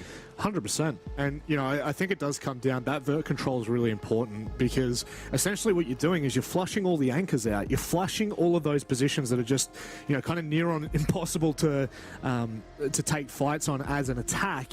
You are just forcing them into awkward positions. But this is the time to do it, right? This is the time where you kind of have to do it for MIBR, because if you let this game kind of continue to trend in this fashion, you are really going to cause a detriment to yourself. So MIBR calling this early, we said at the very start of this match what meta was going to kind of play effect here. Was it going to be the Brazil meta, or was it going to be the NAL meta with how attacking sided it is? So far, the North is winning out. Yeah. I do agree with the timeout, all things considered, but it also does kind of give me a hint of weakness there by MIBR, that they feel like they're in a little bit of trouble early on here. Remembering they are on the defensive chalet. All they do need to get from the remaining 3 rounds of this first half is probably 2 rounds, and they should feel confident going into the second half. But you've given 3 opening rounds to TSM. They're clean, they're precise. They've won on 3 different sites now: Kitchen Dining, Bar Games, and Snow Wine. So whether it does, I think they were on Kitchen Dining and quickly switched over to Bar Games. They don't even know where they're going. You've just had a timeout. You've called a last-second switch. You've just had a minute to talk about it. It's a disaster start for MIBR, but Bar Games, if there's a site you're going to win on the defense, this is the one. TSM, I mean, they ripped this apart last time. How do you deal with that big window play? You're going to obviously have to set up top library stairs shield, mezzanine chimney shield, and go for that. Otherwise, if you leave that open, I mean, TSM will tear you to shreds. But I don't know how MIBR get back into this. No, and I think we'll see MIBR go for a very similar, you know, like upstairs hold and the roam across into, surely they're not going to hold over in Solarium. It actually looks like they're going to hold in bedroom, which TSM just ate up last time. They had Bolo and Snake both in mudroom instantly. They found a very quick trade. They cut off all rotates to site by sitting 1 out the front of Fireplace, 1 on the big window, and I believe there might have been 1 by Snowmobile Stairs, I'm not entirely sure. But TSM suffocating MIBR for rotates, for room to move, and boy oh boy, did they absolutely execute perfectly on site. So the fast pace that TSM are bringing right now, I just feel like MIBR can't handle. Well, it's funny you say fast-paced, because it's fast-paced, but in a controlled manner. That's not over-aggression. Yeah, it's not chaotic, right? Yeah, it's exactly right. And they're not putting a foot wrong. Even if they do lose a player, it's traded back. I think we've seen Bolo die a couple of times, but then Achieve gets the trade. So, I mean, at least 1 for 1 at minimum has been the case for TSM. And Reduct forced to drop at 2 minutes already. That is an early drop. Generally, teams have to commit a lot of utility to clear any player out of library. But a bit of a reprieve here for MIBR. Double kill. Geo and Snake meet their maker. And for the first time on Chalet, TSM on the back foot. Yeah, I think that's a really good call from MIBR. If you can get in the faces of TSM before they're in the building, then they're going to have a little bit more of a tougher time. We saw it in the last 3 rounds. TSM have been able to access the building far too quickly and far too efficiently. And not just access the building in just a generic way, you know, going through garage and then slowly clearing, but they're in really key points of interest so early on. TSM are not allowed to do this round. They're not in mud. They're not pushing anywhere else. They're trying to cut off these lines of sight. And look, MIBR win the first 2, but from here, unless TSM can find a cheeky peek here or there, I don't know whether they can find their way back into this round. No frost mats to worry about. So in terms of these window vault plays, they are applicable here, but so difficult. Top library hallway for Reduct. There's Bullet just outside his window. It's quiet time though for TSM as they look to maybe try and find a kill back the other way. Balls throws out his first gas babe. Yeah, I think Bolo's position should be known here by Reduct, unless he has absolutely not made a sound cue at all. Yeah, this is interesting. Finally, stands never mind. Didn't last very long at all. Merc made the play, so did Bolo. Both got shut down on the entries, respectively. No surprise, MIBR do get a bit of a comeback off the back of that timeout on Bar Games. They needed to, Rob. That was a must-win round, and MIBR stands strong. They certainly do. It had to happen. If MIBR let this game roll out of proportion any further, I think they're in serious trouble. I thought Achieved coming up the 5-play stairs there was actually going to cause so much chaos, but they had a player watching, obviously from Mez, but they also had a player watching from Studies, so it would have been impossible to make any move without MIBR knowing. But I do like that from TSM. You've only got 3 players left. Try and play for the heroics. See if you can win your ones, because if each player wins their one, all of a sudden, the whole round flips on its head. Now we've got MIBR kind of playing a little bit more freely, right? We go across to kitchen, we go across to dining, and this is an opportunity where they really did fail on their first attempt.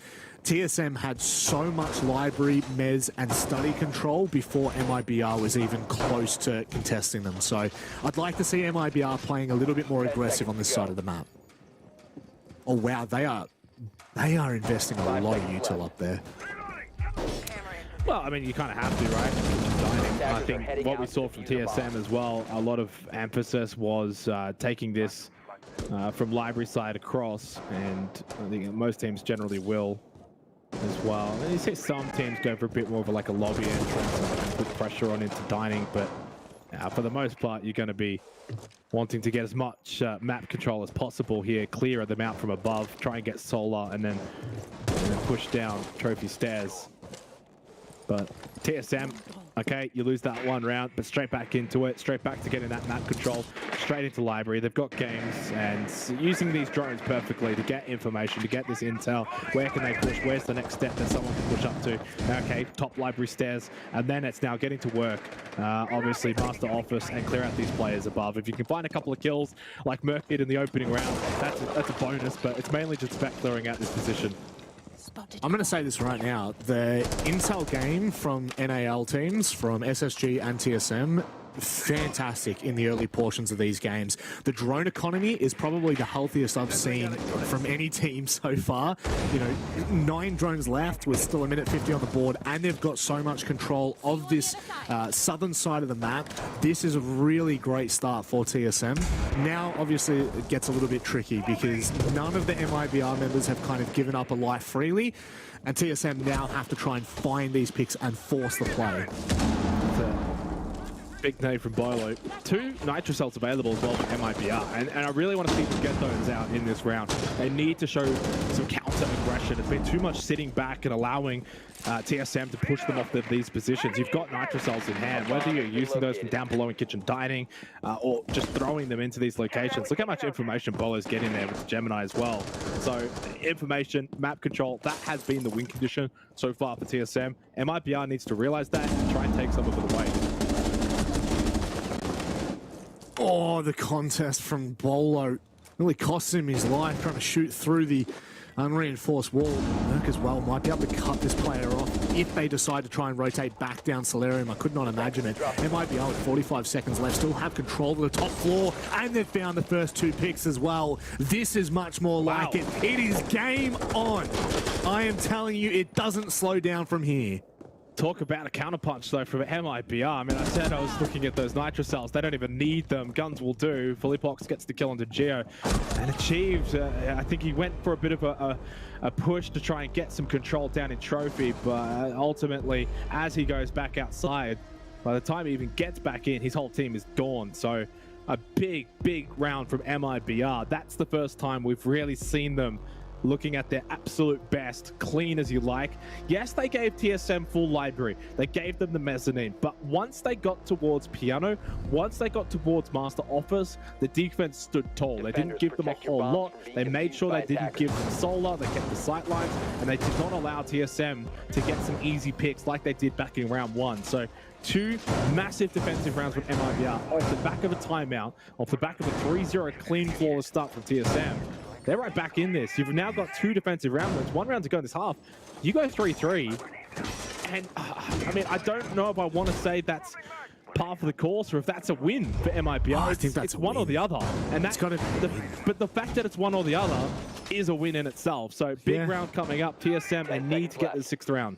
Well, that's just it, right? Like, we were having this discussion in the last matchup with DWG and SSG, and the big question was, are the defenses failing because the attacks are so good, or are the defenses failing because they're Swiss cheese and anything's getting through them? That's, you know, like, at the end of the day, we don't have the full context of that yet, but if it's the fact that the defenses are so poor, then TSM are going to have such a hard time when they swap sides if they cannot convert this right now.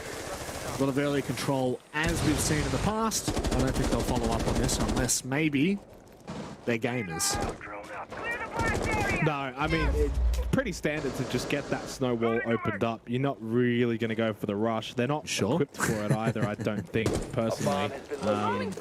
Look, they may prove me wrong here. They may, like, the thing, okay, they're going to go in. And the reason why they're going to do this, Snow Wine, you're generally going to defend off-site, so they probably sense that their site is just going to be completely open, and they are correct. So they've taken it. They got rid of Falls as well. So while they didn't do it last time, they do commit to it this time. The only downside to this, though, Rob, is you've got no vert control, and basically MIBR get a free retake because they're off-site, so they get to push back in. And if they do it quickly like they have, you can see how effective it is and why the rush doesn't always work. But the Vulcan canister is backfiring on Reduct. Yeah.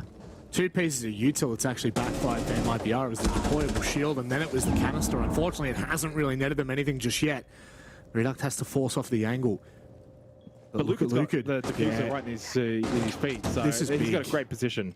I don't think, like, as long as Luca finds his first pick, I actually think TSM struggle here. He's going to try and get pinched, but that is such a smart play. He's now getting turned around from the backside, but Reduct, where is he? Can he come back in to support? 100% he can. It's perfect timing. Achieve's gone down. Luca with the sidearm shuts it down. It's 3 apiece here on Chalet.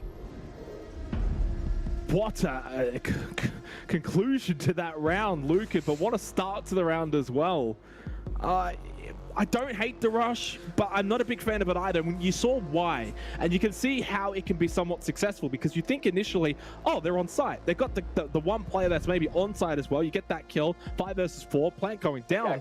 But long and behold, you have no vert control. It's an easy retake as well. So it's almost a bit like a bait, right? It's almost like, come and rush. I dare you to rush. And if you don't rush, you have to clear out the roamers above. So that's why Stowe Wine as a site is starting to find some success. When Chalet came into the map pool, it was a no-go. You just didn't go to Snow Wine.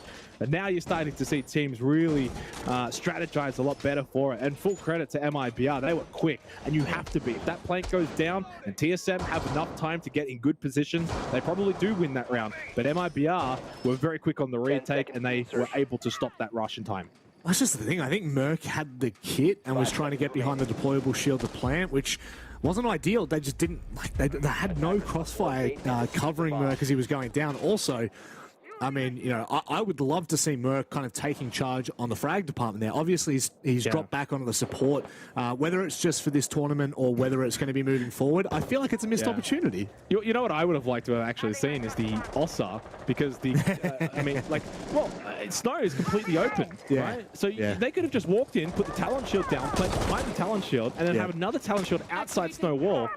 We've seen that in APAC, and it can be quite successful if you don't have Snow presence. So considering they were able to literally yeet into Wine and straight through Snow, yeah, that could have been an opportunity. They obviously didn't bring the Ossa, so it was never on the cards, but otherwise, still an intriguing strat there for TSM. And it's 3-3 though. 3 rounds to TSM, then 3 rounds to MIBR. I have no idea how the second half's going to go, but Achieve finds the opening kill. And now back Luke at 9-3 and 2, making a presence known here on Chalet for MIBR. Absolutely giving MIBR every opportunity possible to stay in this game. Last round is a shining light to the individual prowess that he has. Very, very clear that if you're not careful with Luca, he will run rings around you. You saw him like kind of maneuvering around Wine that entire time. So elusive. And now may well be yet again, and on the hard breach as well. Absolute gamer, does not care, and we'll be able to, sorry, on the soft breach, and we'll be able to find pretty much everything that he needs. That's breach, and I just went with it. I looked at the actual hard breach 1 and 5, and I was like, yeah, that seems a bit more. That makes sense. More like it. 1 minute, 10 seconds left in the 7th round. 4 versus 4. 3-3 scoreboard, and Yeah, suddenly from a TSM masterclass in the first couple of rounds to a pretty even affair. And MIBR just getting full confidence now as they look to open up this wine wall. And I think they have done so successfully. No one sitting in boiler. It has been electrified off as well by the KIA of Geo. So I don't think that wall's going to get opened up. But still enough here to really work with. Bolo stays alive and wins that fight against Luke and shuts him down. And now TSM getting the ascendancy late in this 7th round. Falls though, still alive. Philippe somehow gets the headshot onto Merc. With 30 seconds left, they bring it back once again. Geo though in the corner. It's an easy kill. Now Philippe is not going to have any idea, but he misses the first couple of shots, prancing and dancing in and around behind the brick wall, but he finds double going prone. He doesn't give a damn. You can hear the calls all the way from Saudi Arabia. What a play! For a split second, GeoPro starts panicking as he starts spraying into the wall because he's missed the run through on the doorway, but he stays with it, Geo, and gets the deserved result in the end. Probably not one for the show reel. Probably not one for the show reel, but it's a win. He stays alive, gets the kill. And really good position. It was pretty clear that Philippe did not know that Geo was sitting in that corner. Wins the round essentially for TSM. And a much needed one off the back of 3 round defeats in a row, Rob, right? Like if MIBR had won that round, bringing it back from, what was it, 4? It was 4-4, then 4-2, then 2-2. Yeah. If they had won that round, boy, TSM would have been staring down the barrel, but a big round save by Geo. From 0 to hero. That is absolutely hilarious. I mean, it's... You know, it's either one for the MLG highlight reel, or it's or it sits in the Fail Army videos. You know, it's one or the other. You don't know which one it goes to. I win to win. It's going to be a clutch. It's going to be a big clutch. I mean, it was, to be honest, like the foresight to go prone as that player comes back around the corner. That's a big gamer moment.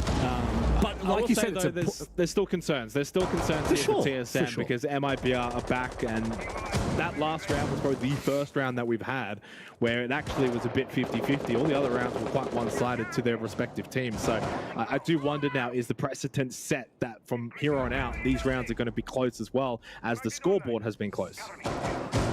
Yeah, I do feel like it's going to continue down this trend. I mean, maybe what we're going to see is the NAL, undefeated defense.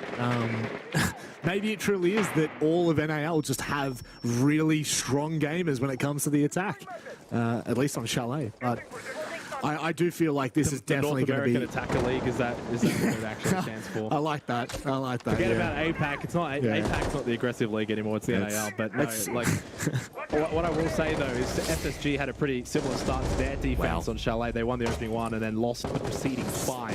So it's all about consistency now for TSM. And Claymore into a kill from Lucan onto Merc. He's not quite consistent. 3 versus 4. Now they're on the back foot. Need to bring it back. Snake throwing out some gas babes here as Lucan just lingering over in bathroom. 10-4 now, having a massive performance on an individual level. Same with Philippe, 8-6, but down for the count. Still over 90 seconds left though, Rob. A lot of time here for MIBR. Well, that's the thing, like with Philippe down, you don't have to worry about those candelas now. So it's kind of, if you're looking at any player on MIBR, maybe outside of the hard breach, is probably the best player to have taken down. But, you know, as I say that, unfortunately, TSM just keep making matters worse for themselves. Bolo goes for a hero play and gets dropped instantly. Snake was already down, so it's a freebie from there. Geometrics, bullet hose in hand. And he's got the dot. He's got the red dot. He has to go absolutely nuclear here to win this round. Still a minute left, but MIBR with the numbers. 3 versus 1, bullet hose or not, and even with vert control, it's still very difficult to see Geo winning this. Does falls off of that diffuser momentarily, takes a shot. He probably doesn't even know where that's from. Was it behind the bomb chassis? I think no. It actually was behind him entirely. 40 seconds left, falls back onto the diffuser. Is there a chance Geo can get him off of that? No, he finds Lucan, but Lucan is the one that finds him with the bullets to get the job done. He was just lingering and loitering below that hatch, waiting. And MIBR strike back. It's 4-4 on the scoreboard here on Chalet. We haven't had an overtime tonight on the B stream. I'm starting to sense, if I want to go early here, I'm sensing one maybe in this match. Yeah, Lucan is absolutely turning up right now. without Lucan, I think MIBR seriously struggle. He's found some unbelievable picks. Attackers need to locate and defuse I don't want to take anything away from... Attackers have discovered the location. Oh, sorry, very you were gonna say quickly, something? though, Yeah, go. Very, very quickly. I heard you breathe. Back to back. Yeah, well, the breath is the, oh my god, what's happening here kind of breath, because they still haven't gone bar games. Defensively, one of the best sites that you can ask for in pretty much most regions, bar games is where you're going to find success on the defense. So the fact that they're repeating kitchen dining is a little bit intriguing to me after already, of course, winning on Snow Wine. So I do wonder if TSM are even going to even look at bar games potentially. It may not even be on the cards. They may even look to say play into Master Office if they do win this round. So yeah, it's a little bit intriguing. Whenever a team does go back and repeat site though, I feel like it's gut feel. 70% of statistics are wrong, but 90% of the time the team that repeats always wins. So why not go for it? You may as well give it a shot. I don't know whether you're throwing random stats there, but they sounded good. So. Oh no! Hello? They just wanted a handicap. They know that they're going to win this round. They just needed a handicap. Just to very quickly touch on your point about bar and gaming, it is probably one of the most prevalent sites in most of the leagues that we watch. However, NAL has a 33% win rate on the defense, so it's not good. It is not good in NAL. It's actually the least picked site next to Master and Office. Master and Office has a 0% win rate. Oh, okay. North America Attacker League in full effect there.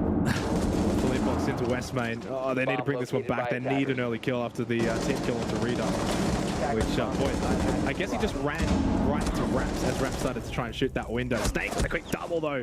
Beautifully done. Bolo finds Raps as well. And yeah, you may as well wrap up this round quick and easy for TSM.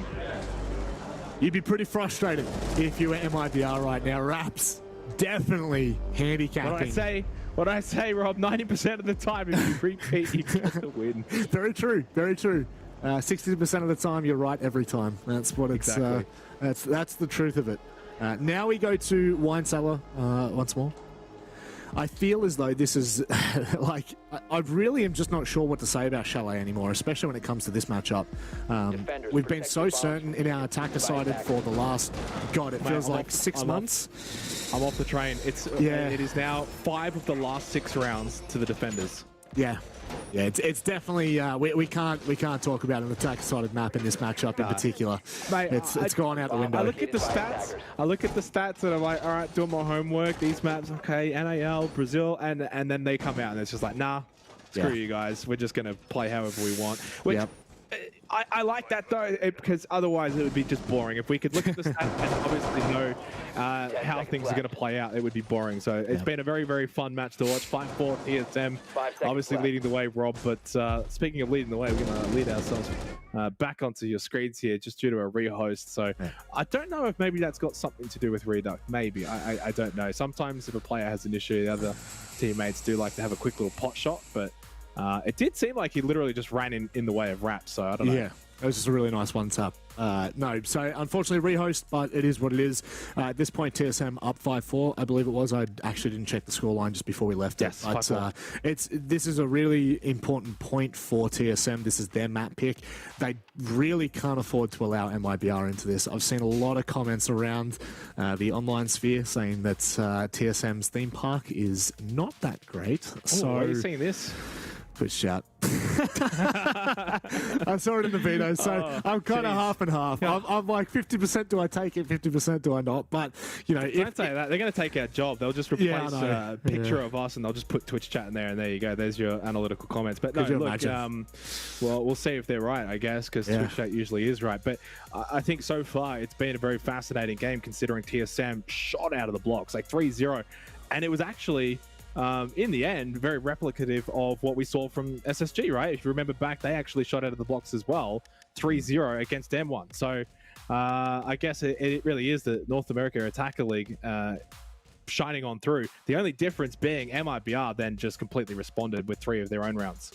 Yeah, and I think that's probably the only point to which you can change the conversation, right, is the bounce back from MIBR. Funnily enough, it comes right after a tactical timeout. So, I don't know, read into that what you will, but I do feel as though there were a couple of points there for MIBR where They really did let that ball slip. It could have been a lot worse for TSM, even if earlier on MIBR had been ready for it. But once they figured out what was going on that attack, very quickly they were able to squander those early picks, that early control into the building, and they stopped everything in its tracks. Whereas on the defense right now, doesn't feel like TSM are being tested in the same way that MIBR are. Maybe I'm just looking at it in a different light, but I feel as though if we are to see these rounds continue to unfold, MIBR have to get a little bit more control, because what was it, a 4 versus 2 in the first round? Well, yeah. Second round was a lot more convincing, but the third round was, a little bit how you going. Yeah, obviously to start the second half, you kind of look at that Snowwine defense. Obviously for MIBR, they kind of played into the roam game. They went for the clear. They didn't go straight for sight, which is what we saw a little bit from, say, TSM in that first half. And then Kitchen Dining, that one round that MIBR did win, they actually won fairly convincingly. And then, yeah, lo and behold, the repeat from TSM was flawless, but admittedly, a 5v4 advantage for TSM in that round, and it all just fell apart very quickly. So not really a whole lot to go off there, but still 5-4 when you consider that MIBR had won 3 rounds in a row off the back of that early timeout.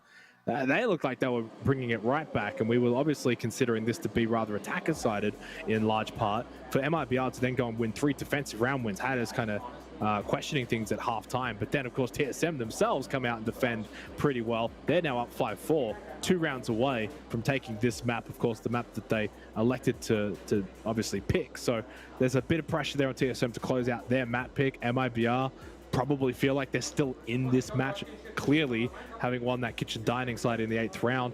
We're going to Snowwine when we do get back into this. So I don't know. How do you change this up? Do you go for a bit more of an on-site take? If you do, you're allowing TSM to still have roam and vert play, which we saw firsthand what that kind of looks like back when obviously TSM tried to rush site Snowwine in the first half. Didn't work out for them. So you kind of need to open up Snowwall, put the pressure on site, and then go and clear the roamers, get vert control, and then play site. So we'll see if MIBR do that.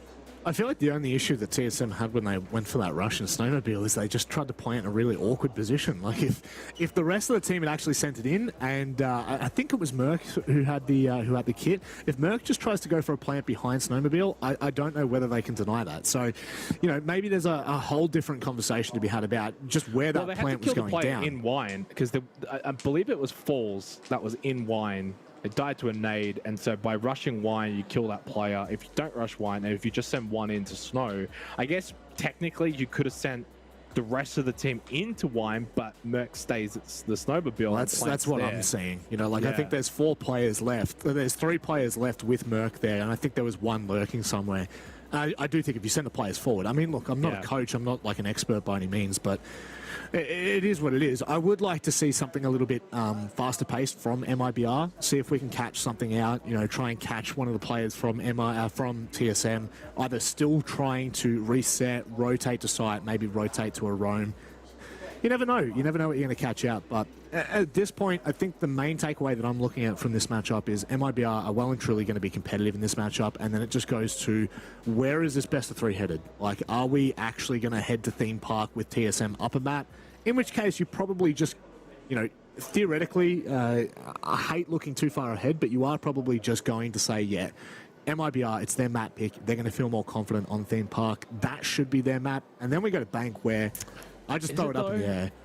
Well, I don't think it's that cut and dry when you kind of look at MIBR's history on Theme Parks. 0-2, minus 5 round differential, and a very, very low attack around win. Yeah, I mean, look, that's the thing. Kind of what I said when we had the map vetoes is that I didn't feel like Theme Park really favors either side. I mean, in fairness, I didn't really think Chalet was exactly the map pick for TSM of choice either. MIBR's won their last 2 Chalets, TSM have not. So it's always very difficult. These kind of tournaments, obviously, to kind of look back, because you're looking at regional, you're not looking at lands. You're not looking at the big international events like we've got here.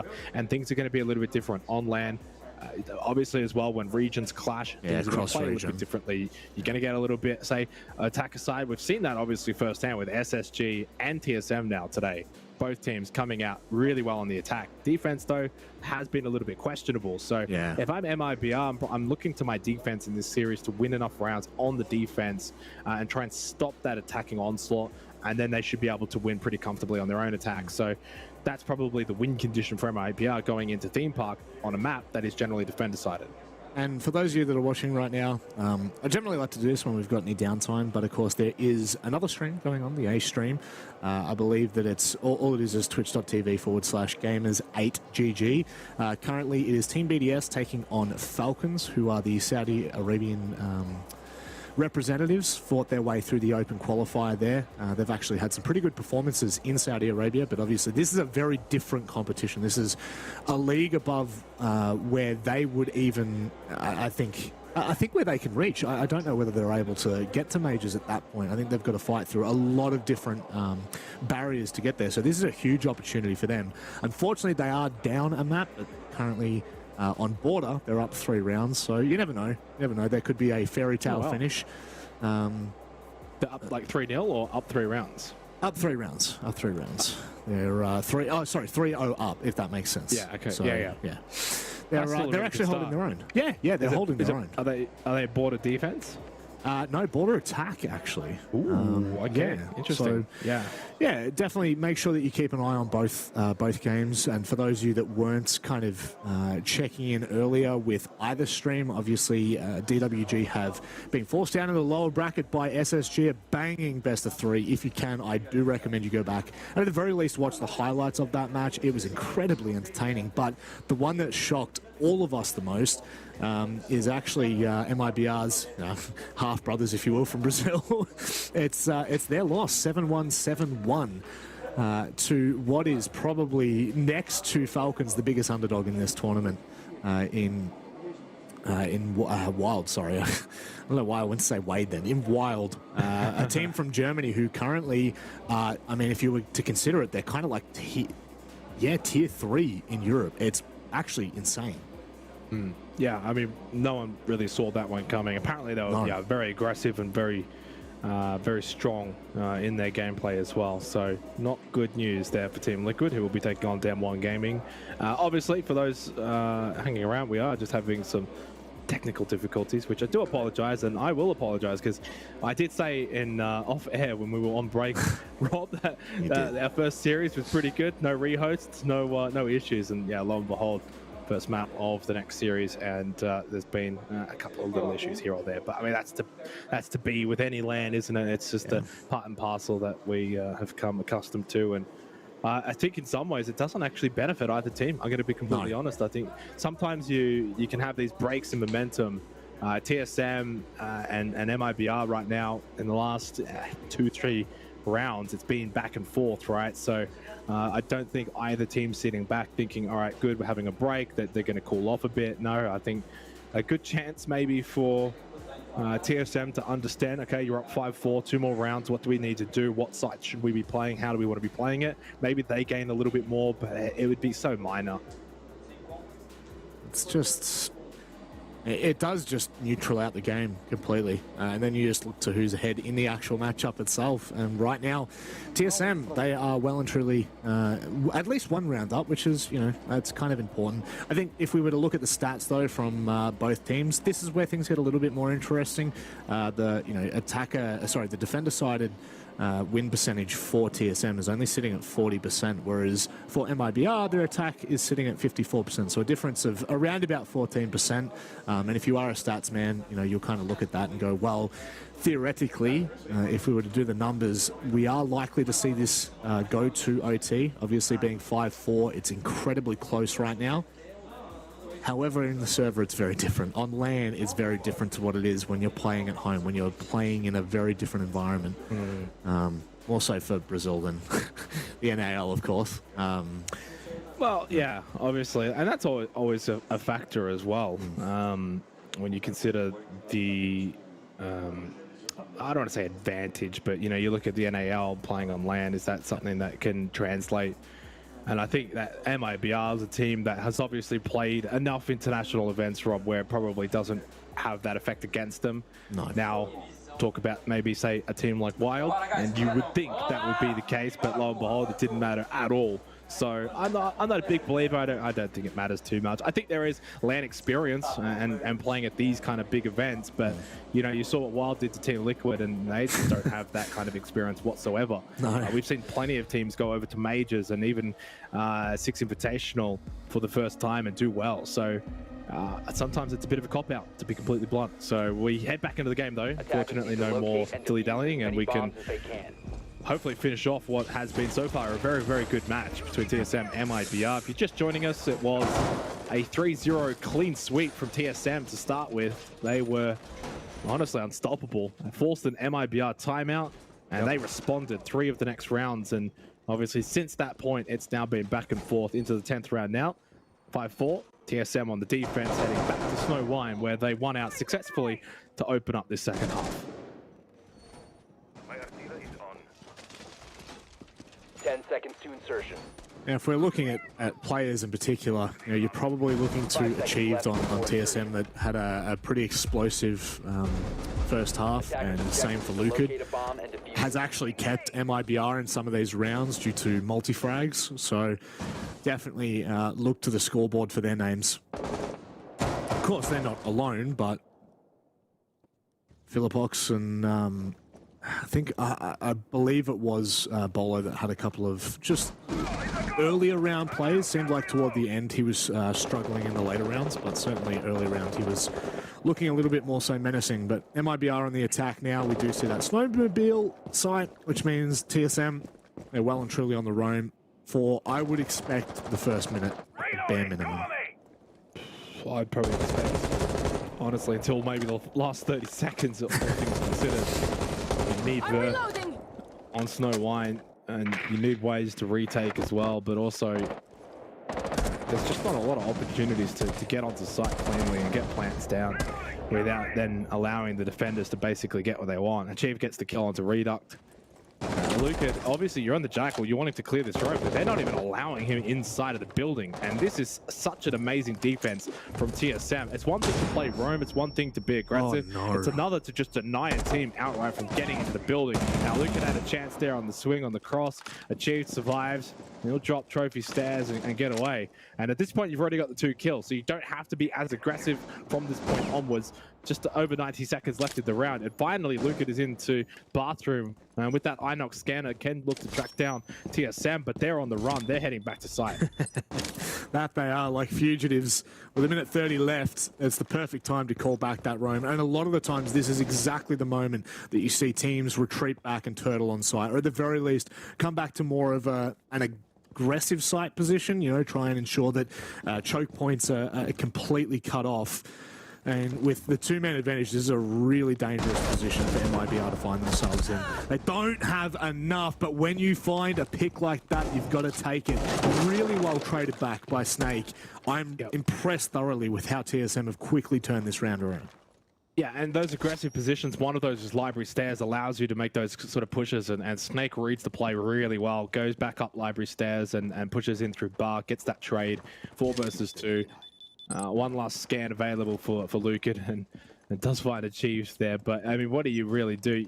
Even the exothermic charge of Falls is ineffective now because you've got those claws still up, so Lucid has to make a hero play. I don't think this is going to work out for MIBR. There's no time left. He goes for the bait, run across for Falls. In fact, Boiler is available to be opened up, and then a random push from Achieved. Not sure if that was necessary. No need to peek, no need to play into this TSM. You've got time, it's red time, and a nice shot onto Lucid. Bolo saves the day, gets rid of both of them. Peeks from Blue, and that is a big round win for TSM. Match point now, map point, because it is best of 3, but still a defining round there for TSM.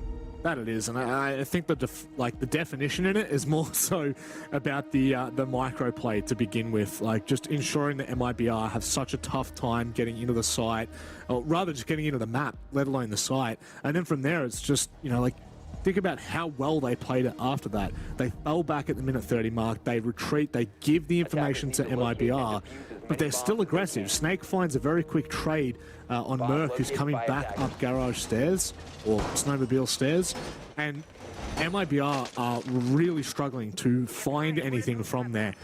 Maybe you can say, let's not go running with the Oryx at them, but, you know, at the same time, you're 4-2 up. May as well have a bit of fun with it. Match point now, as you said, it is only map point because it is a best of 3. We head to theme park afterwards, and this long extended break that we had for the rehost, TSM really did their work and figured out exactly how they wanted to play that round. Now we go to Bar Games that sees very little success in NAL. Again, I want to repeat this, 33% success rate out of 6 attempts, so there's still a chance here for MIBR to get back into this. Can't see how they do play this though, whether or not they go for the more conventional defensive setup. It seems as if they will. Gia looks like may hold that top stairs position. They've got 2 deployable shields, so yeah, it's pretty standard from TSM defensively. Now it comes down to sort of how do MIBR want to play this, and with Raps already into Alphas, it seems like it'll be north to south for the sweep across, and well, if that happens, they're going to have to be utterly perfect flying into this. You've got the Frostbats, you've got the ADS as well available for Geometric, so it takes a bit to clear that top library stairs position and that shield. You've got Bolo on the smoke. I mean, this is probably the best lineup you could bring for this site defensively for your TSM, so a lot of work to do for MIBR.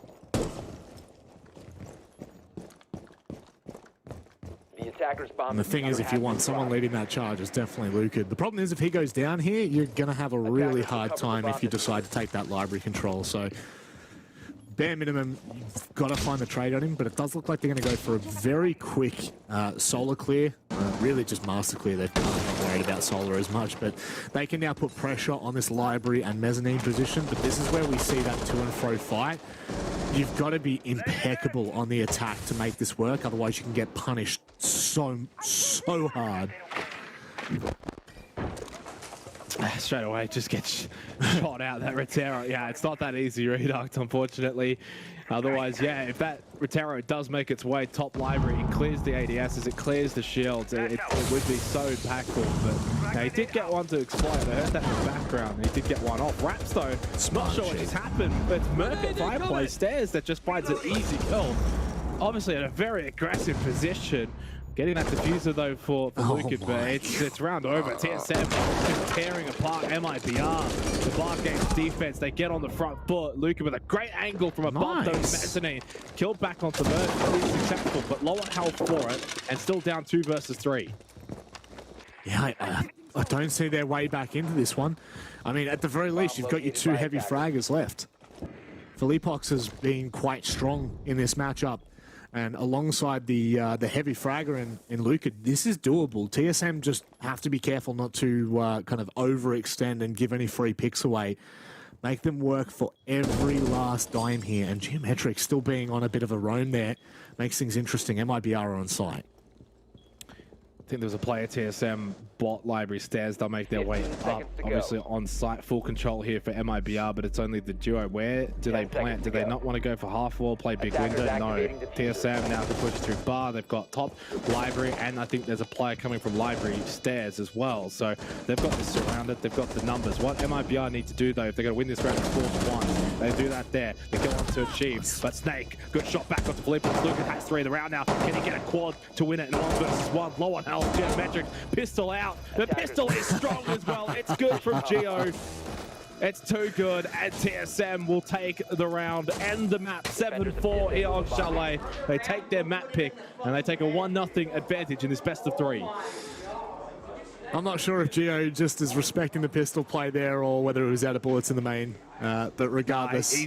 He's the man that is there for the moment. Pistol, main, doesn't matter, gets it done, and TSM do just that as well. And the better team on the map, Rob. A 3-0 start. There was a little comeback from MIBR, but TSM responded probably in a way that, if we think back to our earlier match, the way that SSG couldn't respond when Dem 1 Game and KIA really came at them, TSM showed they can respond, so it leads them in good stead going into the next map on Theme Park. And the big one for me is obviously after that rehost, right? You know, the composure to come back and ensure that you're still going to be winning rounds. They win 3 at the end. So 3 at the start, and so it is at the end. 3 rounds straight to close that one out. Impressive performance from TSM. You know, what is probably the most interesting about TSM at the moment is obviously, you know, with Charla getting benched and retiring, now it means that Merc is picking up what was the support role, which is, I feel like it's a lot for him to be really doing. At the very least, it's allowed Snake to come in, and it feels like Snake's actually fit in really well here. And first map, you've already seen it, he's had a tremendous performance. Had a very good couple of rounds where he was able to make some impactful plays. Sometimes you can farm kill numbers and look flashy because of that, but I think what's more important is what those kills achieve. And I think there was a couple of rounds where Snake was able to get some critical kills that was able to help TSM go in and win those rounds. Merc as well. I mean, talk about a way to start as well in the hard breach. The first couple of rounds, I think he was like almost 4-1 or something like that. So started very, very strongly in that opening half, which is obviously not a surprise considering TSM got out to that 3-0 lead. And had MIBR not actually taken that time out, I think it could have probably got a little bit worse for them. So look, a really good start from TSM, and then they finished strong as well. MIBR good in the middle, but they've got to put it together for longer if they're going to win out in Theme Park. Yep, certainly are, and that's just it. We're going to go to Theme Park next, so we'll leave you with the match highlights. Enjoy.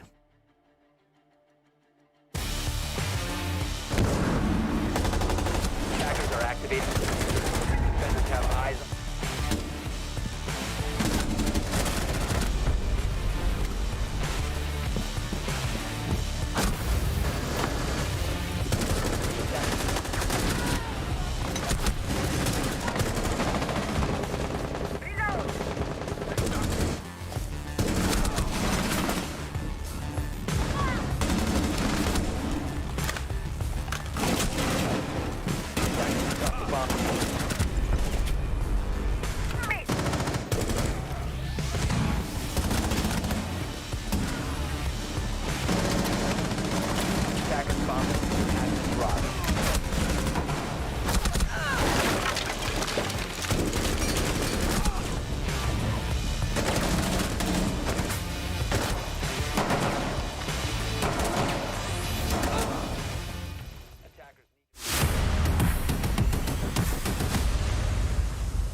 TSM with an impressive start and finish to Chalet, but MIBR are still showing signs of life. It's not over yet because we are heading to Theme Park. That's the one where really all of the cookies will be decided if, and this is a big if, MIBR are able to push us to a third map. We will be heading to Bank, but very quickly, it is always important that we take the time to thank the sponsors, and ASUS is once again an incredible sponsor of an incredible esports event here at Gamers8. I feel like this is the perfect fit for the perfect tournament. And speaking of the perfect tournament, we have the perfect teams, TSM and MIBR at the moment. Really not a lot separating them, but maybe just enough for us to be a little bit hyped for TSM. Yeah, look, I feel like TSM were obviously by far and away the better team there on Chalet, but does that mean it's going to translate over onto Theme Park? It's hard to say. Yeah. I think one thing that kind of gives me hope if you are a TSM fan is the way in which they actually won those rounds. Very convincing, cool, calm, measured, and a complete package. Their attack was really good. Their defense was really good. You know, you kind of look at defense, and it actually ended up being 7 of the last 8 rounds on Chalet defenders won. So heading now over to Theme Park, which is a map that historically and statistically is defender sided, I do wonder if that theme will actually continue on Theme Park. Historically, but not in recent history. And by recent history, I mean the last time we saw Theme Park, which feels like only 2 hours ago now. But the stats from both the Brazil National League and, of course, NAL definitely back that. In the Brazil League, it is a 65% defender-sided map. Lab and Storage is actually the most successful that I have, but very versatile in terms of the maps, in terms of the sites that are used. Obviously, Bunk and Armory are probably the most for Brazil, whereas when we look at NAL, initiation is absolutely awful, all the way down at 20%. Regardless, though, it is a 58% win rate across 5 maps. Get this, 84% win rate on Armory and Throne. That is massive. Yeah, and I think that was the stat I brought up actually in the last match that we had here on Theme Park. When obviously we were looking at SSG and Damwon Gaming, and Throne Armory actually got basically opened up by, I think, both teams even. So it wasn't quite the 84% that it's highlighted in the NAL. So we'll see if that obviously translates into this match as well, or if we go back to a bit of normality, which I'm probably sensing a little bit of normality, if I'm going to be honest, Rob. I think TSM on the defense first. They showed that they've got what it takes to defend on Chalet. If they can do it on Chalet, they should be able to do it comfortably here on Theme Park as well. Good opportunity for them to, once again, like Chalet, get out to a good start in this first half. You say go back to a bit of normality, but look at the lineup for TSM right now. This is anything but normal on an Armory defense. I mean, obviously, you know, you're going to extend, you're going to try and take fights. The Mozzie, I feel like, I mean, I'm an APAC caster, obviously. I haven't seen Mozzie in like 12 months. We've got the Vigil on Bolo. That is dangerous. You've obviously got Geo, who's going to be able to get a lot of intel. But the big thing for me right now is there's no wall denial. So pretty much MIBR are going to have free reign on the exterior walls, but that is absolutely ridiculous from Bolo. Within the first 20 seconds, he's out of the building trying to take a gunfight. Yeah, I don't know about that one. On a map that already favors, I think, defenders that are aggressive inside the building, don't know if you need to be outside the building. So I will put it down to this round almost being like, you know, when an attacking team comes in the opening round, Rob, and they bring out like a rush strat. Yeah. This is almost like the defender's way of doing it. So it's probably going to be a one and done for TSM. Not counting them out for the round, of course. We have lost the Vigil, but it is an intriguing strategy that's so far not paying off. No, and I'm really keen to see how TSM decide to hold this, because obviously without really defending the exterior walls of Throne, it becomes almost like a hellhole on the actual site itself. So very much it's going to have to be the aggressive play style. A lot of good drone work from MIBR here have set them up, but look at the drone economy. There's only 3 drones left. Oh no, this is not good. They are going to be in a deficit of intel when we get down to the later parts of this round. Oh. Well, Geo makes the runaway from Port Yellow Stairs through toilets, and in the end, it's actually all evened up now at 3 versus 3. But Geo low on health. And Lucan probably feeling as if he had a kill and almost like prey getting away from the hungry lion. But minute 15 time is still here available for TSM to just try and bring this round back, and they've continued to do so. Geo probably should have died at yellow stairs, goes on, finds a kill, finally does die to Lucan, who I think was chasing him down that whole way. 2 versus 2. But time will start to become a factor for the 2 on MIBR, and suddenly Merc and Snake find themselves in a position where they can win this round. A bit of a wacky and weird round to start things, but they can do it. And Riyadh goes all the way back and will get the hack and get those cameras. Well, that's just it. I was going to say, they're going to have really important intel for TSM. They've got the Yokais, and they also have the Black Eyes on Geometrics. But, of course, now they can see everything. Now MIBR can see literally every piece of information, so that all becomes null and void and actually works against them. As you saw Snake shoot one out, it's now 20 seconds left, and MIBR don't have a clean way into the site. Oh yeah, that's the thing. You go and get the intel, that's all good, but you've got to get on site. We're heading down to the final 10 seconds. Well, talk about swinging on in, biting that kill onto Snake. They did have somewhat of an idea as to where he was located. Reduck going for the plant. Merc, while they're not your friendly drones anymore, they have been hacked, and then too late. Reduck does get the plant down. So for Merc now, in a 1 versus 2, post-plant, looking for the retake. Lucan and Reduck both half health. It's somewhat winnable. Oh, and makes it very winnable. There's no need for Reduck to be swinging and peeking that early. So much time. Merc, does he fake? He does. He gets off of it here inside of Armory, but he's expecting Lucan to make the push. Oh, they're gonna swing each other. Who's gonna win it? It's Lucan. Wow. That is an insanely close round. I thought absolutely no chance MIBR make it on site. Completely dismissing the fact that they have a smoke. They cut off Split. They forced the fight with Snake. And after that, they played that 1v2 really well, not perfectly, obviously. We don't need to see that player first swinging onto the position of whoever it was that was trying to clutch then. But regardless, that was a really, really strange round. I mean, from start to finish, kind of felt a little bit how you going. And I thought the fact that MIBR lost so much of their intel in the early portion of that round, I thought, oh yeah, this is it. They're not going to know where any of the TSM players are. And then, of course, you know, the Dockerby. Just Dockerby things. Yeah. And that really, for me, I think turns the tide. All of a sudden, all of TSM's intel becomes null and void, and it just becomes a double agent, essentially. So not bad, though, for a 4v5, really, when you think about it, because fantastic. Run out at the start. Was it Achieve or Geo? It was Geo that went mental. Oh, no, it was Achieve. Achieve found the double kill on, like, little HP, right? Yeah. But in the end, it was shut down. And it was Merc and Lucan in that 1v1 at the end. That's not Bolo again, is it? No, that's Snake. Jeez, TSM are very aggressive in the opening portions of these rounds. I'm not mad at it at all. I love it. It just doesn't seem. It definitely didn't pay off in that last round.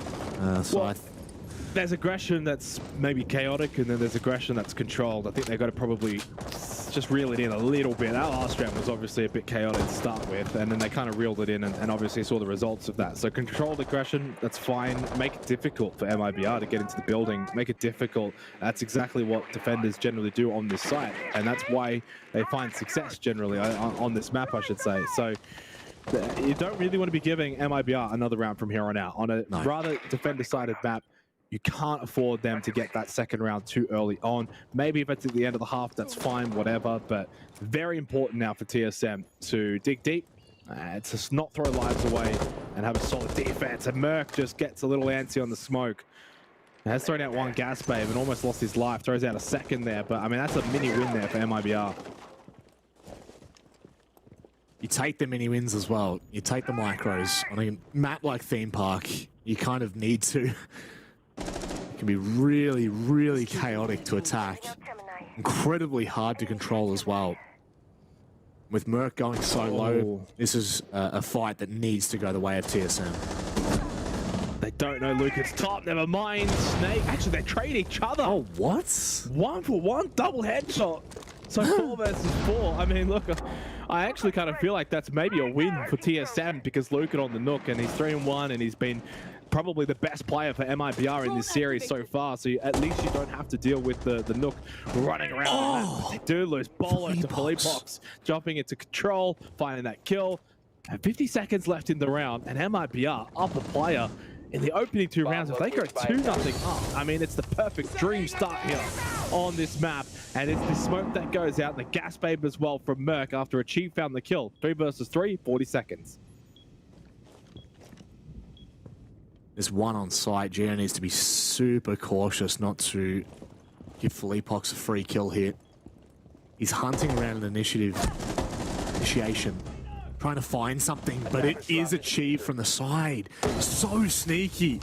Falls goes 2, and Raps is the only one left alive. Can't get anything done. Merc goes massive for the final 2 kills. Very, very impressive from TSM. Yeah, but just that moment, Rob, bringing it back to where things slowed down, almost like time standing still. Who did that favor in the end? TSM, right? When things are a little bit chaotic and all over the place, I feel like that's playing a little bit into MIBR. They're okay with that. You look at Lucan on the Nook, he's making moves, they're dropping control, they're finding kills. And then when things slow down and it comes down to crunch time and it comes down to executing on site, 3v3, TSM's just the better team. And when the time becomes a factor, it should play into them, and that's exactly what we just saw in that last round, and that's what we saw as well on Chalet when it was fast and it was frenetic and it was chaotic. Like the second half of that first half, MIBR benefited. When things were a little bit slower and measured, TSM and their methodical play style rose to the top. It's almost like class just rises to the top, and that's really what is the case, I think, for TSM and what's going to win them this map of Theme Park. But they've got to play more controlled and less Bolo, you know, running out on Vigil. Let's not do that one again. 5 seconds to I do really like this operator lineup, and again, you know, you talk about what it does and what it doesn't do. What are you doing, Bolo? Not again. Don't. It'll probably work this time, though, in fairness, if he does go for another cheeky play on the Vigil, but you just, yeah, they've already got 1 round. I feel like you can always do one. You can always get away with it once. Yeah. And then if they get something from it, if they get a round win, I don't know if you can do it again on a defender side of bat. You need to bank these rounds. Yeah, 100%. Especially on a site like Armory and Throne. Like 80% win rate in NAL. This is the site you absolutely do not want to be losing. This is the one that you put in the back pocket, and it's 100% every time. Like a basement defense used to be for Oregon. You know, you think about how successful that used to be for every team. Snake, if he hits this shot, he might be one of the sharpest gamers, but he pulls off. Felipox doesn't swing either. There we go, Bolo. Yeah, but that's more measured, right? That's just around Dragon Stairs. Where is this? And making it difficult to push into sight. Oh, so Merc. TSM, wow, 2 minutes left, and it's a 3 versus 1. Merc goes up 4-1, and suddenly with a bit of help as well from Bolo, it's all pretty easy in the end for TSM in this 3rd round. We didn't even really get to catch the majority of it. I don't even think that was a rush by MIBR. That was just aggressive positioning by TSM, but again, in a controlled manner. It's so much different when you're holding Gong, when you're holding Dragon Stairs versus vaulting out a window. But that's the difference in the end for so far this entire map. When TSM play to their strengths, they are just not beatable. MIBR can't beat them. But if TSM makes some mistakes, MIBR is good enough that they will capitalize. That's probably been the story of this series. I am really a big fan of that. Attackers need to locate and defuse this could really be done in 2 with the way that we're seeing TSM play. Again, I really want to be careful to tamper expectations. Obviously, such a heavily defender-sided map like this, definitely a tale of 2 halves. We do know that NAL have very good attacks, though, so that's I don't know whether that's going to be the issue per se. It's probably more so what MIBR bring for the rest of this half and then into the second half. But the control is well and truly in TSM's hands. The only caveat to the entire conversation that we're having right now is Initiation is one of the worst sites, I think, if I remember correctly. I'll just go back and have a look. Theme Park, yeah, Initiation, 20% success rate on 10 attempts. So they're only... 10 attempts, only 2 rounds have been won there. And this is quite a large sample size as well. So what do TSM bring to this site that other teams do not, and how are they going to combat what MIBR bring, which, to be honest, seems to be quite aggressive here on Theme Park Attack. Well, they've got info denial with the new jammers, and then you've also got the pog mats as well from Merc. I always have to say, when you bring in that Frost out, you've got something up your sleeve, and we'll see what Merc has up his sleeve for those Frost mats, and whether or not that does have an impact in this round. So yeah, it's an intriguing option to obviously head to office initiation if it is, what, 20% like you said, but 2-1 up. Maybe you bring out something different. MIBR, are they going to be prepared for this? We saw them, I think, go for a 5-man attacker repick as they actually got on the Cadellas as well of the Ying for Felipox in that attacker repick too. So clearly they have got an idea as to how they want to attack this.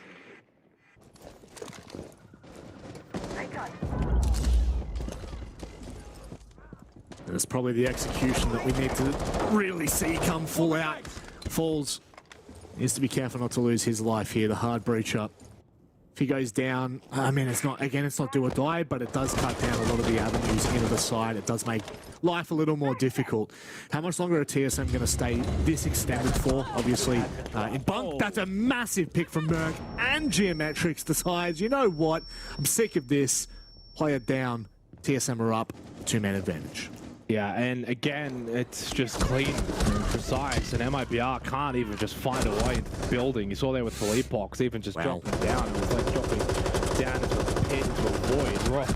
Raps, well, I mean, that's one way to find a kill. You just keep spraying until you get around the corner, but traded by Merc, who's now 7-1 anyway, and why not finish it off 8-1? Merc, settle down, leave some for the rest of them. It's all TSM here on Theme Park, though. Early days, they're on the defense. We will need to see that second half, but it's good signs. Merc is an absolute menace. Like, how do you even stop someone like that? You know, 8-1 in the first 4 rounds, absolutely taking the mic. It's just one of those scenes for MIBR right now. Again, re-emphasizing, this is MIBR's map pick. The fact that they're taking their tack timeout on their attack with 2 rounds left, that shows me that things really are not clicking for them right now. They are concerned that TSM are going to run away with this map. Remembering, if TSM win, MIBR straight down to the lower bracket. Yeah, and it's somewhat similar to Chalet. If you think back, it was a 3-0 start for TSM. They were clean, they were by far the better team, and then MIBR took a timeout. And from there, they responded with 3 rounds of their own. I do wonder if MIBR can replicate that here for the final 2 rounds of this half. You bring it back to 3-3, and suddenly we're probably singing a different tune altogether, especially if we buy into the theory that this is going to be a defender-sided game. Obviously, we saw DWG KIA and SSG earlier on the stream. It was not a defender-sided theme park, even though the map itself is inherently defender-sided. That game wasn't. But this game, so far in the first half, favoring the defenders in TSM. So we've got that kind of to go off of here. And they're actually going to be employing the same kind of setup. They'll go with the Frost again, they'll keep the Mute Jammer, the Alibi, etc. So it's the same setup as well for TSM, despite the shift over towards Bunk Daycare. So, yeah, very intriguing. I feel like, you know, consistency breeds success. We see it so often when we're talking about, you know, rosters domestically, internationally. Rosters that stick together generally have a better successful rate, unless, of course, the roster's absolute dog water, in which case it's a little bit different. And I feel like, especially for operator lineups, knowing what you have, what your teammates have, what you can play around is just as important. And when we're talking about consistencies of rosters, I mean, TSM bringing in Snake, I think Snake has done a really solid job over the last 2 maps. Hasn't been overly flashy, hasn't been the best player for TSM, but is definitely showcasing, like, what's the right way of putting this? Just the consistency in the performance, which TSM definitely need, especially when you've got players like Merc and like Achieve that are popping off.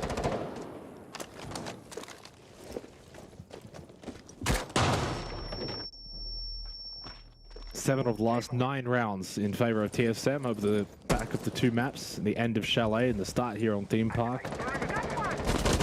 So it's been rather one-sided. And TSM do end up winning this series 2-0 and win it convincingly, it's further bad news for MIBR and what's been a couple of rough months. It just gets sort of pushed to the side, if you will. Now, Montang is going to be brought out by Riyadh. How do you play off of this and playing this well inside of initiation? Interesting. Kills though of Philippox over in break room. Oh, Philippox! But falls, finds the kill onto Snake, and TSM have just wilted. And lo and behold, similar to Chalet, off the back of the timeout for MIBR, they come out the other side looking like a rejuvenated team. Attackers have located a bomb. Not a team you want to allow back into this game. Achieved. He wins these. I don't think he does, though. Let's be completely honest. A 1 versus 5. Finds the first kill. That's Philippox as well. Can he deny the plan? I don't think he's in a position to do so. I thought that shot was going to connect. This is a very difficult position to play from. Gets shut down by Lucid. MIBR. They are back in this game. They are not interested in mucking about with what has been a pretty impressive TSM roster. Yeah, and now that they've got that second attacking round win as well, that relieves so much pressure going into this final round. They don't have to now get 3-3. I think 4-2 is good enough. When we look at, obviously, Theme Park in a nutshell, we've spoken about it at length. I think 4-2 is par for the course for both teams. If it does get to 3-3 though, MIBR will actually be in a very good position going into the second half, provided their defense can of course stand up to the attacking prowess of TSM. So, which, you know, they did go 3-3 on Chalet on their defense. If they could do it there, I think they could do it here as well. Big round to be won here.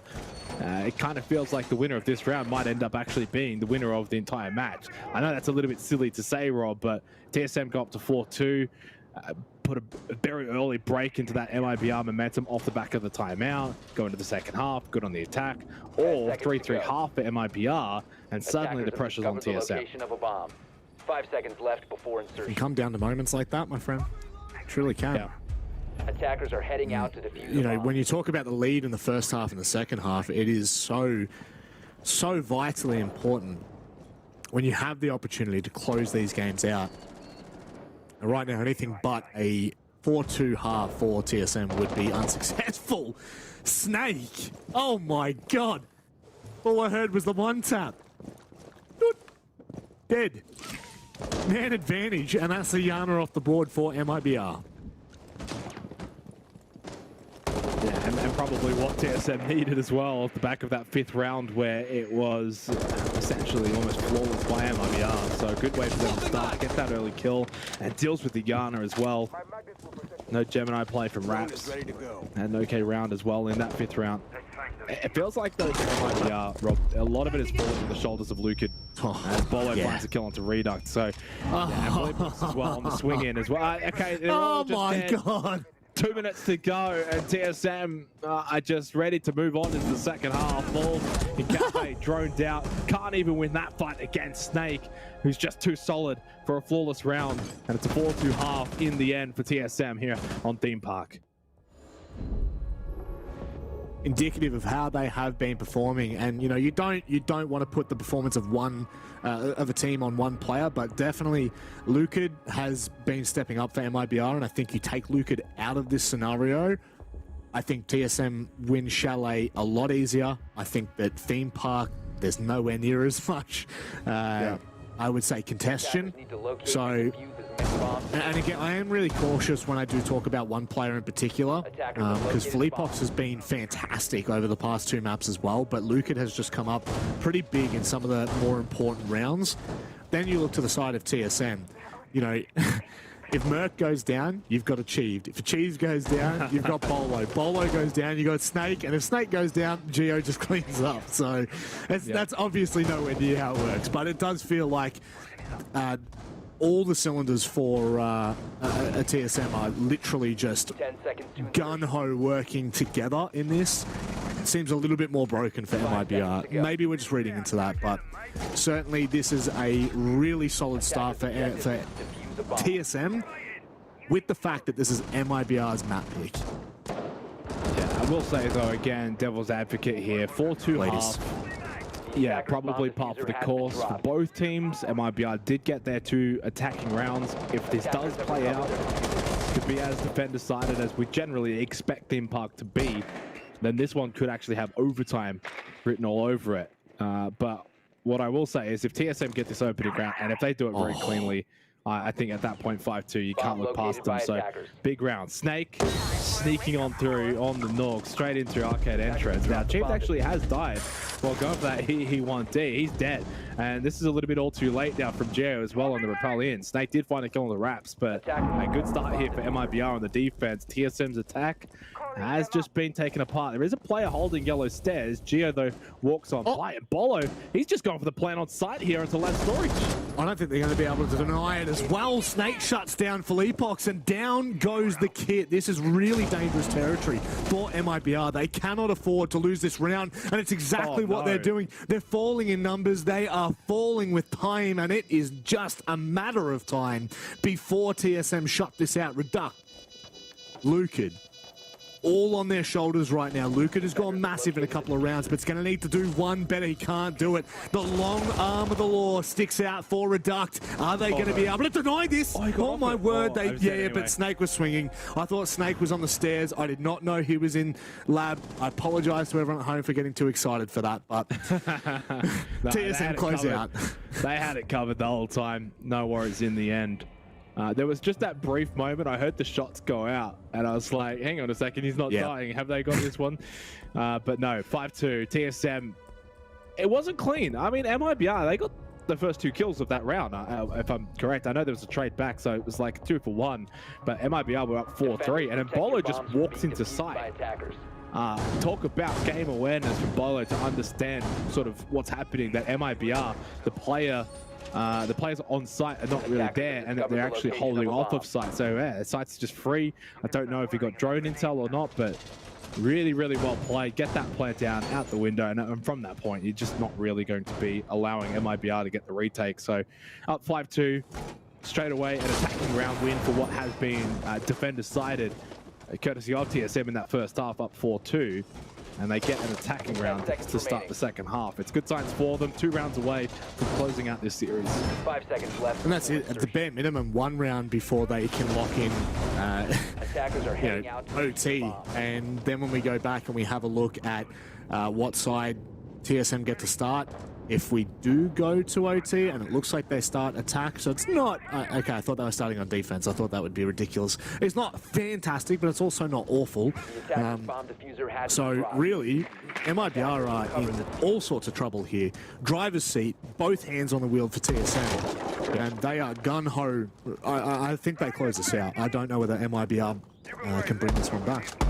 We've seen enough as well back on Chalet. You know, for those that sort of watched the SSG Dem1 game in KIA, they know that even though Dem1 won Chalet, SSG showed enough and then started really well on Theme Park. So you can kind of see them not only just winning on Theme Park, but also bringing it back on Bank. I haven't seen enough to suggest that MIBR is the better of these 2 teams. That, for me, is TSM.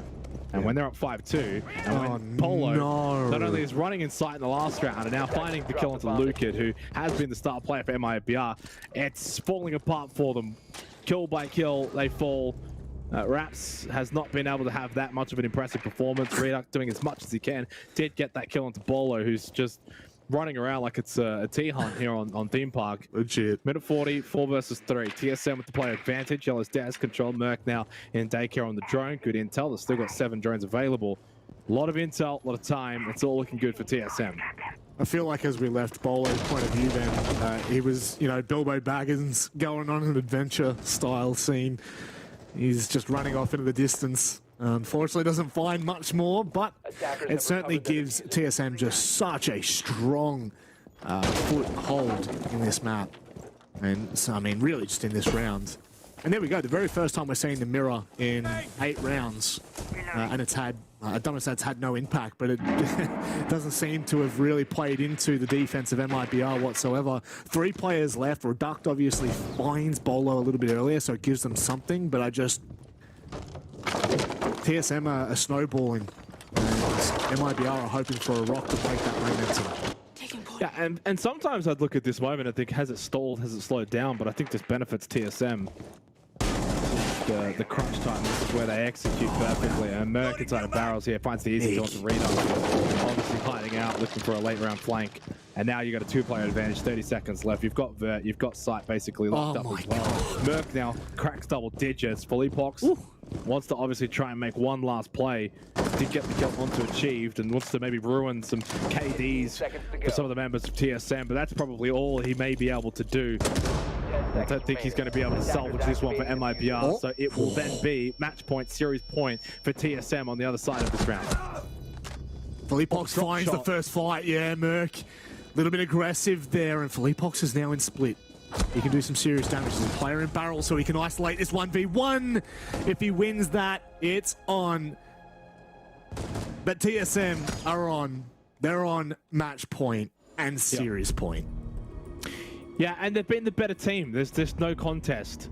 There's no way that I can play devil's advocate to say that MIBR deserved more from this. Back on Chalet, I thought they probably got what they deserved. That was at 7-4. They had a very good period where after that timeout, they came out firing, and it looked like maybe we were going to have that kind of back and forth series that in some ways I almost expected, really. I expected a little bit more from MIBR, but I will also say that TSM has been very, very impressive. You obviously have touched on Snake. I think his addition has been great. Had some very, very critical moments on Chalet and has just continued to churn away here as well in Theme Park. They just looked like a team that's firing on all cylinders. I don't see much more you could really say. Could they go to another level? Probably. But I still think that I'm a little bit more disappointed in MIBR here on Theme Park. They didn't show much on the attack. The only round they the only round they actually won was that bunk daycare round in the 5th round. They did win the opening round, but it didn't help. Bolo threw his life away, and they were playing a pretty aggressive roam. So that aided MIBR a little bit. So really, I kind of look at this as this could have easily been a 7-1. Yeah. Well, I mean, like literally, it probably should have been at this point for TSM. And I think the momentum, anything that MIBR had on Chalet after, kind of breaking the momentum, it was really lost in that second half with TSM going onto their defense. And same thing here as well. There were little tiny glimpses of opportunities to make their way back in here, but TSM have been so aggressive on this attack that they have not let MIBR settle once. And I think ultimately TSM's aggression, not only on Chalet but also on Theme Park, has ultimately caught MIBR either off guard or has just outplayed them altogether. It's also important for TSM, the 2 maps that they've gone and won. I'm assuming they're going to go on and win Theme Park, but Chalet and Theme Park really adds to their map pool, and they look very good here. They've clearly put some work into it.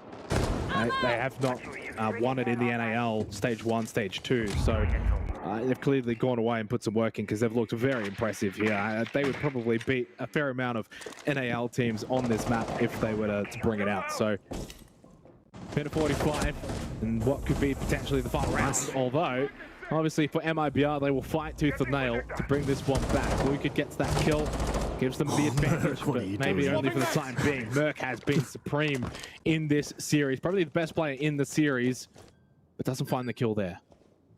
Merc, best player in the series, and he's just dropped onto the support role as well. How on earth? That's what the meta is at. That is what the meta is at, folks. Merc can just be an absolute gamer. Perfectly cooked nade from Snake, by the way. A little bit of information. You're going to try and drop through the gate? Surely not. Geometrics out on the arcade window.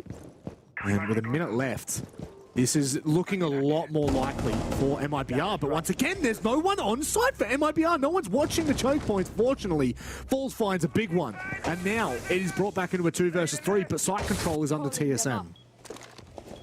Geo and Achieved now the last 2, and they got 3 to deal with. Still Nitrocell in hand as well for Reduct or the Mirror, and Diffuser down right next to Raps. One more gas babe available. Might even factor too. Achieve trying to find a cheeky angle, but I don't think he's going to be able to achieve that one. And Geo now taken low as well. So I think this round maybe has fallen away from TSM. For their sake, if it's just the 1 round, and that's fine. Yeah, I mean, look, Raps just has to hold the door. He can be full wide and just pull the trigger. He knows that you got to rush in. I don't even. Yeah, he actually hit very, very well. It wasn't even full white. He played that perfectly, and a much-deserved win for MIBR. I know it's match point. I know it's series point, but that was probably the best round we've seen from them on Theme Park, and they've left it to the last second, and that's the only disappointing factor. Now we do head to Armory Throne Room, Rob, for this next round. There is a chance 6-4 could be on the cards. If that does eventuate, could put some pressure on TSM. The only problem with, yeah, it's hard. If MIBR win this round, they then have 2 rounds where they either have to go to lab and storage or they've got to go to initiation. In which case, I don't back them to close it out in that sense. Yeah, that's going to be a really tough one if they are able to put, like, if they want to make the comeback here. Again, you're talking about 4 rounds straight, but you are talking about sites that I don't feel are the strongest for MIBR. We saw it in round 1 of the attack for TSM. But it could be done and dusted here. You never know. You just never know with the way that TSM are playing at the moment. They are so quick. They are so rapid. They don't mess about. When they find an opening, they're in. Attacker's objective is to defuse a bomb. Yeah, on the flip side, I think for MIBR, much better round from them because they didn't shy away from the contest. A little bit more in the face of TSM. Shotguns, holding angles that were not necessarily just on site. And I think that that's probably something that they need to continue to do if they are to win this map of Theme Park and bring it back and send this one to overtime, even just that. They need to throw caution to the wind and be aggressive, get in the face of TSM. Try and find kills early as well. You can't just allow TSM to get map control, to then eventually get site control, and to flush your players out, especially with Bolo and the Jackal. Geometrics can get a lot of intel as well on the Dockerby, so... And that's probably what we've seen as well back on Chalet, was just map control, was just the strength of TSM. Their ability to get into site, to get map control, was the difference maker. And it has been the case on Theme Park, and it is something that MIBR needs to do better at shutting down. I mean, like, even drone economy, this is, like, there's still now only 5 drones available, but for a lot of these rounds, Rob, it's been like 7 or 8 available. Yeah, yeah. It's definitely something we noted on Chalet, and again, like, not to put it on the region, but like NAL seem to be quite good with their drone economy and also their intel. This really is the first round I think I've noticed where the drone economy is kind of dwindled away. Oh, Bolo! Rip the head off of Reduct, why don't you? There is now only 4 players here. MIBR, are they going to get shut down? Lukid with a monstrous kill onto Merc. That wasn't far off, but yeah, not close enough at the same time. Always going to give the INOX scanner and play into that if you can, why not? But he has the intel, and Bolo's hunting down. He's hungry. You can also hear, of course, the sound calls as well from Geo on the call. And Luca does eventually get chased down in daycare. That's the power of the Jackal. Now, full display by Bolo. And talk about entry from Bolo there. The initial kill and then the follow-up as well onto Luca. He's enabled this round for TSM. And the Dockerby is going to give so much information. Philippox deletes achieved. That is one of the quicker peaks we've seen so far. Geo unfortunately can't find an angle on this. So at the moment, Snake, does he cut him off? No, Philippox shuts down Bolo as well. We were singing the praises of Lukid, but Philippox has been equally as important, equally as effective on these kills. And now a 2 versus 3. Geo and Snake have it all to do. Stressful times now, isn't it, for TSM? Snake does find the kill onto Philippox. He put the Mozzie on him at the final seconds here. 20 seconds to be exact left. 2 gas babes available for falls. Now, he can actually deny the entry into split for a little bit longer here. In fact, for almost the majority of this time. May force the drop down. Wraps inside a throne, though, of course, watching the better position. But yeah, Falls had that split on lock. He still had gas babes. He still had the shotgun. And MIBR still have hope.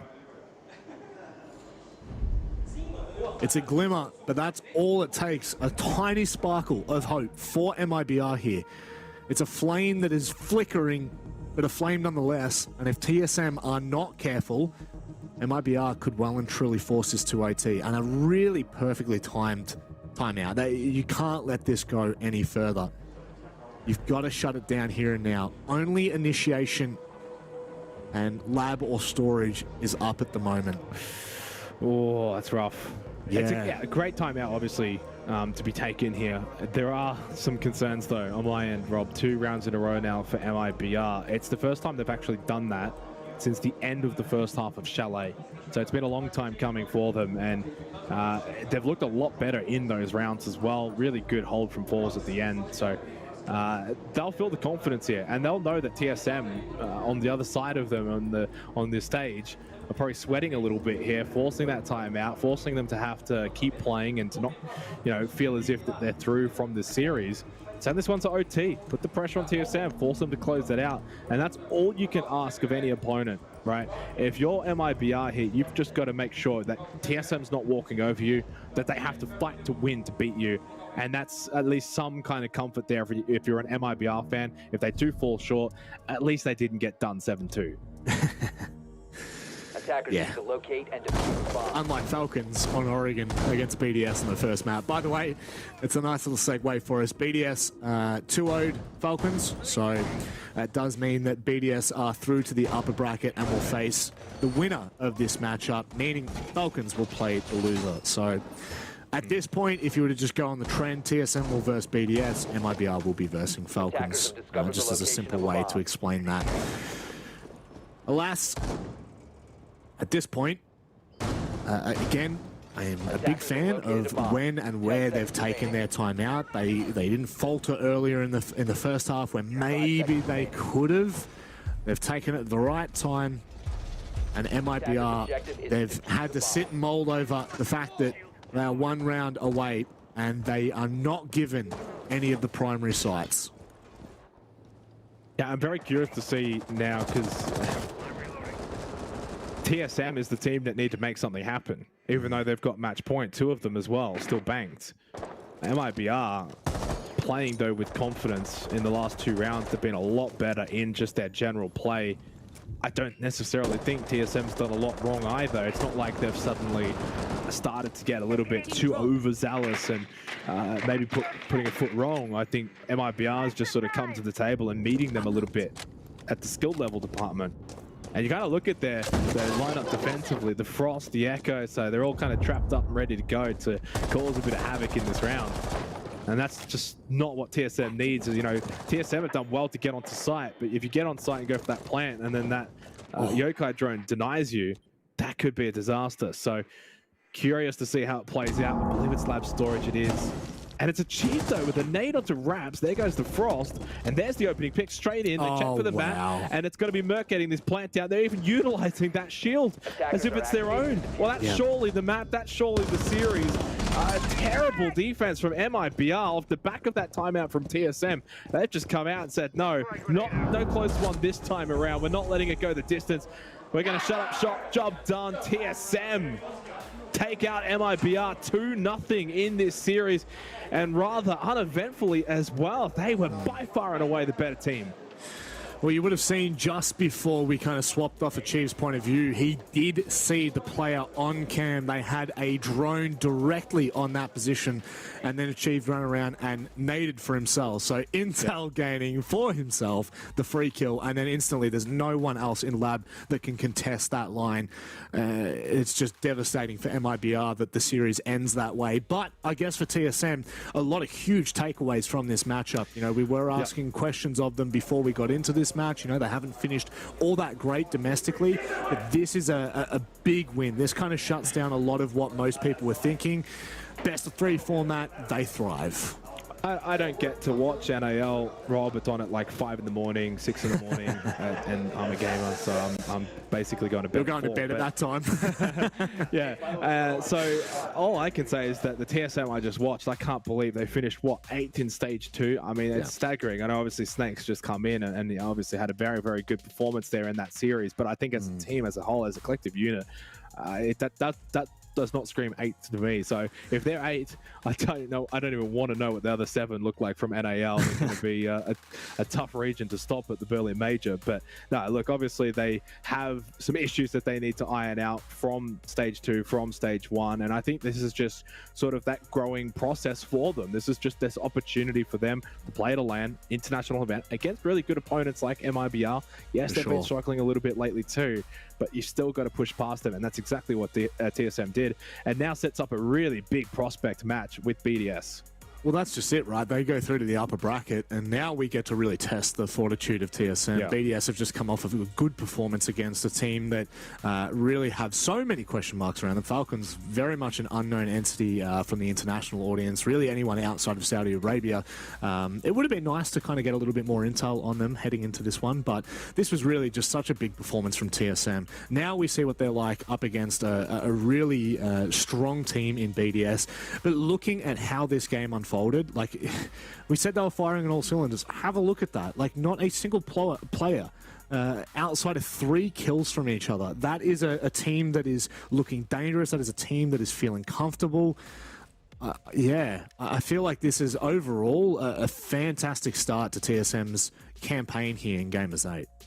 Yeah, and I think it's a really good, I mean, I hate to say it, but it's a warm-up in a sense now for their BDS matchup that's going to be playing out in the upper bracket final. And that is going to be very fascinating. Best of 3 off the back of this 2-0 win against a team like MIBR. They should have all the confidence in the world that they can go and take down BDS. And look, maybe it's just that international effect for a team like TSM, who have shown, of course, you know, the SI 2022 champions. They know what it takes to win on land, to win internationally against these top teams. So it's just a matter for them, I guess, in the long run, applying it domestically, you know, stage 1, stage 2. Not good enough. But internationally, they still just hold up so well. Obviously, they've been lacking majors. I mean, Mexico major was disappointing as well. Didn't attend Sweden, didn't attend Charlotte. So, and obviously not attending Berlin. So a lack of majors. This event is a good chance for them to keep that sort of international presence and to keep that prospect of playing well internationally alive. And they've shown that here, 2-0 over MIBR. It's a perfect little start for TSM.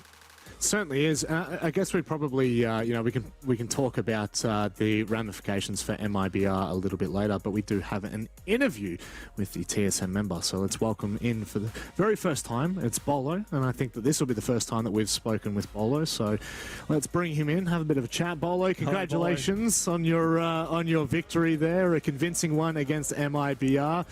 Got to ask you, is this the first time you're playing with Snake? And 2, how does the team feel after this victory? I mean, thank you for the congratulations. It's feeling good. You know, it's refreshing that our new trial Snake is, you know, pulling his weight in an international event, and it is his first international event. It's his first land. It's a lot of firsts for him, and you know, he did well. We're all feeling really good, and you know, obviously it shows in our game. Obviously, coming into an event like this, probably not the best of circumstances when you look at stage 1, stage 2 results, the lack of majors, for example. What is really, I guess, the goal for you guys as a team? Because it's got to be more than just winning the event. You've got to be looking at the micro stuff. I mean, yeah, it's just kind of, you know, especially when we fail to qualify for majors, Charlotte, Berlin, you know, this is nice to kind of, you know, keep us still in the game internationally, you know, just like we were in SI. We know we're a powerhouse, and once we get to international, it shows. So, you know, we just want to keep moving forward with this power, and hopefully we win it. So having a look back at the veto, you know, we go to Chalet first, but then obviously theme park for us, you know, on the desk, we were a little bit, I guess, confused as to where MIBR were taking us there. Did you feel comfortable going to theme park? I mean, Chalet looked pretty good, but theme park looked out of this world from you on your attacks as well. So were you well and truly prepared for that one? Yeah, we traditionally in the past, you know, 6 months of history haven't had the best track record for theme parks. So, you know, we've had some time, we've worked on it, we've scrapped it for the most recent stage to kind of, you know, tune it up in the shop, and it's good to finally pull it out on a game day, show out the progress that we've been making on it, and came out with a dub. So we were not necessarily thinking MIBR would take us to it, but you know, we're ready for it, and we were. Just have to ask, obviously, now that you've won this matchup playing Team BDS, is that the kind of matchup that you feel like that you can really sort of test where this current roster is at? Yeah, I think, you know, BDS is always traditionally always a EU powerhouse, but whenever it comes to the events, we've always had a really good track record. I think we're 3-0 on them, so, you know, hopefully we round it up to an even number on the 4-0, and you know, we're feeling good, and I think it'll be another test to little testament on how well this team is going to be doing.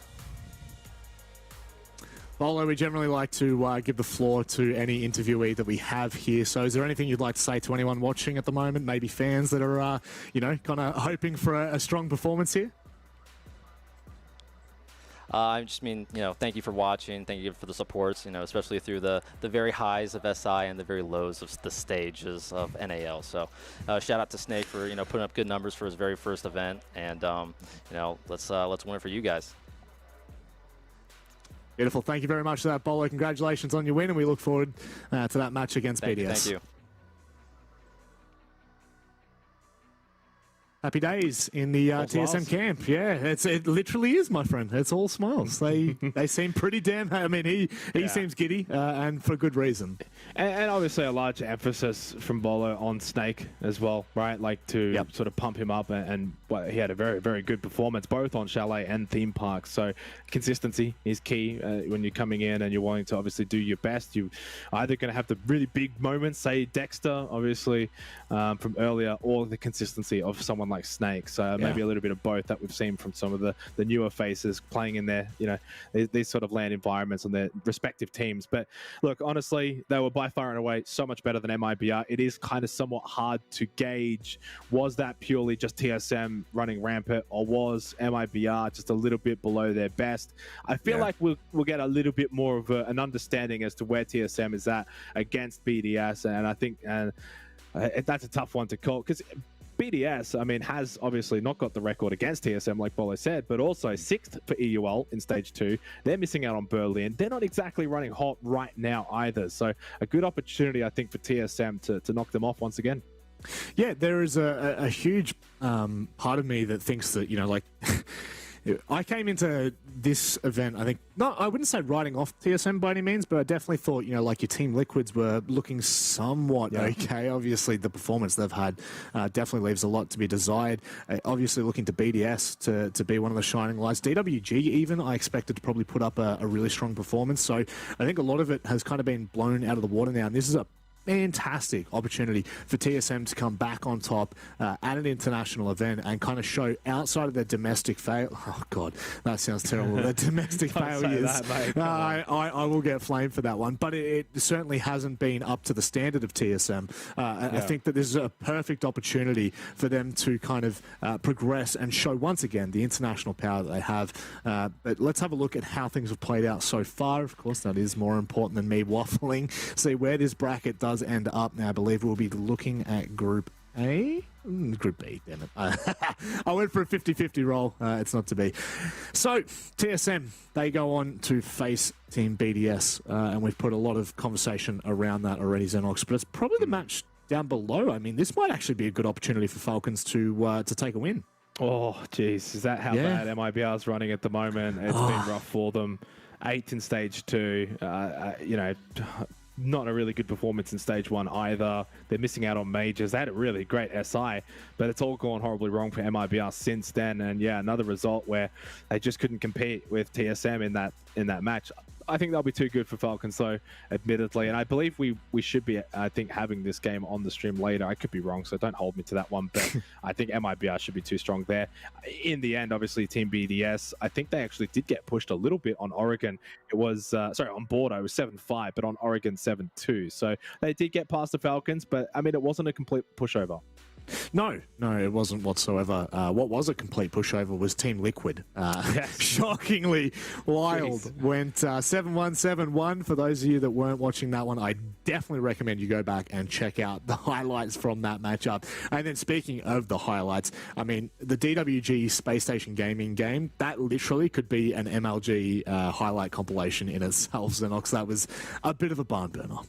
Yeah, it was a really, really good game. I think, though, looking back on it, to me, I maybe want to actually go and give SSG a little bit more credit, to be honest. And we gave them a lot of credit, but I feel like they actually were more in a situation where they shot themselves in the foot on that Chalet. I honestly think it could have been a 2-0 in a different world. I think Damwon Gaming, they came back really nicely, won the final 5 rounds.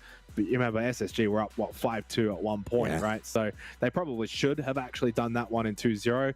Didn't quite happen that way. Full credit, obviously, to Damwon Gaming. But so far, SSG, TSM, both have shown up. Well, it's time to have a look at our schedule because, of course, we still have one more match left. And that matchup is well and truly going to be none other than DWG taking on Liquid. Let's go! Let's go! How, it is the best stream here. It ain't the B stream, it's the best stream. Oh my, have a look back, mate. I'm telling you right now, if you're just tuning into the B stream, go back and watch the entire pod. You can watch it on mute. I understand. I won't take offense to it, but watch the entire pod. You may as well just call this the A stream and just change the letters around because these are the actual matches that you want to see. I can't believe that. Look, I'll take it. I'm very excited for this one. And also, you know, you and I, we did not get to watch Team Liquid versus Wild. We were obviously casting DWG KIA versus Spacestation. So we get to maybe now see what is going on with Liquid. And we also get to see if DWG Gaming can refine a little bit of form. We expect a bit more of them. They're supposed to be the pride of APAC. They're supposed to be the team from APAC that can do well internationally. And they weren't able to do that against Spacestation. And of course, there is still one more game left to be played on the average stream. The A stream, that's right. It is going to be that lower. Oh, it's actually, is that, oh, the upper bracket match. I thought it was going to be 2 lower brackets, but that is absolutely huge. Spacestation Gaming will be taking on. Sometimes, Xenox, sometimes. They will be taking on Wild, the German powerhouse that are really showing up here. And honestly, if you missed out on the Spacestation Gaming match, if you missed out on the Liquid match, you are going to have both streams up. Stream A, Stream B on either monitor or share your screen because I actually don't know which matchup's going to be more interesting. Yeah, wow. Talk about some heavy-hitting games. Yeah, and look, I mean, there's no surprise in that. When we started the day today, Rob, when we looked at the 8 teams, we obviously saw that there's some household names, but then when you add to the fact that Wild has obviously come to the table as well, and Falcons aren't a pushover, you've got 8 solid teams here, and no game is an easy game. Every win is a hard win, and obviously that's why when you look at the results that we've seen, TSM in their result over MIBR, clean, BDS clean, one of those two now has to lose. That's going to be a big match in itself, and we obviously don't get to see that tonight, but obviously tomorrow. So, and then obviously Liquid versus Day 1. The fact that one of those 2 teams will be done after Day 1 is staggering. It doesn't make sense. It does not seem right. It doesn't seem right that, you know, coming into this event, really, if I am being perfectly honest, BDS, I expected them to perform well. But Team Liquid and DWG, I really thought this was going to be, by no means a breakout event for either of them because they are both, they've both put up some pretty outrageous performance internationally, but I did expect DWG to be I would say both up there. Group A matches were upsets, and both Group B matches went the way we expected them to go. So there's a contrast there, I guess, between the 2 groups. I think DWG Gaming, for those again unaware that missed it earlier, they had won the 2 only matches that they've ever played against Spacestation. So they had history there. They won the first map and then obviously succumbed to it. So look, I can't wait. We've got one more game. It's going to be massive, Rob. It is going to be absolutely monstrous. You do not want to miss it. We'll be back in about 15-20 minutes with the final matchup of tonight. DWG take on Team Liquid. We'll see you in a bit. Hello there! Trackers are activated. Defenders have eyes.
Drop the diffuser.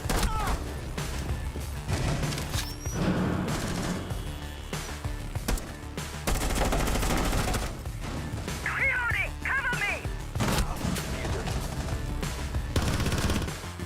Frag grenade out.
عايز تترجم راب؟ تعالى لي. ملوك السين دي انا ملخصها في سطور، بس مين يقرا؟ فاهم؟ كلام الشارع ده انا هرشه كل المجال حبايبي بروز. وانا كاكازوكو مصدع ايه القي نظرة لو على الحلاوة عندي كاستر بالاسم. عفرت يا عفرت، هتفضل معفرتها ولا ايه يا برو؟ انت مين يا هو ازاي ده دخل هنا يا جدعان؟ نكسر الدنيا الاول وبعدين نتكلم، نعيد من الاول. لا لا لا لا لا لا مش مسجل. اخواتي عشان فاهمين السين، سبوتيفاي عمل لك بلاي ليست الاقوى راب مصري، اسمع ملوك السين ببلاش.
And welcome back. Hope everyone's enjoyed their break. We certainly have. It's only kicking on 3 a.m. in the morning here in Australia for those of you that might just be joining us. Of course, I'm going to speak of myself in the third person as if I was Terry Jeffords from Brooklyn Nine-Nine. I'm Manic. And of course, joining me, Mr. Xenox.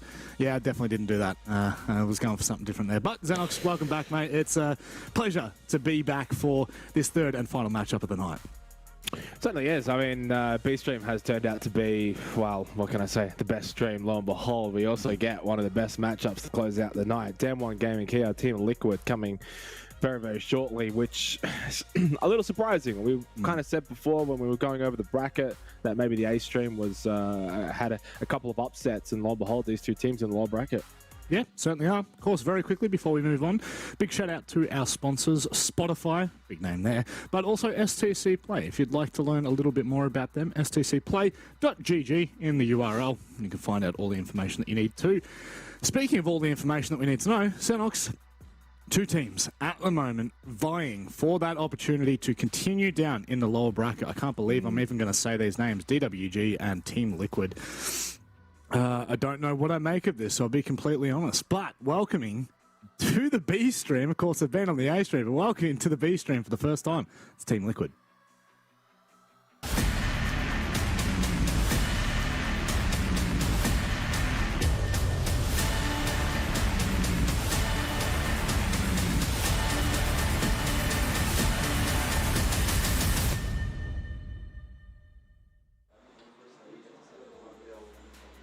Yeah, you did hear that correctly. In the lower bracket, they lost 7-1 to Wild, which is kind of crazy because they are the wild card of this event outside of the Falcons, a team from Germany who I think most would consider tier 2, tier 3 team in Europe, defeated these big giants. I don't know how else to say it, Xenox, and now they find themselves in the lower bracket. I mean, is this going to be disastrous?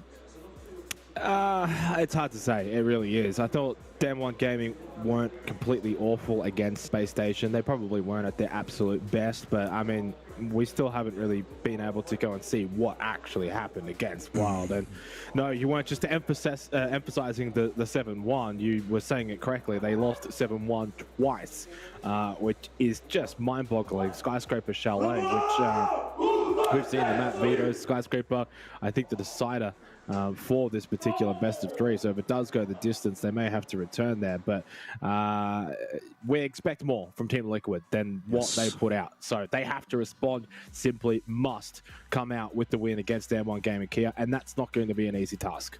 No, it's not whatsoever. They've got quite an effort ahead of them, a bit of a hill to climb.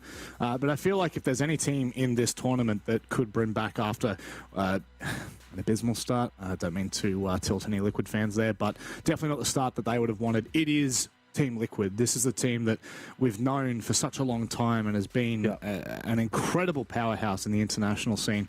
They just maybe misstepped, as I might misspeak sometimes. Mate, they took the leap off of the Grand Canyon. That's what happened, really, I guess, to lose in that fashion. Like, I mean, you can lose. Let's say the first map was like an 8-7, and then the second was a 7-5. That's a little bit more understandable. But yeah, obviously they have to improve, and so does their opponent for this matchup. Yeah, certainly is their opponent for this matchup, someone we're familiar with. And of course, the B-Stream would be familiar with from their match earlier. It's DWG Gaming KIA.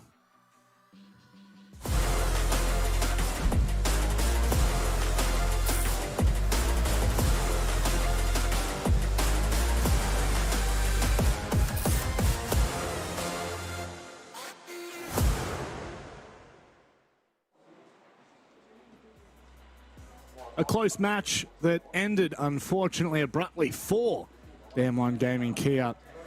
They now find themselves in that lower bracket. Team Liquid going head-to-head. I mean, this would be a really sad and sorry way, I feel, for the South Koreans to bow out of the tournament if they are defeated today. But I guess that's a big if.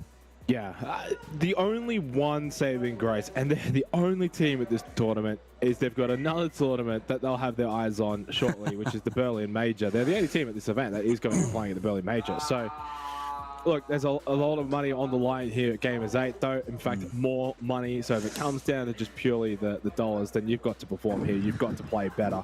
For Damwon Gaming, KIA, they weren't awful. They did win the first map against Space Station 7-5 on Chalet, winning 5 of the last 5 rounds to bring it back. They were down 2-5.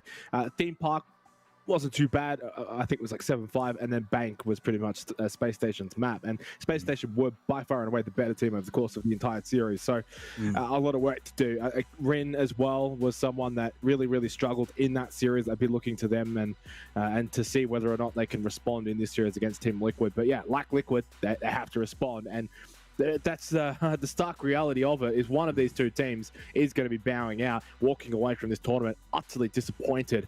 And if it's Liquid, it's not like they can rebound very quickly. If it is Damwon Gaming, at the very least, they can rebound at the Berlin Major. Well, this is what we were saying a little bit earlier, the fact that, you know, like these two teams, really, these were the upsets, well, what we would have considered the upsets. You look at Liquid's past, you look at what Damwon Gaming KIA have been able to kind of achieve over the last 12 months and really expected them to take to Space Station. Unfortunately, they do not. Now, again, just for those of you at home, just follow the numbers as the way the bands go. It's Villa, Oregon, and the determining map is actually Skyscraper, so I'm kind of keen to see that one. And I believe it was... Yeah, Liquid is the team that's picked Oregon, just to confirm for everyone at home. Yeah. So Villa decided by Damwon Gaming, and rightfully so, it's their best map. It is their map. They will win this game of Villa 100%. The question will be the next map of Oregon, which is a pretty good map as well for Team Liquid, 4-1 record on that, whereas Damwon just the 2-1 record and a recent loss as well to Spear Gaming 3-7. So I'm sensing we go to Skyscraper, and at that point it's 50-50. Either team could really probably pull it out there, but there's absolutely no way Team Liquid's going to win here on Villa. That is a huge call. A very early call at that, but you know, Mate, be confident. It's the 3 a.m. It's the 3 a.m. call. I'm feeling confident. Late, it's the witching hour. No, look, 10-2 record on Villa for Damwon, and having a quick glance to see the last time they lost it, it was actually Talon Esports in the APAC playoffs back in stage 1, and that was overtime 8-6. So even then, they got pushed the absolute distance anyway. It's a very strong map. On top of that, Team Liquid 3-1 record in recent times, which is not too bad, all things considered. They did take down XZ as well at the Charlotte Major 7-5 on Villa, but they just don't play it as much, Rob. That's the difference, right? In terms of win percentage and in terms of site percentages, and they don't really ban it, but they just don't play it as much as Damwon do. So, look, obviously, my brave call may be wrong, but it is the call to insinuate that this is very much a Damwon map. They've picked it, they're really good at it, and they play it a lot. Well, I mean, generally, that's a pretty indicative... stats are generally indicative, and speaking of the stats, I'm actually going to go and have a quick look at Villa for APAC North, because I think it's actually not as played as what I thought it was, but it's a 50-50 site in APAC North, only 2 plays on it, total 20 rounds, so, you know, close matches being played on that one. Whereas... I'll save you the trouble. It's 50% as well in Brazil. Thank you, I appreciate that. That is we've had a lot more visibility in the Brazilian league. 7 games played, which for me, if it's 50-50, then I've got to look at this match and say, okay, whatever the first half ends at, that's actually where this match is. So if it's 2-4. The team with the 4 is well and truly in favour. So we'll wait and see how this one pans out. But yes, taking the opening pick, Mask goes down. Yeah, I agree with you as well. The stats do sort of back this up 50-50. I think Villa's that kind of map as well that doesn't probably lend too much into the defenders that maybe it did maybe the back end of last year. So yeah. So I think, Damwon on the attack here, if they get a couple of early attacking rounds, I think they can really ride home the momentum in the second half and take out this map. As I said, this should be their map. And then, Oregon should be probably Liquids as well. So I'm sensing we go the distance. Yep, Skyscraper would be 50-50. Opening kill did go the way of Damwon, now just working their way towards block ground stairs, and a lot of focus actually being applied to the vert here. And I'm assuming they got one out in that study balcony, and then obviously they'll push up. There's pretty standard take. Welcome canister, not going to be minded though by the Gemini. What I find interesting about all of this is the fact that they've already used all of their explosives on Dam 1. Obviously, you've still got the 2 Zofia concussions, so you can hold them in your pocket. But I even believe we saw Gas use the secondary breaching charge, if you will. No, it's not a breaching charge. I can't think of what bloody hell what it's called. I am absolutely...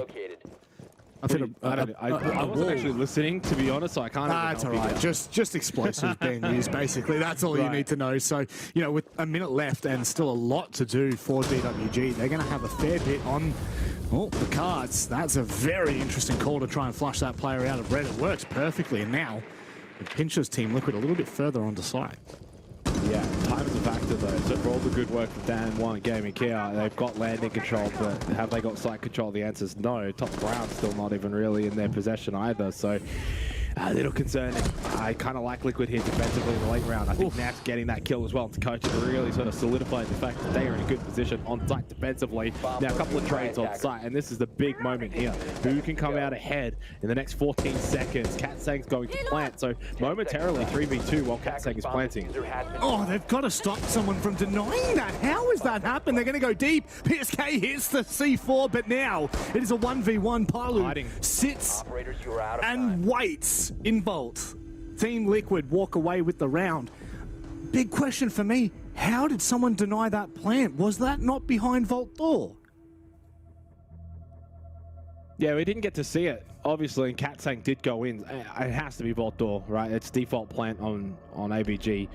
I think we're seeing a pause coming out already. Not sure what happened. We didn't quite get to see that perspective, but what I will say is full command to Team Liquid. You lose a player early, sometimes you can try to push out to find a kill back the other way. Lo and behold, no, they just held sight, Rob, and they basically just allowed Down One Gaming to make their way over to red stairs. The main thing that Liquid did as well was trying to deny a lot of that presence over towards top ground. They did that pretty well. They kept site control. You still got vault control, and then it just becomes a trade fest on site. Remembering, even though you're down a player, someone has to plant. So even though you're down that player, it still ends up being kind of even numbers. So well played to Liquid. And look, again, this should be the map for Damn One Gaming KIA. But if they lose this, I would then back in a 2-0 Liquid. Yeah, that could very much be on the agenda. The thing for me that really scares me about Liquid is the fact that, although they kind of lose their opening match, which, by the way, best of 3, so it's even more terrifying that they did. It's the fact that they just have so much firepower on that team. They have such a strong roster of individuals that could all well and truly turn a game around. And DWG would have to, they're going to have to be really careful approaching this game. Last thing you want to do is allow Liquid to kind of get a foothold in this series, because I just don't see, if Liquid can actually get off running and get back to what we know to be their former selves, they are going to struggle. There's no, I can't be kind about that. Well, a good start, though, at least for Liquid, getting that opening round. Aviator Games, or the defense, though, is usually the one site that, even if it is a 50-50 on the map, you should generally be doing well on Aviator Games defensively. And they were able to show that. It's never easy getting that, even that default plant vault door, unless you're like well out ahead in terms of numbers and you've got a lot of people watching that plant. You saw how easy it is. That could still be shut down even from a relatively safe position. Over to Stat Trophy though for our second round. And this is the sort of site, basically every site besides ABG, Rob, I'm looking at as essentially the 50-50 site. So chance now for Damn One Gaming KIA. See what they've got. We'll see how they want to focus this one, whether they do want to put a bit of attention down below Sheets and Kitchen, or if they want to go for a bit more of a horizontal take, push through from ABG.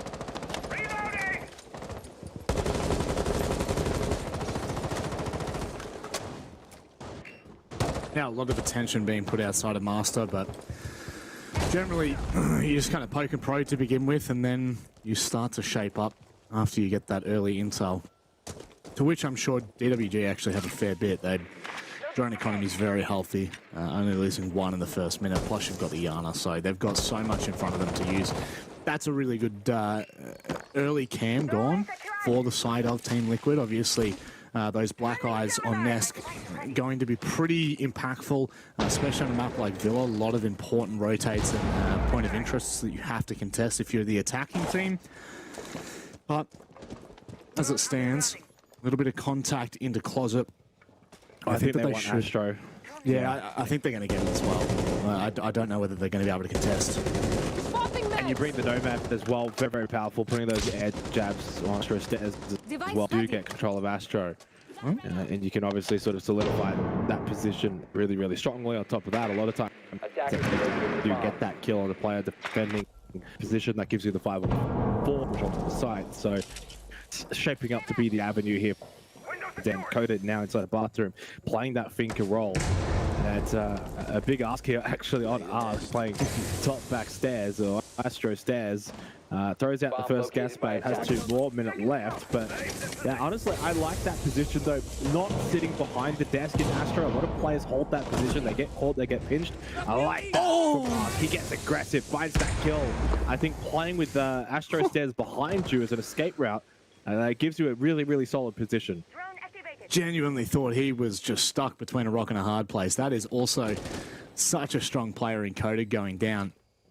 And now, without the Finker, it makes it a little bit more difficult for DWG. They've got Brick's control. Well, I mean, they've got Brick's vision. I shouldn't say control. That Banshee that's in there as well. Screech, the second what is DWG position, make though? a move. It's an ask position. He's just... don't ask questions. Xenox? Yep.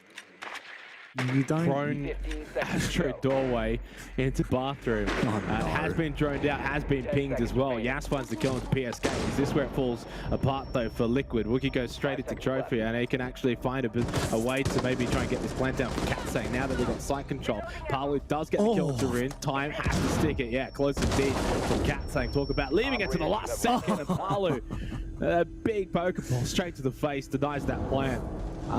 Strange round, Rob, and strange from Down One Gaming. They do not look like they're here to play. Team Liquid didn't do a whole lot, really, that said that they were really in control. Pretty standard stat trophy defense, emphasis on that Astro stairs position. Well played from Ask, but Down One Gaming just sloppy, slow, and just don't look like themselves. I'm really unconvinced. I'm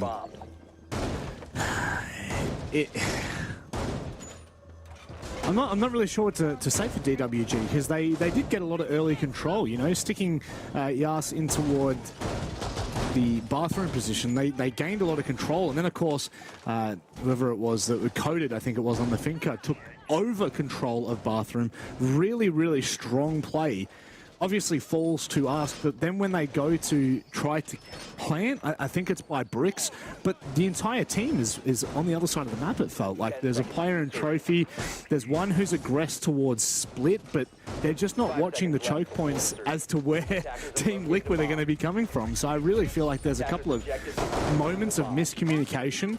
Very easily can be fixed. This is not like a damning moment. You know, this is not like, oh my God, these are such big issues that we won't see DWG come back from. It's more about the mental game from here on out. Where is their mental at? And like, are they able to refocus and reassess their position?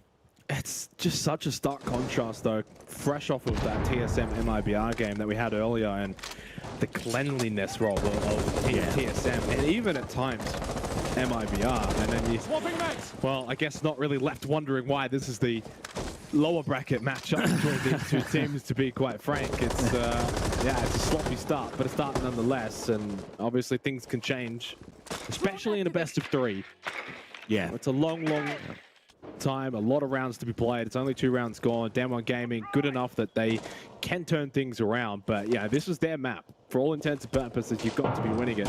They've started slow, they're giving Team Liquid a really good handicap, a good leg up, and we'll see what happens here. Kitchen Dining for this 3rd round. Coach down inside of Laundry. Bit of a swing and a bit of a poke back. That's Ask, and he was aggressive and it was successful in the last round, but this time Well, he is sat down. Kota did take a big chunk of damage, but it's job done there for Damwon Gaming. Inside of Laundry can get into site now into Dining as well. But Liquid not going to go down without a fight. They find a couple of kills through PSK and Palu. And again, similar to the last round, Damwon trying to get the plant, but they're just losing players. Yeah, Liquid tearing them apart on site. It's they're just pulling apart like a nice roast pork. And oh, hang on. Opportunities given back to DWG there. Team Liquid try to swing, and unfortunately it does not net them anything.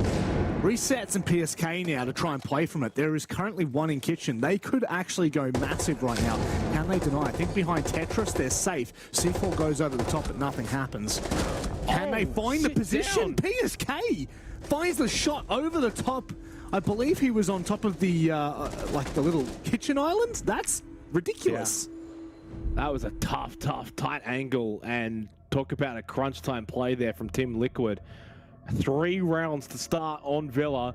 The map choice of Damwon Gaming KIA, and it's, you know, sometimes, especially in a best of 3, you don't always get the maps that you want, the maps that you have a lot of success on. You kind of deal with your tertiary maps, those kind of maps that are maybe neutral. No, this is their map. This is the kind of map that they would want, that they would aim for in any series, in every series. It's the only map that they've got double-digit wins on this year so far. The next map after that is Bank.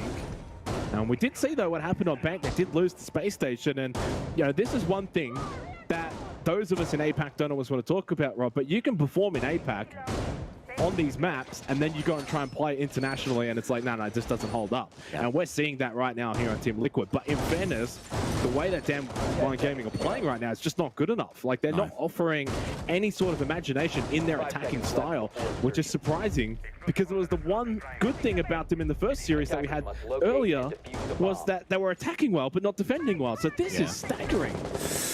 Yeah, the warning bell is definitely starting to ring here. And generally, like halfway through the first half, this is when the storyline can flip. You know, this is where teams have generally taken a timeout, which, by the way, DWG did not.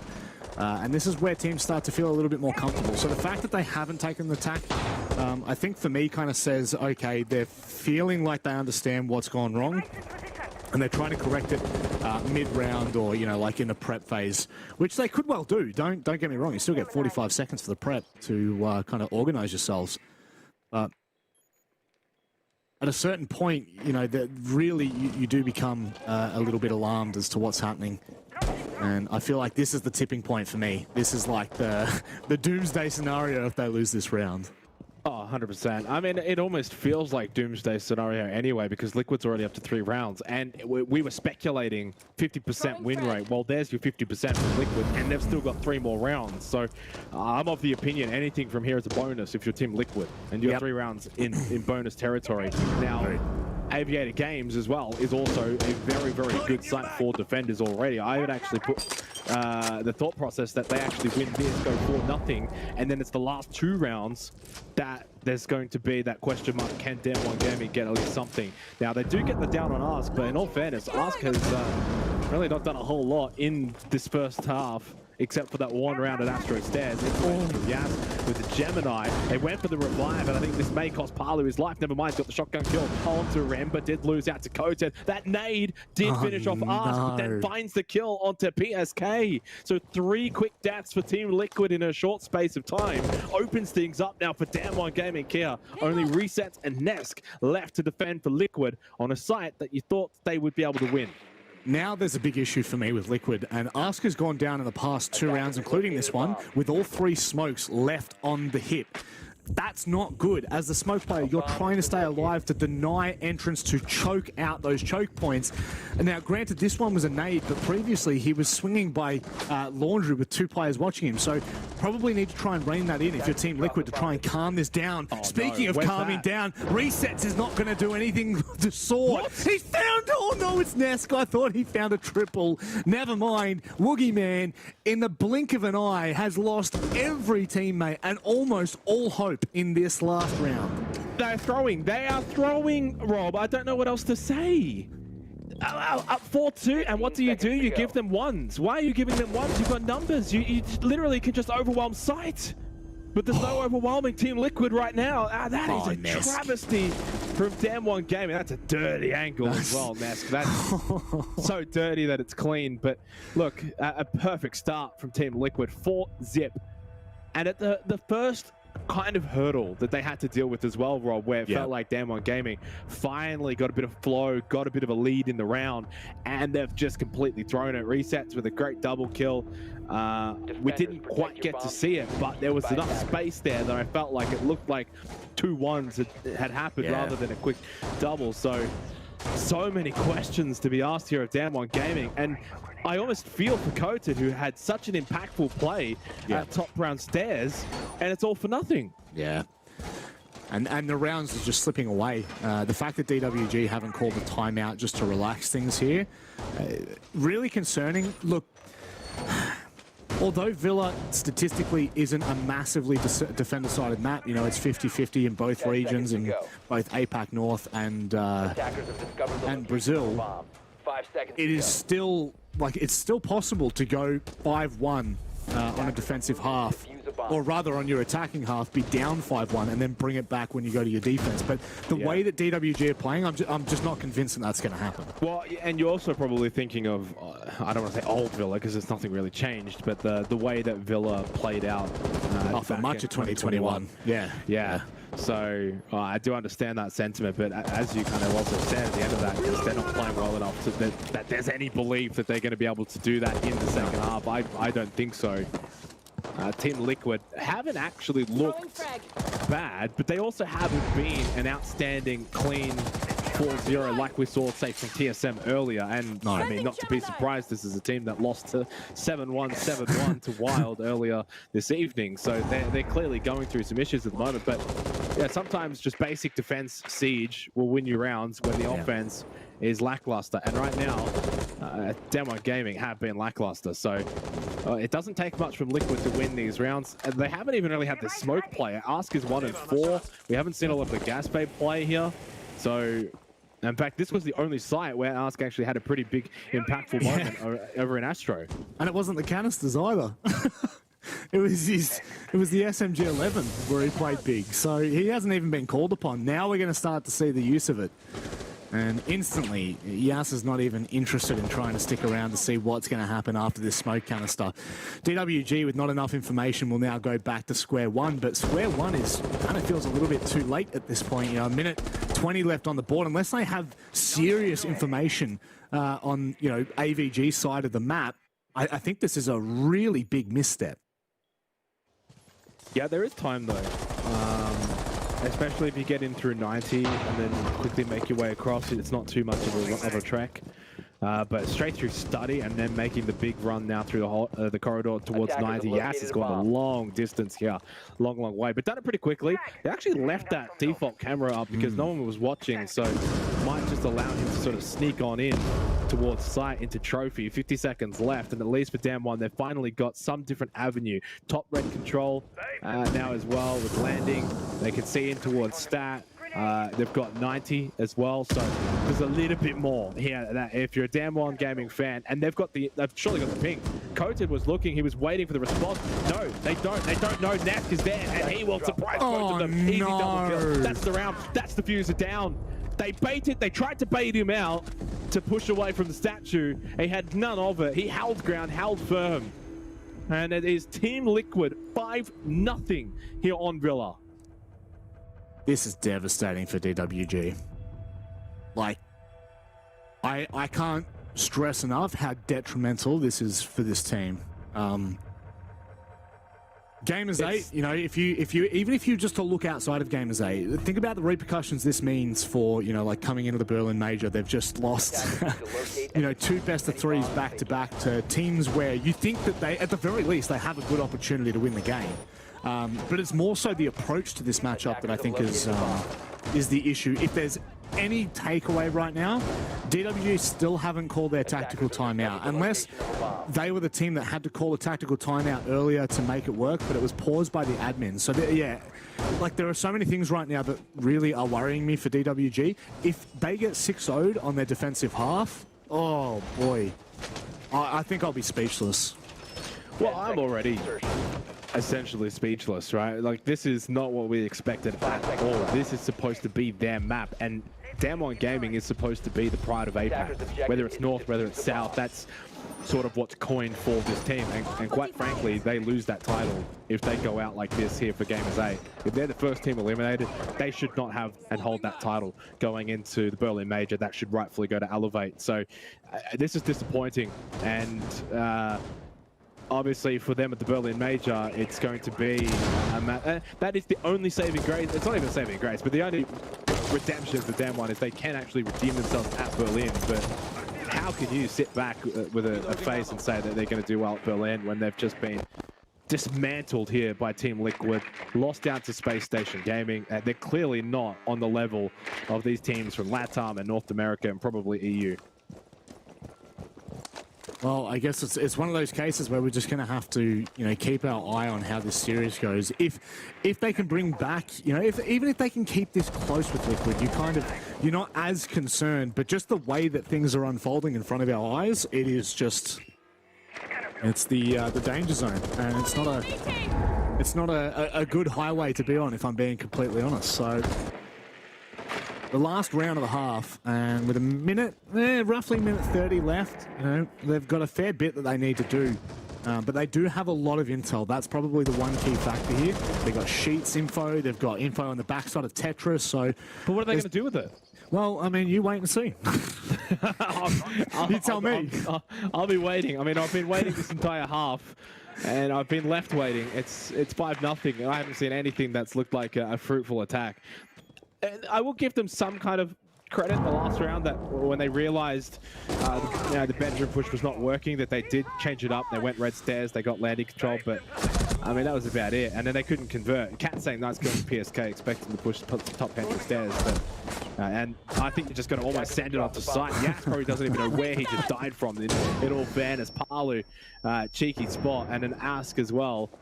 4 versus 2, it's 6-zip. I mean, this might end up being a 7-0, which is just downright disgusting. This is not good enough at all from Damwon Gaming. They do not look like the best team from APAC, because quite frankly, they're not.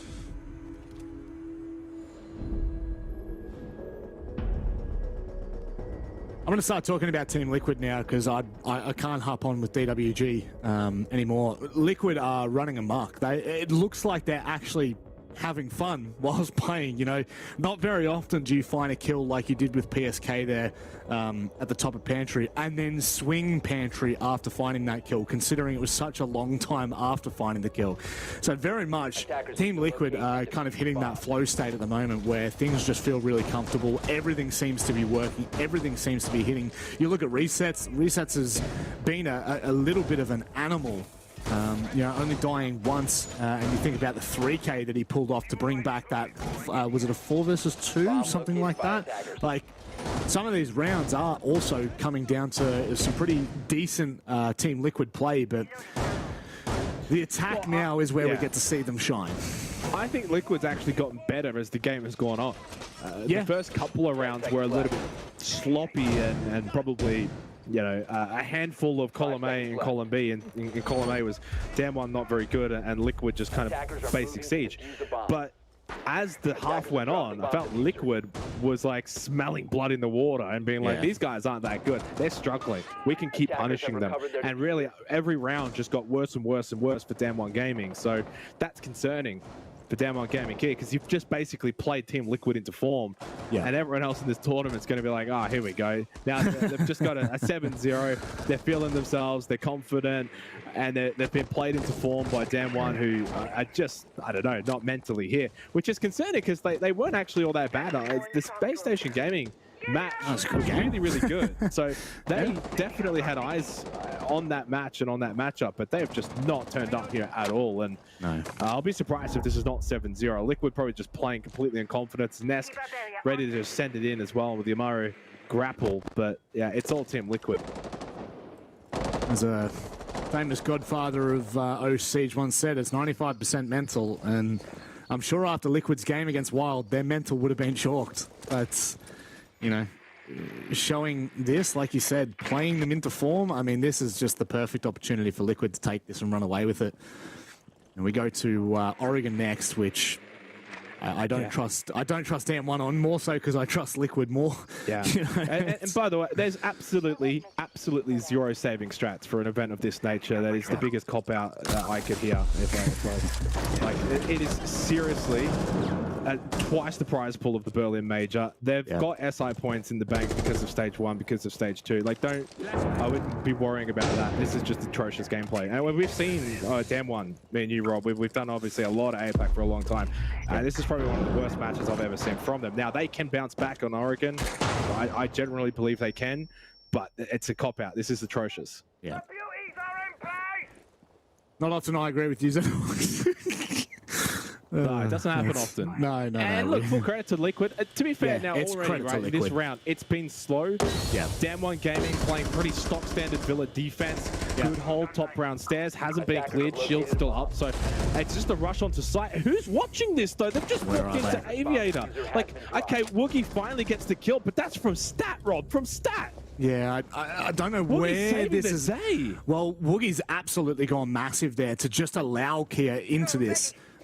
Holding on deeper lines now. You know, they don't have kit here, so Liquid have to make the move. This might allow DWG to get back into position. Cat saying still behind Vault. All the players are across this side of the map now, so it's got to be a big ask. Palu finds the kill. The 7-0 was on the agenda. Ask goes down, and now it's all on to Nesk. A 7-0, the clean sweep to begin with. He has been smoked off. The flash comes through. Oh no! The keeper barrier! Oh, it's unreal! Oh, Nesk! It doesn't matter. It doesn't matter. Imagine that's a 1v1 and he gets that. I just don't even know what I just saw. He runs through the smoke. Babe throws a flash, basically flashes himself. That was something from Nesk, and probably to win that round from there, it had to be something, and it almost was. Big play from Kota at the end of that round. And look, better from Damn One Gaming. Much better. Pretty standard defense, AVG. Good hold, brown stairs. The only blemish was allowing the push into Aviator and almost getting a sneaky plant down. If it wasn't for Woogie Man from Stat, with I think it was almost like the SMG or something, but yeah, that shouldn't be happening. You shouldn't just be allowing them to literally walk into sight that freely, getting plant down and requiring your Stat player to shoot from halfway across the map to salvage the round. So again, concerns for Damn One, but a little bit better, and they can build from that. Even if they don't win this map, you can still build some form going into Oregon. That's the beauty of a best of 3. Yeah. They should know that themselves. They won Chalet the first map of the series against SSG, and then SSG came back and won the next 2. So you can't be heads down and feeling as if you can't win. Build form, not just at least, if not for winning this map, at least for the next one. Well, that's it. You can't have your heads down, but you know the analogy head down, bum up is what they've got to do, right? They don't have a choice here. They have to stick their feet into the sand. They've got to ensure that, like, they're just immovable from here on out. Now, do they need to win Villa? Like you said, no, they absolutely don't need to win Villa, but momentum is such a key factor. 100%. So, you know, without taking these last couple of rounds, like if you just completely ignore the first half and DWG can get 2-3 rounds here, I'm convinced that we could have a competitive Oregon. But if they go back and I would say almost like reform, oh, this is dangerous. This is so dangerous. He's not going to know he's there. Katsang gets absolutely deleted.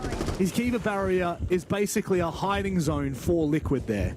It's been rough for Katsang 2-8, but I mean, Rin 1-6. That's 4 maps now where Rin's going so negative, it's not even funny. It's a real shame too, because I believe Rin actually had a very good stage for Damn One Gaming KIA. I might quickly make sure that that's actually correct. And yeah, it is. Almost a 1.2 rating, plus 18 on the KD, pretty much green stats across the board. So it's been a little bit disappointing from Rin on the global stage, but they need to turn it around here. 4 versus 5, Liquid up, early kill. Still a lot of time as well. Attackers have located a bomb. Damn One Gaming need to find something back here. Stat trophy, where's that going to come from?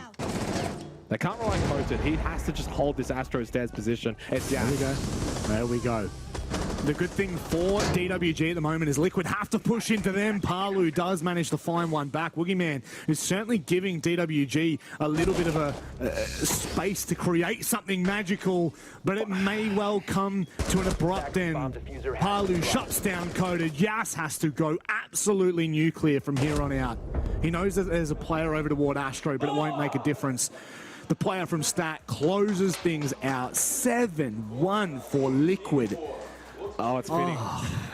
It's fitting. It is, isn't it? So the last 3 games that Liquid have played, 7-1, 7-1, and guess what, Rob? The third one, 7-1. But this time in their favor, they get a taste of it themselves. Yeah, that is a sad sight there for Damwon Gaming, who are obviously not happy with that performance at all on their map pick. And it's not just a pick, it's their map. It's like their home map, essentially. 10-2 record, make that now 10-3. They'll be obviously distraught. They'll be disappointed with that effort, with that performance, but you can't take anything away from Team Liquid, who really grew into the game. Started a little bit sloppy. They were benefiting from Damwon Gaming playing even more sloppy, but as they started winning those rounds, I think the confidence was growing for Team Liquid. They started to really grow into the game and started to dominate. 7-1 victory. To Liquid, by the way, not Damwon Gaming, but that's believe me. If you've just tuned in, no, it is not a 7-1 loss to Liquid. Could you imagine? They've had too many of those today, but obviously deserved victory on Damwon's map pick. Flawless defense, 6-0. You couldn't ask for a better half, and I think outright favorites to just 2-0 this on Oregon. Well, that's just it. You know, we go to Team Liquid's statistically, best map. They've got a +13 round differential on it, 4-1. There's not many places you can look at this map and say, nah, this just isn't good enough. Like, they've got a 68% defender-sided win rate and a 54 on attack. This is just, this is really big danger sign, for DWG. And they... I don't want to be that negative person, but I think I've got to be. If they don't pull together for this final, for this map, then I do start to look at, things like Berlin and go, oh, hang on. There's nothing wrong with being negative, Rob, because if we're positive 24/7 and we're never negative and we're never pointing out bad things, then you can't take our word, right? So I'm happy to praise Damwon Gaming KIA. I'm a big fan of their work, especially being from APAC. They dominated Stage 1 in the regular season, did it again in Stage 2. Okay, they fell short a little bit in the Stage 1 playoffs. We know what they can do internationally. From the APAC region, they're a team that can get results. But that performance there on Villa is arguably the worst performance I've seen from them. Myself, like me viewing it. Personally, And on a big stage like this against the Team Liquid, who just lost 7-1, 7-1, they were down, they were there for the taking, and you come out and you put out that performance. That first half was dreadful.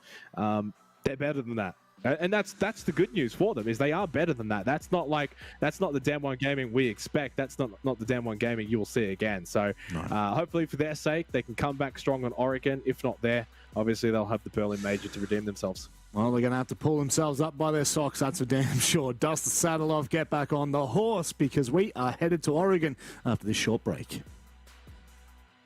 5 seconds.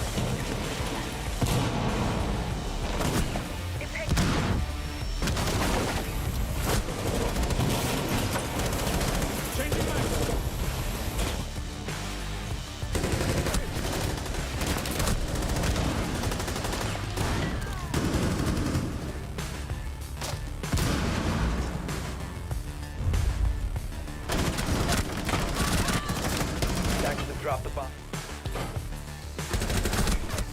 I won't make it. Whatever.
Well, that was an abysmal Villa from DWG. But if you want to talk on the positive light, Liquid are looking in phenomenal form after what was a very, very strange upper bracket match from them against Wild. They lost 7-1, 7-1, only to go into the lower bracket and defeat DWG. 7-1. We now go to Oregon, and the 7-1 train, I actually think, is continuing over on the mainstream. We might have a look back at that in a little bit. Oh no, Wild have actually sent it to 6-2. They were close to getting 7-1. There would have been 4 7-1s in one night, but it's not to be. Oregon, really, for here, this is Liquid's playground. You would expect that, but I mean, we said, and I said the same for Damwon Gaming on Villa. I said that that was going to be a game they were going to 100% win, and they 100% lost.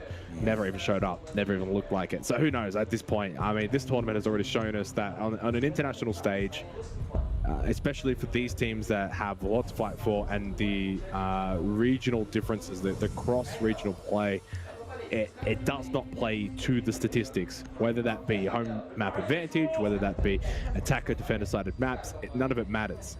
The only thing that has actually sort of struck my attention, all the bans, Rob, all night tonight have actually been spot on. Yeah. Like, they've all been staple bans that you expect to see. We haven't seen anything too crazy. The Twitch. So, well, yeah, the Twitch was the only one in that one map. Like, that's it. Everything else has been pretty spot on. So we see that again here. My only thought process, though, is it does leave the Flores available on Oregon. Yep. Which, if you're not bringing Flores, the only site you probably won't actually bring it is Kids Dorms. So this is probably the only time you may not see the Flores, but everywhere else you should be using it since it is now available. I suppose for Liquid, rather for DWG, should they lean into it, Mirror's back in play. But I actually go back to my previous point in talking about anything that I see when it comes to Mirror. It's either banned or it's just not played, because the ban rate is so high on Mirror that no team is prepping stats to play with a Mirror. So whenever it's up, it's still not used. I'd actually love to see what would happen if teams stopped banning Mirror altogether, whether we would start to see like heavy Mirror strats. I feel like way back in 2019 I was seeing a fair bit of it, but it's dropped off so much. Anyway, Oregon and Liquid starting on the attack. If they can set the tone nice and early, DWG are in so much trouble. There is Rin, I think, over in Small Tower that might try to play a little bit of the old business, but he has fallen back to dining for now. Yeah, and I want to quickly get this out there as well, but Oregon, when we talk about defender attacker sided stats, 60%. It is in both Brazil and in APAC North, and pretty much region wide. It is a very defender sided map, 4-2 half territory. That's the minimum for Damwon Gaming. I'm not even looking at 3-3 as being good enough. They need 4 rounds here at minimum in this first half if they're going to be having a successful Oregon. So pressure on them obviously from the get-go. Team Liquid, they only need 2 attacking rounds. If they get a couple of those early on, it puts the pressure immediately onto Damwon Gaming. And yeah, Nas getting that opening kill onto Rin, big factor on Oregon. I'm a little perplexed though, why are we going Kids Dorms straight away and not going down to basement? That's a little bit confusing to me. This is generally the tertiary site. Attackers have gotten very good at attacking into Kids Dorms. Well, it's actually pretty much attacking on this entire map, but it's still very defender-sided. That's just it, because Oregon's been played so much, it really has started to shift the meta quite dramatically, and especially with the meta itself, like where it's actually, the overall macro of the game, very much is starting to favor the attacks in just a way that we've never seen before. Liquid on their attack with the opening kill. This gives them a lot of room to move, and that's the problem. Yas has just been shut out. KIA at the very least finds a pretty crucial trade. That's Nesk, who's found the opening 2 kills. Coded going low, has to stay alive here. If he goes down, round over. That is an awkward position, though, to be sitting in. And yeah, probably better off to just sit back in this corner and wait here. 50 seconds, no more gas babes though, but that's a tough spot, especially when you don't really have top white stairs control. Oh, that is super aggressive though from Coded. Catches Ask off guard. Oh, Coded! Goes big, but so does PSK, brings it back to 2 versus 2. Diffuser's still over towards that game's wall position, but Palu pushing up white stairs. Coded's low on health, KIA around half, and just sneaky like has got top white control, but time, it's a factor, and they haven't got this diffuser. No, he's just thrown, oh my word, 10 HP on KIA, 5 on Coded. It's only going to take a feather to hit them, and they'll both fall down. KIA sitting back in the corner. He could go huge. KIA and Coded, both on 5 to 10 HP, have clutched up huge for DWG. Yeah, much better from Damn One Gaming, honestly, than what we saw anything on Villa. Absolutely anything. Look, Kid Storms, it's 50-50. The map itself is pretty defender-sided, 4-2 territory, courtesy really of Kitchen Meeting, along with Basement, especially Laundry Supply, is very defender-sided. But that Kid Storm site, you've got to be winning those, and it's a good sign there for Damn One Gaming. Not clean, not flawless, not a full command on the round, but you don't need that in this series, Rob. You can win in a rather unconvincing way, but you're winning. That's all that matters. Build that confidence as a team off the back of a dismal Villa 7-1 loss. Just getting this opening round, it can build confidence in the team. Good signs as well from KIA, who obviously struggled a little bit on Villa. Goes 3-0 to start with. Yep. That's the way to do it. It is the only way to do it. Down to the basement. This is the territory for Liquid that we're probably going to question the most. Ask on the blitz. Attackers are moving. Sticks it as well, even with the attacker repick. This is going to be very intriguing. I would dare say it's got to be a blue push. It's got to be into elbow, and it's going to be quick. The Observer can quickly go up to the north. There we go. They are going to absolutely send it into elbow. Are they going to contest nice and close? Yes, they are. KIA goes down. There's no one on the freezer line, so they can't even stop the players running past elbow. Ask cannot die here, though. Otherwise, it's going to fall apart just like that. Coated once again. The man, the myth, the bloody well legend is going massive. Triple kill with a shotgun, and it's just Palu left. That's why they say Coated is goated. He is honestly the standout for this team, and even on Villa, even in that dismal loss, was somewhat of a shining light. Wookie Man to finish it off on Palu. Questionable there from Liquid. I don't hate it, but these rush attacks on Laundry Supply never really work out. You've got to play into the site a bit better than just trying to catch your opponents off guard, and getting elbow controls not really going to win you to site. Really, really well played from Coated. Better again as well from Damn One Gaming, and this is one thing that Liquid need to be concerned about. If you give Damn One Gaming a glimpse, if you give them some form, they'll take it, and we know what they're capable of. It's a best of 3 for a reason. Yeah, you absolutely demolished them on Villa. That was their map pick. Well, who's to say they can't do the same thing on Oregon? It's your map pick, it's your map. Who's to say they can't just do what you did to them on Villa? And now this is basically a free attempt at, kitchen meeting, which yeah. It's much of a muchness on the tertiary side of either dining or meeting. I know that meeting has definitely become the more favorable of the two, which is, it's a team's choice. Meeting in APAC. 5 seconds remaining. What, a team's choice, or? Well, yes, but also I think kitchen meeting has always been the more preferred site. No. End of last year, dining was 100% with the shower extension. They had the showers extension. No, I don't even think that was end of last year. I think that was start of last year. Oh, it could have been. My timeline's absolutely full. Just like DWG, all over the place. Even in this map, they are all over the place, but in a very good way. Like that first round, they lost the opening 2 picks, and then, like you said, the goated Coated just makes it work.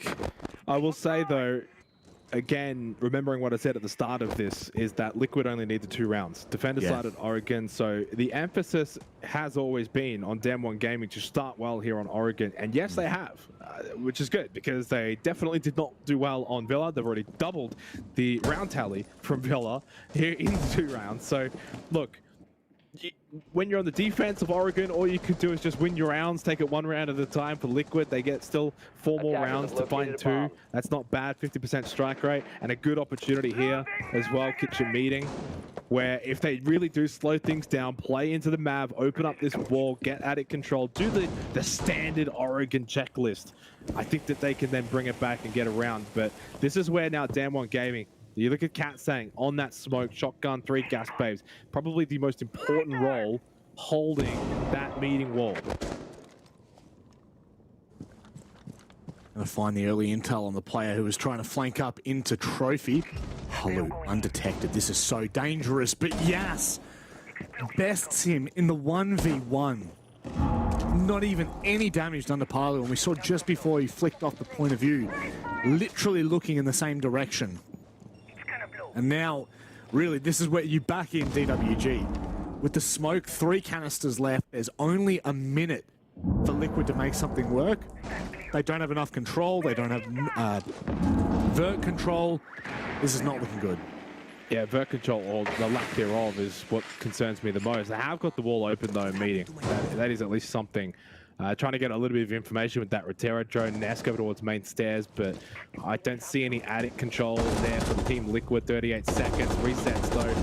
Hello, this is a very intriguing point. A very intriguing push in, which has got Liquid back into the round all of a sudden. So loses a big 1v1 crucial fight with Coated. Up close, wins out. Yas as well, gets rid of resets. And suddenly Damwon KIA are absolutely here to play on Oregon. Early days, but it's a 3-0 start on the map pick of Team Liquid. Good signs from Damwon Gaming. Resets nearly gives the reprieve to Team Liquid that they were looking for. And then from there, it's the ones that just are not going their way. DWG will be really cheering at this point. I guess Liquid, they're in these rounds, that's the thing. Like, apart from that second round where they go for that blitz rush on elbow, they're in these rounds. They are looking dangerous. And some of it is coming down to 1v1s that unfortunately are not going their way. You think back to Palu getting in behind enemy lines, losing the one with Yas, then again with Coded coming down the kitchen hallway. There's only so many places he can go. DWG are still in control of this match, but I definitely am not counting Liquid out by any means. No, I mean, you can't. Right, we've got 3 more rounds to go. They still only need 2 of those. Worst case, you get 1, but I mean, if that happens, I'm backing in Damwon Gaming. 10 seconds left And we go to Kidstorm though. I mean, this is the site that me and guys always like to talk about. But although these days, Rob, I actually feel like it's actually Dev and Mandy that always bring that up. Every single time I listen, they're always like, well, this is where Gus and Xenox, we talk about Kidstorms. Look, the truth of it is, when you look at Oregon in a nutshell, Laundry Supply has a very high defensive win rate. Kitchen Meeting is sort of 3rd on the list of sites, but does well generally for the defenders.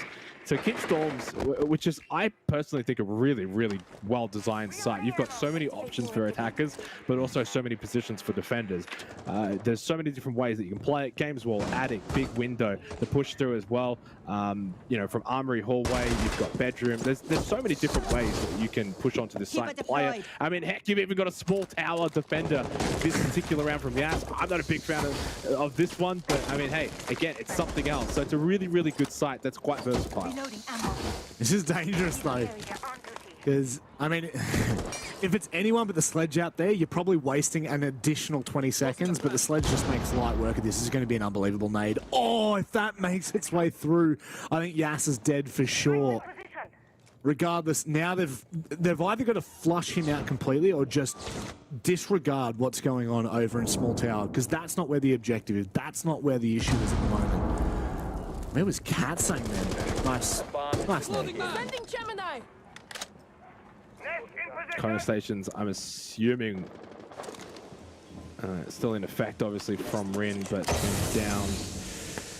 Gas Babe again from Coded, only 1 left. Still 90 seconds left. Nuts. not ideal. 6-0. Honestly, it feels like he's going to have to be 9-0 by the end of this round if Damwon Gaming to keep this flawless. But yeah, this is just Liquid picking apart Damwon. Well, make it 7-0 from Koten. Again. Half health inside master bedroom. Good position as well for the long run. If you can keep Ask at bay here on this balcony outside, that's a player down. That makes it then 3v3 on site in the map.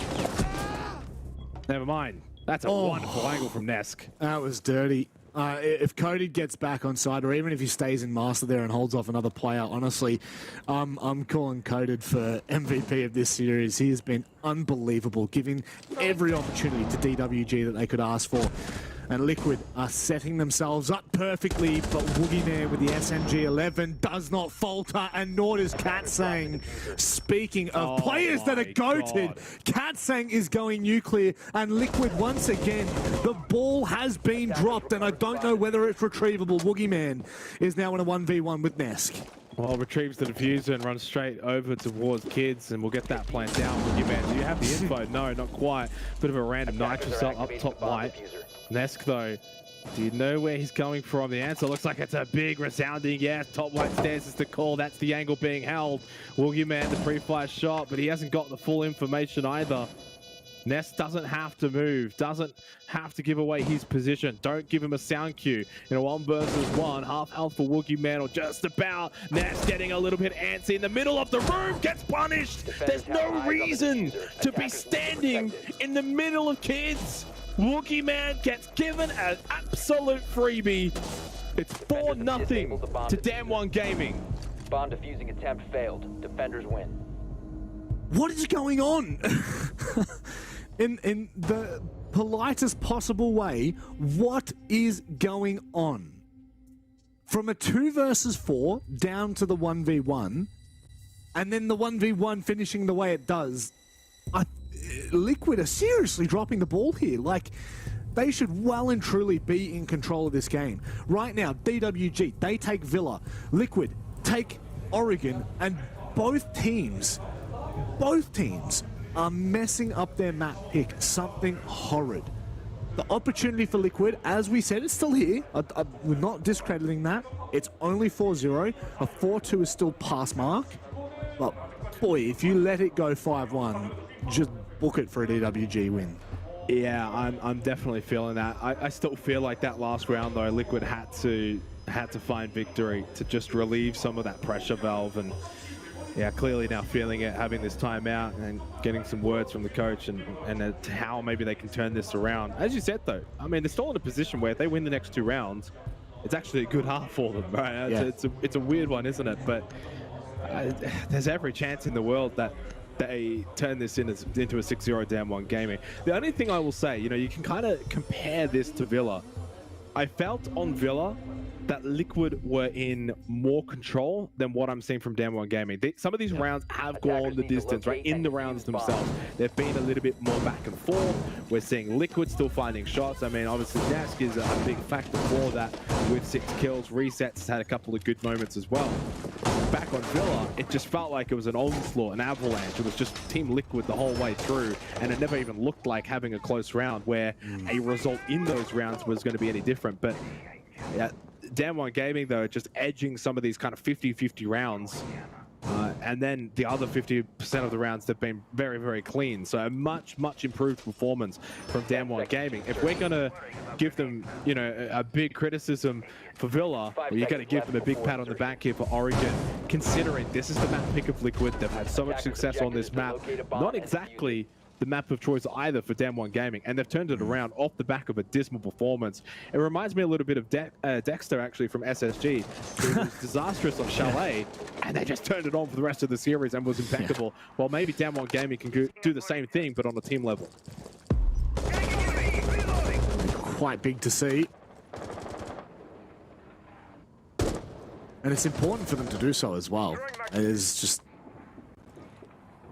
At this current moment, this is, I mean, outside of DWG, the biggest stage most of these teams will play on. But even for DWG, not only is this incredible experience going into what is, you know, the Berlin Major, but also the money on the line is so serious, it's not even funny. It's bags on bags on bags, and to find yourselves in a lower bracket losing out in a fashion that would have been similar to Villa had they not have, picked themselves up, well, big warning signs. Now we're really flipping the storyline altogether.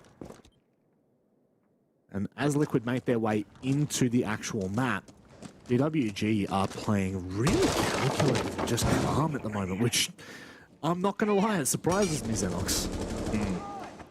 I just want to see Ren find a bit of form, though. I feel like that's the last piece of the puzzle for Damwon Gaming for this series. They can probably win the map from here without Ren playing super well.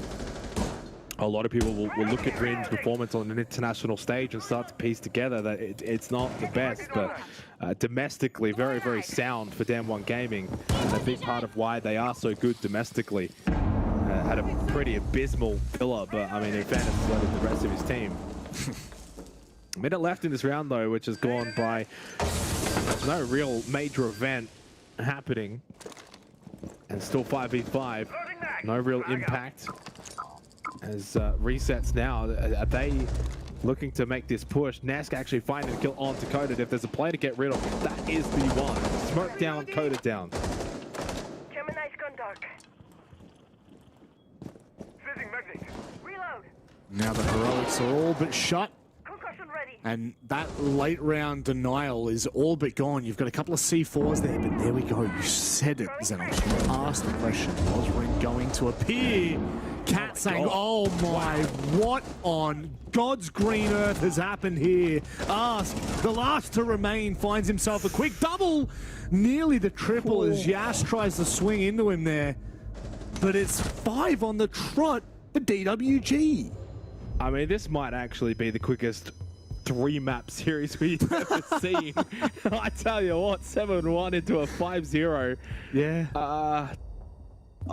Yeah, I don't know. This is weird. I mean, I think actually, if we had have gone to overtime, we would have actually only just finished the first map. Yep. So, and yeah, we're almost finished the second map. And it's staggering. I don't know. The entire day today, Rob, we've been trying to bring the statistics and analytics into this, to try and dissect some of these performances, to even predict how we think things are going to play out, and we've been wrong every time. Yep. I mean, egg on my face. It is what it is. Sometimes you're in this position where you've got to obviously give your opinion, and the fact that it's been wrong every time, what can I say? It really highlights, though, what's been a fun day.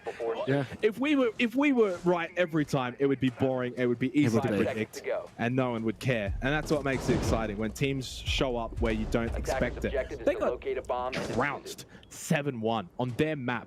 What am I meant to say? Oh yeah, they're 100%. They're fine. They'll come back on Oregon, which is, check Liquid's map pick. Like, no, you're fully expecting a 2-0 from that point, and Damwon Gaming to bow out. But that's where you give all the plaudits, all of it, to Damwon Gaming in their ability to respond, and respond in this fashion on this map of Liquid's map pick. I mean, kudos, absolutely kudos. Now, finish the job, and let's go to Skyscraper.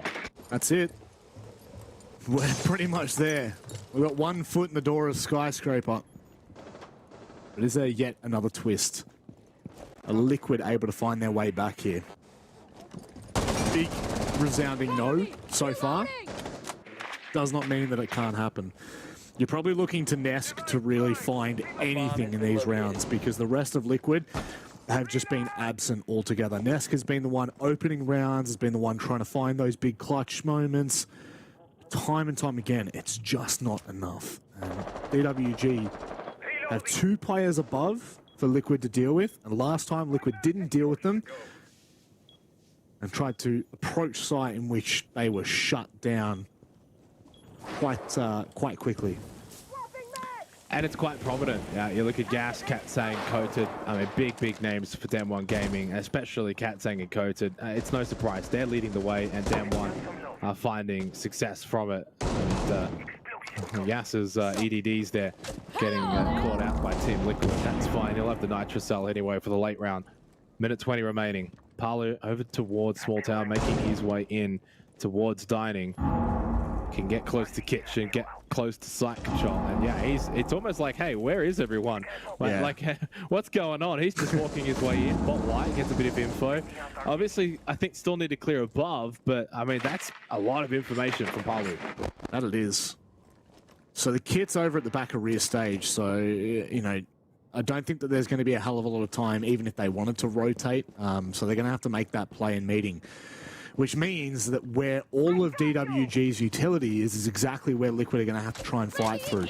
The good thing about this player being all the way over at dining is they can cut that kind of congestion out from kitchen. But here we go, the push with 30 seconds left. Making his way in. Gasbabe goes out, Katsang finds the kill onto Nesk, and Ask is forced back because of that. Gasbabe, one more as well from Katsang. 20 seconds, they lose resets as well. Wookieman finding that kill. Falling apart here for Team Liquid. Yas takes a bit of a beating, and so does Wookieman falling. Palu, big kill to maybe try and salvage this round, and Ask has got in as well. No more Gasbabes to deny. Gets that plant down. Still salvageable for Damwon Gaming, but Liquid fighting and finding their way back into the round. Big kill from PSK. They're not done with this map just yet. Coated though with a headshot onto Palu, but time will be a massive factor, along with the fact that the plant is down, backstairs control still established as well for Liquid. But if you find that last kill onto Ask, and he's just standing out towards the hallway, that's not the best position. Ask, what are you doing? It's an easy defuse in the end.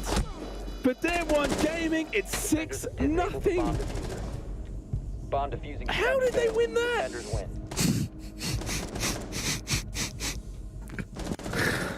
Oh, I'm speechless. They just have to play someone backstairs and peek last second. I am speechless. The past two maps, I have no words for. No words. Yeah. Well, I mean, we didn't expect the 7-1 on Villa, and we're not expecting the 6-0 here on Oregon, and we're questioning as well, where did the Liquid of Villa go? Where did the defense go? It's 60% win rate on both APAC North and the Brazil League. Like, it's... Yeah. What? It's staggering. So many questions, and well, I guess we'll have time on Skyscraper to maybe get some answers. Which, you know, it's interesting. 7-1 on Villa, 6-0 on Oregon. They neither is going to be able to both get away with that again on Skyscraper. Someone has to win. Yeah. Yes. I'm telling you, it's going to be another 7-0 on Skyscraper. I can see it. I don't know who it'll be, though. No, I don't either. It's a flip of a coin. Someone's going to win 7-0 on Skyscraper. We don't know who, though. That says it all. This is going to be the very... I think this is the fastest two-map series I've ever seen in my life. I can't recall another time I saw two maps finish within an hour. This is insane. Well, I mean, we've seen beatdowns in best of twos, or even obviously a best of three where it's a 2-0. I mean, I think we've seen quick games before. I don't think I've ever seen a best of threes that's this quick, but going to the third map. That I can tell you, I've never seen before. That's very true. That's very true. I mean, I don't think I've seen 7-1, 7-0. Look, it could end up being a 7-1, but yeah, this is just at this point. We're going to get an 8-7 overtime. Oh yeah, 100%, 100%. DWG going to drop the ball here, and now I will say I've seen one team come back before from 6-0 on Oregon. So that's only one team. With IR. Yeah. Back when they were 7th Heaven, in fact. Yes. Talking about Direwolves as of their current team name. Yeah, long time ago. Good old 7th Heaven. Now Direwolves in APAC South came back from 6-0 on Oregon. And fun fact, they lost the game anyway in overtime. They did. That they did. I think it was against the Knights. It was Knights. Yeah, it was the Knights. Yeah, it was. And back then they were called the Pittsburgh Knights. That's another little fun fact for you. But keeping our attention here, minute 30 left, and I'm not entirely sure if DWG have found their way into all of the places that they're looking for. But it feels like a construction take and somewhat of a laundry push could inevitably come to fruition. I don't even think they know what they're fully going for yet. Can't be right. Well, there's Backstairs still blue. a player. You've got, you got coded over there. That's enough. That's enough to put pressure on. It's just code. Mate, one-man army. I believe in coated for sure. Yeah. They've got hatch open as well for the drop down from meeting available. 55 seconds left in the round. So look, well positioned in terms of actually having a lot of different avenues. Backstairs, you got hatch drop from meeting. You've also got blue. But Nesk sitting in this Harry Potter position. He's getting antsy. Do you want to push? He pushes back, but he pushes into the sightlines of Coated, who's Coated, and gives Damwon Gaming that player advantage now to push onto site. 5-4 pillar pretty much open. They can push him from blue as well. Is this where Damwon 7-0 Team Liquid could be on the cards? He spots the knees of Palu. Resets falling as well on the Malusi. It was a trade. Still advantage for Liquid. Now Rin in a 1 versus 2. Can't come up big against Palu. But I feel like all this does is set up Team Liquid for a 7-1 loss again. Yeah, I'm not entirely sure what ended up happening in that round. It felt like they had enough control at the back of Pillar and ended up losing a hell of a lot of ones from there. I really didn't even know where the players were dying from, if I'm just being completely honest. It was really hard to keep track. I think there was a player at the... No, I'm not even going to try and guess. It's not... it's not enough for me to convince me that Liquid are back in this game, but it's also not enough for me to say comeback. No, but the problem is I also don't believe that was enough to say DWG have done enough to convince me they're going to close out this round either. So I'm in a stalemate. But we do head across to dorms, as we do say. Probably the most important side here on Oregon.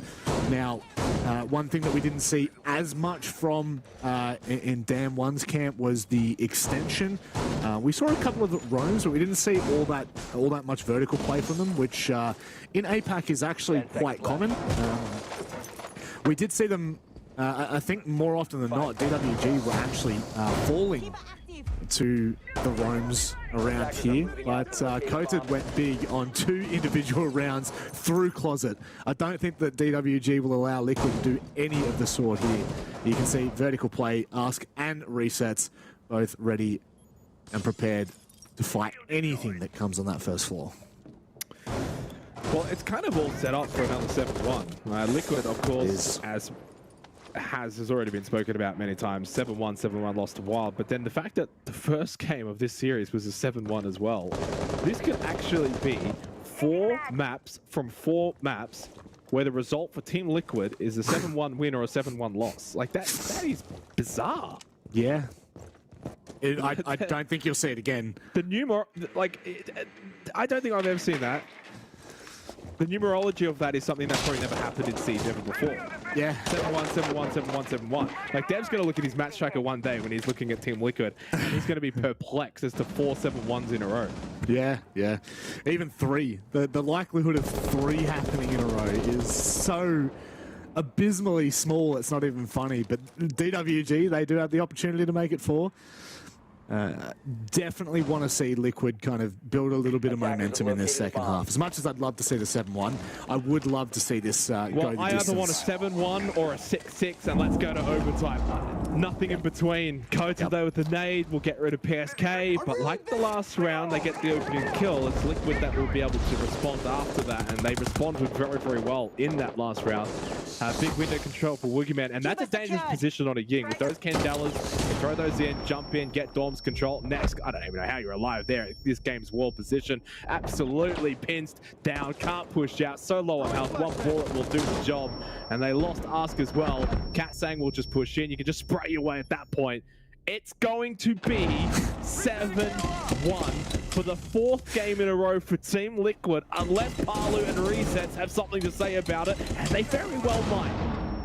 I think they do, my friend. I think they do. They're both on 5 HP. Make it just Palu.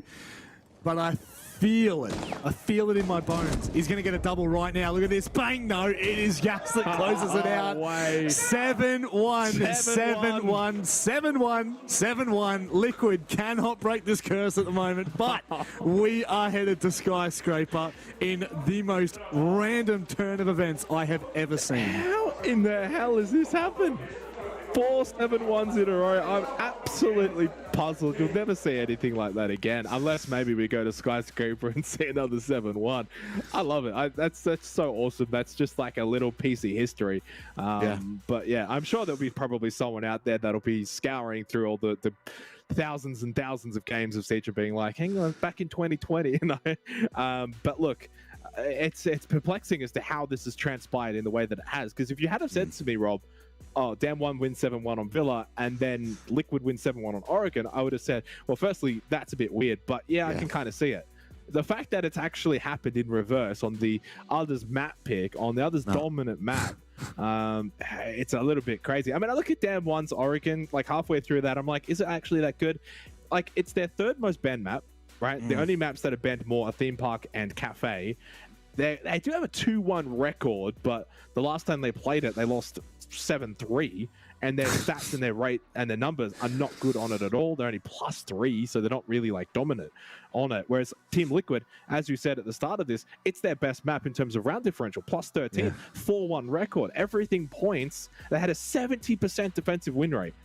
I didn't really see it working out for them there in that second half on the defense. So, look, it's perplexing, but that's what makes Siege entertaining at times. It's hard to expect what's going to happen on Skyscraper.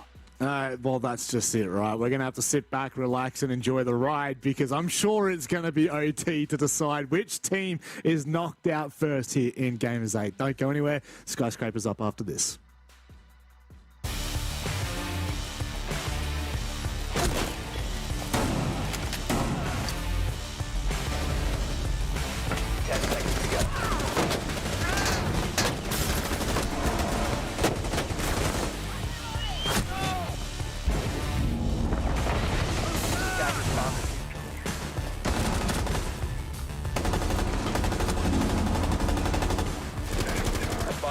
Sending Gemini!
Welcome back to Gamers 7+1. That's right. It has been 7-1 4 times in a row for Liquid right now. But of course, they won one, they lost one, and we're going to Skyscraper. And this is going to be an OT. It has been scripted, it's been written in the skies. We are going to get the full series here, and it's basically just back to a best of one, Xenox. Yeah, look, I also feel like we may end up going into the first 4 rounds and it's 2-2 and we just lose our minds considering that we can't have 5 7-1s in a row. But look, it's a difficult series to dissect when you have a 7-1 into a 7-1, but it's the opposite result. What I will say is when we look at Villa, Damwon Gaming were absolutely flawless, probably even more flawless. Team Liquid were absolutely flawless on Villa, more flawless I think than even Damwon Gaming on Oregon. Oregon was a little bit messy at times. It was still a really good performance from Damwon. I think at any time you win 7-1, you've done a lot right. Yeah. But I did feel like Villa was even more dominant from Team Liquid. But I mean, look, was that a disappointing Oregon from Liquid, or was that a really good Damwon Gaming? Bit of both. And I think you could probably even say on Villa a bit of both as well, to be honest. But I will say, when you're the team responding, right? If you, in Damwon Gaming's case, they were down 7-1 on Villa on their map pick. At that point, you're 1 map away from being eliminated from the tournament. It's very easy to just be like, you know what? Let's make the excuse that we're looking towards the Berlin Major and we aren't looking at this event, which is an excuse if you were to ever say that. No, what do? They respond because they're a team that obviously prides themselves on being able to compete internationally. They don't want that tag that they're a team that only gets it done in APAC. And they've shown that they can do it internationally. A really, really, really mature way to respond there on Oregon. Sets us up on Skyscraper now for this deciding map. And in some ways, it's a little bit saddening that one of these 2 teams goes home after this next map because they've both shown the ability to dominate. Well, that's just it. This is going to be our first team eliminated from Gamers8, which kind of seems wild to say, after just one night that either the Korean powerhouse, DWG, will no longer be playing in Gamers8, or the Brazilian horses with Team Liquid are not going to be here anymore. It already is quite crazy, the fact that one of these teams will drop out. But of course, it is just the nature of a double elimination bracket. You at least get 2 chances, and then after that, well, it's all up to the gods. It feels bad.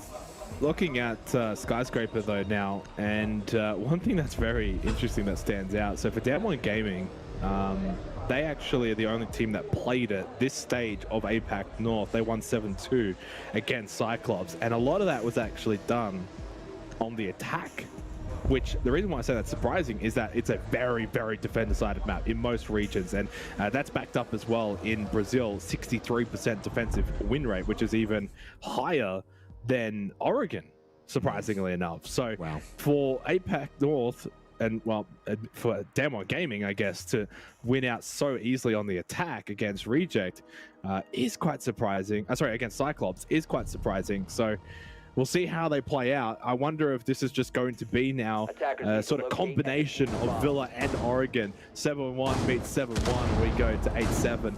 That's sort of the goal. I'd love to see it play out that way. It'd be very fitting that we have an even match for what's now obviously an even series at 1-1.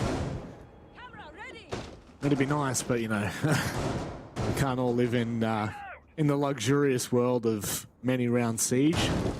These teams have got things to do and they want to finish this as soon as possible, apparently. Doesn't make a difference which way it goes. I am really curious to see how Liquid do on their defense here.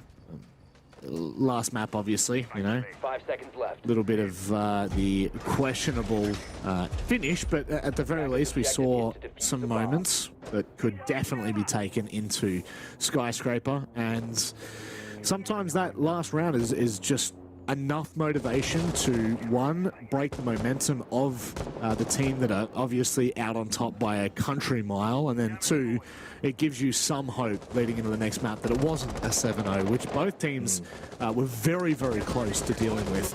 So where Liquid find these rounds and how quickly they're able to bounce back on Skyscraper, remembering it's only been like a 5-minute, 10-minute break since that last game, this is the test of a truly good team. Well, I mean, this entire series, we're on the third map. They've only been playing for an hour and 20 minutes, 2 maps, and now into the third map. It's pretty quick. So it's been very fast-paced. I don't know, as you said, also a 10-minute break between the last map to this. It's hard to really go over too much. All you can really say is if you're Liquid, you've got to put that Oregon game out of your mind. If you're down one game in KIA, you've obviously got to try and play off of that momentum, that platform that you just built, but don't rely too much on what was. You now need to obviously just worry about this map. That's why a lot of the top teams, they just take it one map at a time for these reasons alone. And already a little bit of a stalemate, early days, but still 5v5, just under a minute 40. Damwon obviously using those drones, trying to get as much intel and information as possible. Liquid not moving an inch. They do not want to put a foot wrong. And on Skyscraper, you don't really have to be too aggressive. It's already a difficult map to really get in. And that sort of press up for Woogie Man, trying to push in and getting absolutely pressured by Ask here on the mute. The Nitro Cells didn't quite get the result that he was looking for. Shotgun may just do the trick. Runs even as far as outside. Coated. Oh, no! Massive solo play to start here on Skyscraper. Oh, Coded. The top performer for DWG is so unfortunate, and Ask will find a 3K to kickstart Skyscraper. It may go from bad to worse here for DWG if they're not cautious, but with 50 seconds left, we've seen more than enough 2v4s slip away from teams just today alone, Xenox. That's true. Well, Catsuck does find the kill onto Ask, so no heroic 4 or 5k. You say it's starting, 30 seconds, the round is almost ending. They're going to get moving, and Palu finds the kill onto Rin. Only Katsang now in a 1 versus 3 and standing in the middle of the hallway. No, not going to happen, not starting at all. Team Liquid, they are the ones that start well on Skyscraper. Ask started it, Palu finished it.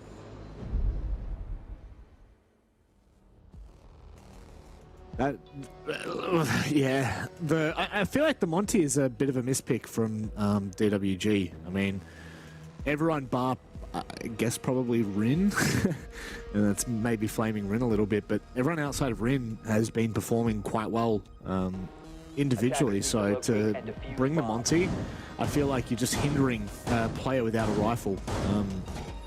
And granted, there are times where Monties are fantastic. And Ask, look, you can't ask more of Ask. It's just not possible.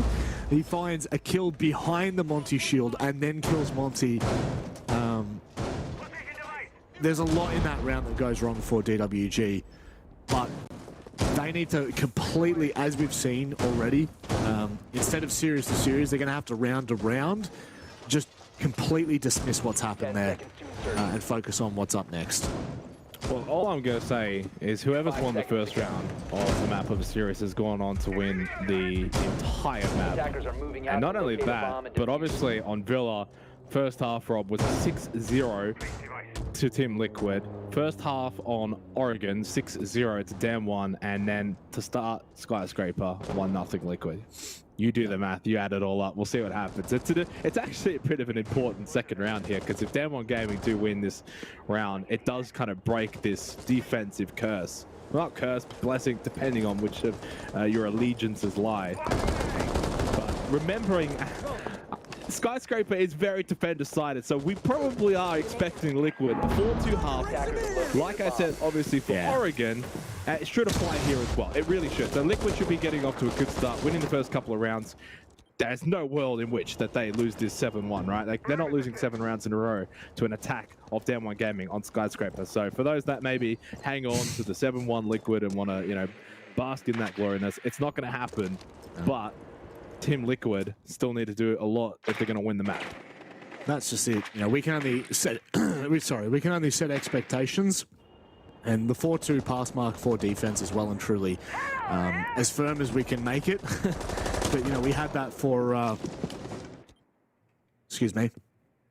We had that for a number of maps, especially in the first matchup, and it really, you know, Theme Park was anything but defender-sided when SSG played. Oh, careful there, Coded. You are the golden boy for DWG. Back away. It's not going to be contested at all here, and speaking of stalemates from last round, it does feel like once again DWG are kind of hitting somewhat of a brick wall in the mid portions of this round. But the brick wall apparently hits back. Even gets a nice shot from Coated. Yeah, 0-2 start. And it could be a 0-2 start for Damwon Gaming as well. And your star player has not really been able to fire a shot. It's saying a lot. It's a good sign for Team Liquid that they've got Coated in control. How does Damwon Gaming respond though? Woogieman. Top restaurant stairs. Yas. Now over towards house stairs. So Damwon at least have some kind of map presence, but Palu from top gets the kill. Now there was one back from Rin, but it's still Liquid that are definitely in the driver's seat here in this second round. Woogieman really spearheading on the side here. Got to be so careful. This is where the fights can really start to turn just like that. Katsang finds a double. The Ask with a very, very quick trade onto Woogieman makes this near impossible. At least Kit is in hand. He does not have to go and pick it up. But with the time left, Ask no more. Shotgun out in the face. And there you go. You can see Liquid firing up now. And this is exactly what they needed. Yeah, 100%. I mean, the dream start for Liquid here on Skyscraper, the fact that they're on the defense side as well really helps them sort of bounce back from that Oregon loss. Because I honestly feel like if they actually were starting on the attack, Damwon Gaming would be, you know, off to a good start as well and winning their defender rounds on Skyscraper. And that would put so much pressure on Liquid off the back of that loss on Oregon. So, look, really, really good start, really good signs. Can't stress this enough, though. Defender side of Skyscraper. And not only that, but Damwon Gaming did get a decent look in that last round. They had a chance. It was not the cleanest of chances, but an opportunity was there for Katsang to maybe clutch up. Needed a little bit of help from Woogieman if they were going to find victory. But I still kind of have hope. I clutch onto some hope that this match will be even, that we will get a bit of back and forth. We've had our fun. I don't know if I want to see another 6-0 into a 7-1. Although in some ways, if we are to get a dominant one-sided game, it has to be a 7-1. Anything else, I don't want to see it. Literally. Yeah, it would. I don't even want to see a 7-0. It's just no. A 7-1 or nothing. 7-1 or an 8-7. There's no two ways about it. So kickstarting Liquid just on a fantastic heater, and DWG need to respond at the moment. Both rounds have been 2 versus 4. And even though there's been, you know, like a glimpse in that 2 versus 4, it just has not been convincing whatsoever. And like you said, the dream start for Liquid, and it truly has been, winning every one around the map. And then after that as well, like, you look at the utility on site and none of it's even deterred. Like, DWG are not even getting near the armor, let alone the skin. A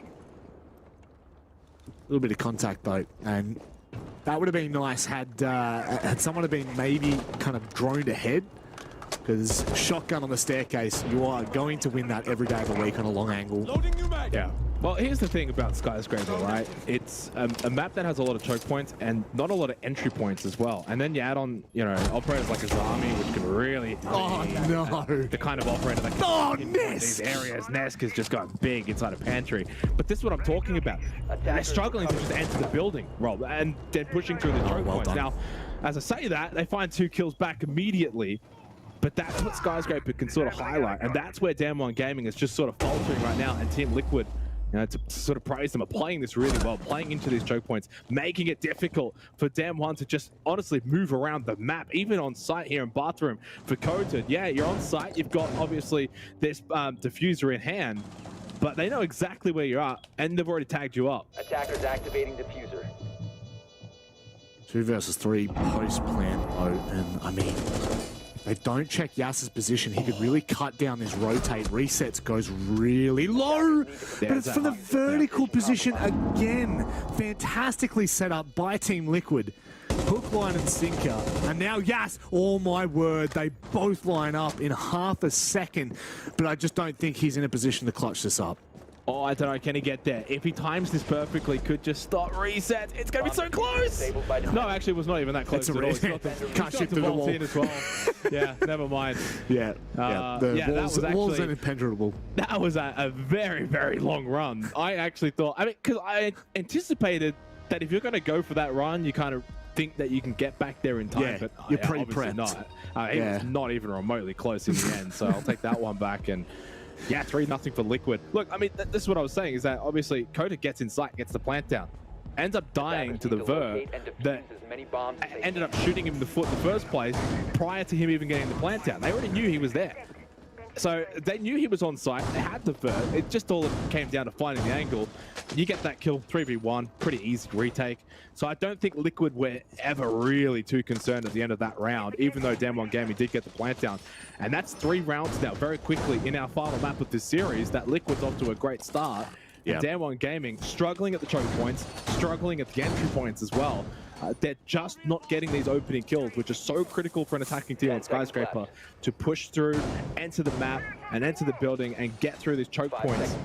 It's a big, big task that they're failing at the moment, and Liquid's doing a great job of. Yep. And honestly, Nesk for Liquid really has been like the entry player and the player opening up these rounds for Liquid from the first map to now. So it doesn't surprise me whatsoever that, you know, that round in particular, he kind of completely obliterates DWG on that opening engagement. And probably going to see a little bit more from him. Really enjoy how aggressive Ask is, by the way. Haven't seen a lot of players that have his prowess in the aggression that he does. It's almost like, to be honest, it's chaotic aggression, yet somehow it seems calculated. It sounds so... It sounds so broken, but it does feel like even when Ask is aggressive, he's not being blazing about it. Well, he knows what he's doing, but what he's doing is wild. You know? Yeah, that's a very good way of putting it.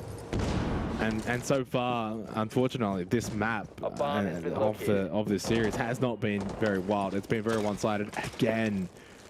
Yeah, I'm not seeing enough here. I don't like the Montang. I'm personally not actually a big Montang fan myself, Rob. I haven't never really been in a position to rant about it, but I just, unless you're an absolute god Montang player, I just don't think it offers enough. In modern day Siege, I don't think it offers enough. And we'll see, look, maybe Woogie's going to do something crazy here, but got absolutely bullied back the other way the last time he brought this out.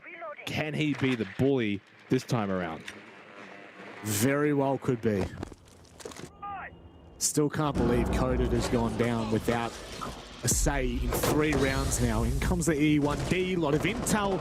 Yas has been able to find a pick. Palu goes aggressive and Ask tries to as well. That could have been really dangerous. If Ask could turn the corner with the shotgun and found the kill, things could have really turned then. Oh, he's getting caught. Palu, do not fall here.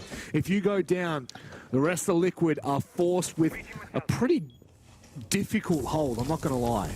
Well, this is one big strength of Montang, is shutting down a position like backstairs here. So Palu can't really push past it, the Montang, and has to now rotate away. So really sort of highlighting what this Montang can do. Not only that, but when you plant, the shield goes on the back as well. So it can be a very good safe plant option. Yas with the kill onto Nesk, and suddenly Damwon Gaming might have just found the avenue forward to get an attacking round win. They have. They're on the board. It's not a 6-0 half. Hallelujah. Yeah, it feels weird to say that. 7-1 still on the card, though. That's all I can say. Look, T in the very first round, we did not see anything from DWG purely because Ask went absolutely massive and found the double kill with a shotgun outside on balcony, and then went back down the staircase to shut down anyone coming from underneath. So that time we actually get to test the durability of the hold from Team Liquid, and it. Again, I think Ask maybe overextends with the shotgun to try and find a kill when the Monty's in, but it's a decision that's being made. So far, we're still yet to really test site defense because there's not a lot there. It feels like Liquid are very much happy to play aggressive, play in the face of DWG. And it's won or lost off of the site where most of this gunplay is kind of taking place. Well, Skyscraper, though, is a map where you're probably not going to see a whole lot of site defense, in fairness, because you really do utilize the whole map as the defending team. There's only so many entry points, and they're honestly not that far away from each other, so you can actually form some pretty good choke points. And you know, you look at like positions like drums, almost cuts off half the map. You have to push through there a lot of the time, so you have a lot of those kind of, you know, choke points that you have to deal with. And so because you can take those positions, you're not playing on site. Now, in saying that, Exhibition Office can lean into a bit more on-site play. As I say that, it's probably one of the sites that I think does offer more on-site play. T-Room Karaoke as well, in fairness, but a lot of times if you actually play you can't really play fully on site in T-Room Karaoke. You'll play drums, you'll play backstairs, you know, you'll play other positions. You might have 1-2 people lingering on site, but that's about it. Otherwise, you just get caught and pinched. So not a whole lot of on-site play. And yeah, Rin obviously sort of highlighting that with the Nomad, right? Those air jabs, so important backstairs when there's going to be a lot of roamers on the defense here for Liquid. So I do like the Nomad. And at times we've even seen Gridlock on Skyscraper. Yeah. Yeah. Jeez. That's an operator's name I haven't heard in a while. Oh, Nesk. That's someone's name I have definitely heard a lot more than I think DWG would like. That is the second round so far that he has been on the, I guess on the giving end of the opening kill. But, you know, from here on out, this is... poor Rin. Yeah, it doesn't get much better. I do feel like this defense in particular is so hard to crack, especially when you're going for this sweep. Unless you find the opening kill, it just goes from bad to worse. Yeah, and this is also what I'm talking about. Like, look how long it has taken them to push into T-Room. I mean, it's not even the site. No. So you're on the other side of the map, really, and you're already getting pressured by the defense. So they're not going to allow you to just freely push in towards site. They're going to put the pressure on early, and this is really good defense from Team Liquid. They're not really giving Damwon Gaming much of an inch here at all. Coated, it's not the worst angle. Expecting maybe someone on Liquid to get a little bit antsy and push and swing. Katsang does find the kill onto Nesk, but time is a factor, and there's the run from resets, and Coated, patience is a virtue. Finally gets that kill that he was looking for. Palu on site now, PSK as well, and Ask over in VIP. So 30 seconds left. Now we see some on-site defense come to fruition. Well, this is really the side that you're going to see it, if any. Very hard at this point for DWG to make it through these choke points unless people like Palu step out into the open and give free picks. He's going to try and play behind bar. Headshot angle. 10 seconds left now. It's only dwindling for DWG. They're going to cut it down to the wire as per usual. Woogieman still yet to find someone. Ask steps up and it is all shut down. DWG cannot find a way to crack this Liquid defense. Well, that little bar rotate. I know Palu for a split second looked like it was really out in the open there in that hallway, but in the doorway. But it just put so much doubt into the minds of Damwon. They just froze. They saw that bar rotate and they're like, okay, well now what do we do? How do we get him out of that position? We've got no utility. They used everything they had prior just getting into T-Room, and they don't have the time to try and flush him out. So knowing that he's just sitting behind bar, doesn't have to peek, you can't even push into side at that point. It's almost worse like that they did have the intel of that rotate. So, and yeah, time was a factor too. But there was about 5 seconds left, and Katsang wasn't even close to sight with the fuser. So concerning for Damwon Gaming that round. So much time it took for them to just push through T, and in the end, didn't even really get to test that on-site defense of Liquid. As soon as they got to site, Liquid just ate them up for breakfast. And 4-1. Will it be a 5-1 half? Or can Damwon Gaming salvage a second round? They have to, at minimum. They need to win this round. If they lose this round, they're probably out of the tournament.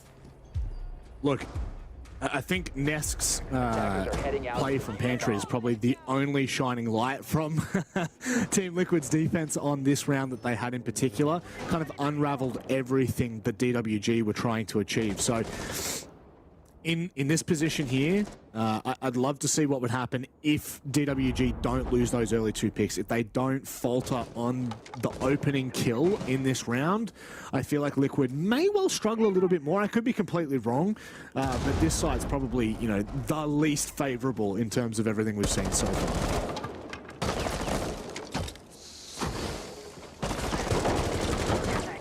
Oh, big opportunity. KIA has to hit a little bit more of that. It's not an easy shot. I don't think they were fully expecting resets to just push out like that.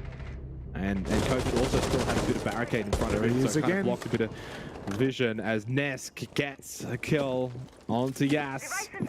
That's advantage Liquid again. And on a map like Skyscraper, Rob, if the attack is down 4-5, it's so difficult. You're already struggling to push through so many choke points. Don't have the numbers to just throw bodies at it either now. This is a bit of a cheeky play from KIA. Resets, if he does swing, he dies. Yeah, instantly. He saw the drone go past, so easily knows that there's information. PSK, though, could just sit there and support. Provided Resets doesn't get too aggressive, just like that. That's a shot you got to hit. That is an opportunity that is absolutely squandered on land. You cannot let a player get away like that. Well, it was a bit of a shoulder peek in fairness, right? So it was a quick little check from Resets. He was never swinging. He was never shooting there. He was just shoulder peeking, and those are very difficult because it's so quick, so rapid. You don't really get to see a whole lot of the player peeking either. That was just a really good shoulder check. Got the info onto KIA. At that point, then KIA's position is obviously no longer warranted to hold, and now there's a bit of a reposition for Damwon Gaming. Still down a player, make that 2. Parley gets the kill onto Wookieman, and yeah, falling by the seams now here. It's looking like 5-1 on the cards for Team Liquid. Certainly is a demanding first half from Liquid, but they've still got to close this out. Banshee in the way of KIA. Rin just on the other side of the staircase, so could shut this down. Oh, what? I thought that maybe have been KIA, but Rin has just gone massive with a double kill. Mate, that Nest stepping up yet again. PSK comes into the fold, and KIA has absolutely no hope. Would have to hit nothing but headshots to close this out, and it's not going to happen. Team Liquid 5-1 up in the first half. Yeah, not quite 3-6-0s in a row, but I mean, as close as you can get. May as well be. May as well be. I mean, in fairness, the attacking round that Damwon won on Team Room Karaoke was actually pretty good, and as much as they bagged out the Montang, it did have its effectiveness. So it was a well-earned attacking round win, but the other 5 rounds, Rob, I mean, just so defend-decided. The question is, can Damwon Gaming replicate what we just had from Team Liquid? Otherwise, I can't believe it, but we're 2 rounds away from 5 7-1s in a row for Team Liquid. The fact that we're even in this position is just staggering. It'll never happen again. I honestly don't believe it'll ever happen again. If this ends up being 7-1, I don't think you could ever have a team play 5 maps in a row, all with the same result, all being stomps of 7-1. It just surely will never happen again. You see it, but it is really hard to believe it. You know what I mean, Zelx? It's one of those things. No, honestly, I'm at the point now where I kind of believe it. We've had it 4 times in a row. You have to start believing that it can happen a bit time. Yeah, no, I mean, it's very much on the agenda here, and it really does depend on how Liquid can approach this attack. T Karaoke, this is a site that really I feel like defenders should have under lock and key, but Liquid are not going to go for the same approach that DWG had. They're going to go from that dragon sweep all the way across. They're going to ensure that they're doing their due diligence on this side of the map. There's 2 players roaming, so they're going to have to deal with this exhibition hold, but after that, they could well open this up completely. And I love it. And I've seen a couple of teams in APAC South do something similar where on a map that there are issues with entering the building, just go to the other side of the map. It's not a large map when it comes to width. So it's obviously a vertical map, right? But go to the other side, enter safely, start to clear, start to push. And that's where I think a lot of teams have found success on just getting their foot in the door on Skyscraper. Whereas you look at Damwon Gaming, who obviously could not achieve that. They were just trying to go to site too quickly, and every time they were just punished by Team Liquid. So I think Liquid getting the memo here. Skyscraper, difficult to enter. Let's go to the other side. Let's go from different entry points as well, and really try and stretch this defense of Damwon Gaming. Now the only issue is They've got 1:30 left to get the rest of this work done. And that sounds like a lot of time, but on a tea room karaoke hold, it's definitely not favorable. I don't think they've got drum control either, nor do they have Dragon. So there's still a large amount of space that is completely held by DWG. And really, the test is going to come in about 20 seconds. When we hit phase 3 of this round, the big questions are going to be answered for Team Liquid. I think they're doing a decent job, though, of really clearing out a lot of different positions and getting a lot of information from that. You know, sometimes you push through positions like pantry, you know, going into kitchen barbecue, and you think, oh, like, there's no one here. Well, that's still intel. That's still information that you've been able to gain. So that's something. But 50 seconds left, still 5 versus 5, T-Room Karaoke. So many positions that Demon Gaming can sort of just hold, go prone, and have awkward spots where Team Liquid's not going to be able to clear. I'm sensing a 5-2 here. I don't think we're going to be getting a 5th 7-1 in a row, barring a miracle. Well, on the rappel, Arse does get the opening kill. 30 seconds, but still Sawyer gets to deal with. Has to just run through it at this point and goes down. Nice shot from Coden, up close with the shotgun, resets into Maker, trying to spray through. Yellow pin goes out. They lose numbers though. Nask and PSK cannot survive, and we cannot have another 7-1. It's not happening, and maybe for good reasons. Damwon Gaming, they get a defensive round win. They are not bowing out of this tournament just yet. You know what? Like, I was actually still backing in Liquid there. 4v4. No. They had control on. They had control in Geisha. They had control out on the balcony. They had control also on the karaoke stairs. Like, I think there was a player coming in through drum. I don't know whether they ever ended up committing to that, but they were suffocating DWG on site. And I mean, if you don't know much about the you know, karaoke essentially becomes a kill box, and T-Room can somewhat be the same. Yeah. So I genuinely thought there might be a world in which Liquid could explode and just take their ones with DWG, but that's also what they were banking on, I think, is those individual ones that were lost, especially over toward, I think it's the eastern side of karaoke.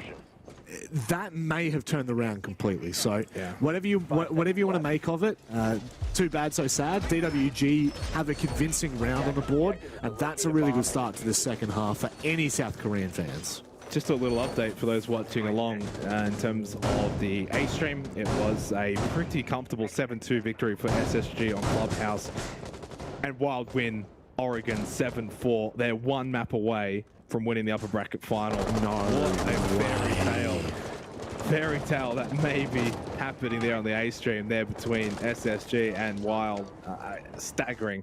It would get them guaranteed top 4, Rob. Guaranteed top 4. Minimum 150k.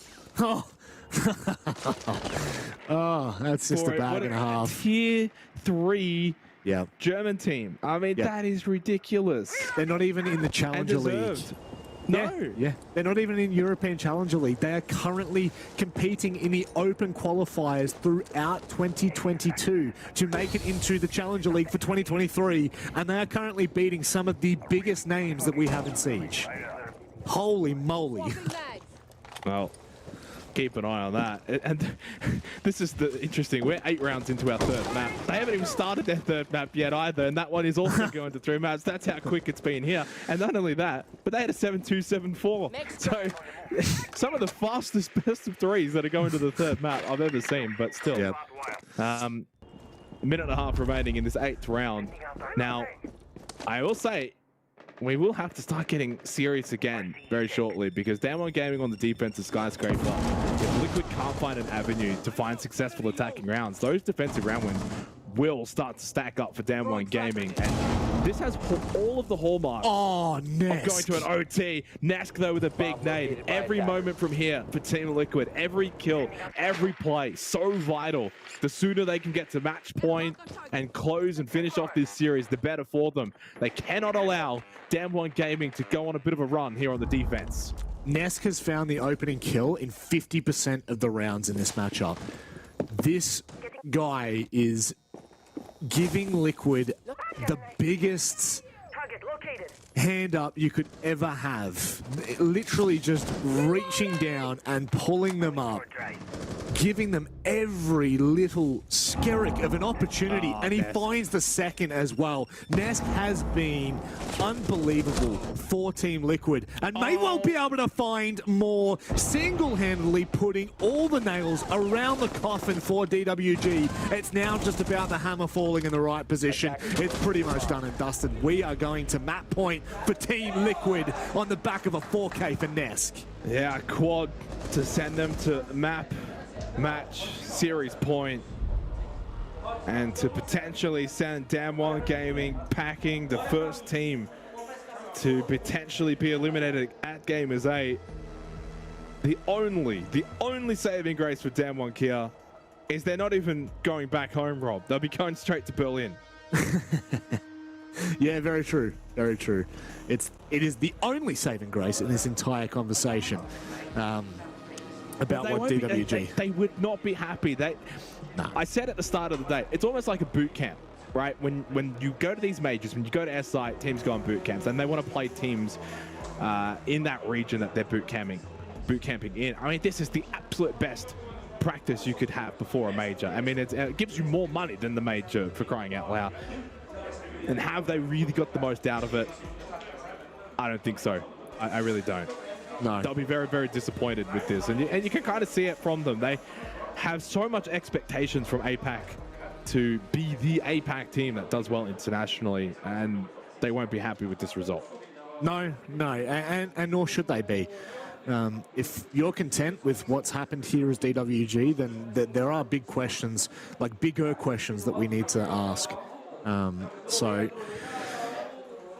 I think for Team Liquid, they've got to be really happy with how this series has gone. Obviously, you didn't want to get 7-1 on your own map pick, but so be it. You know, you kind of dust that one off, especially when you're going to perform in this manner. When it counts, and when your backs are up against the wall, the only issue they're going to have is they're going to have to either rematch Wild, who 7-1 them on 2 different occasions, or they're going to have to go up against SSG, who are actually looking pretty damn decent in this tournament. Yep, certainly so. That's if they win, of course. Please, I'm not jumping the gun here. 10 seconds left before insertion. Well, what can Damwon Gaming do from here? Down 6-2, they need to win the next 4 rounds. They are on the defense. Attacker's objective is to defuse a bomb. That actually does mean a lot, Rob, that they are actually on the defense. And the reason why I say that is this entire series has been entirely defender-sided, right? Like it really has been. We haven't really seen a whole lot from attacking teams. I think it's like 4 attacking round wins over the course of this entire series. Everything else defense. I mean, that is staggering. Oof. Yeah. Oof. I think that's like 4 from 24 rounds. I don't know what that percentage is.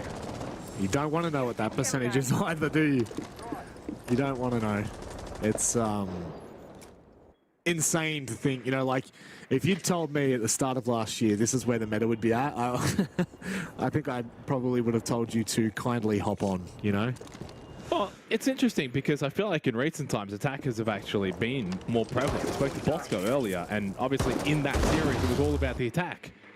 And he was saying the effects of attacker repick and the certain maps that obviously were played out, Chalet, Bang, for example, not a surprise.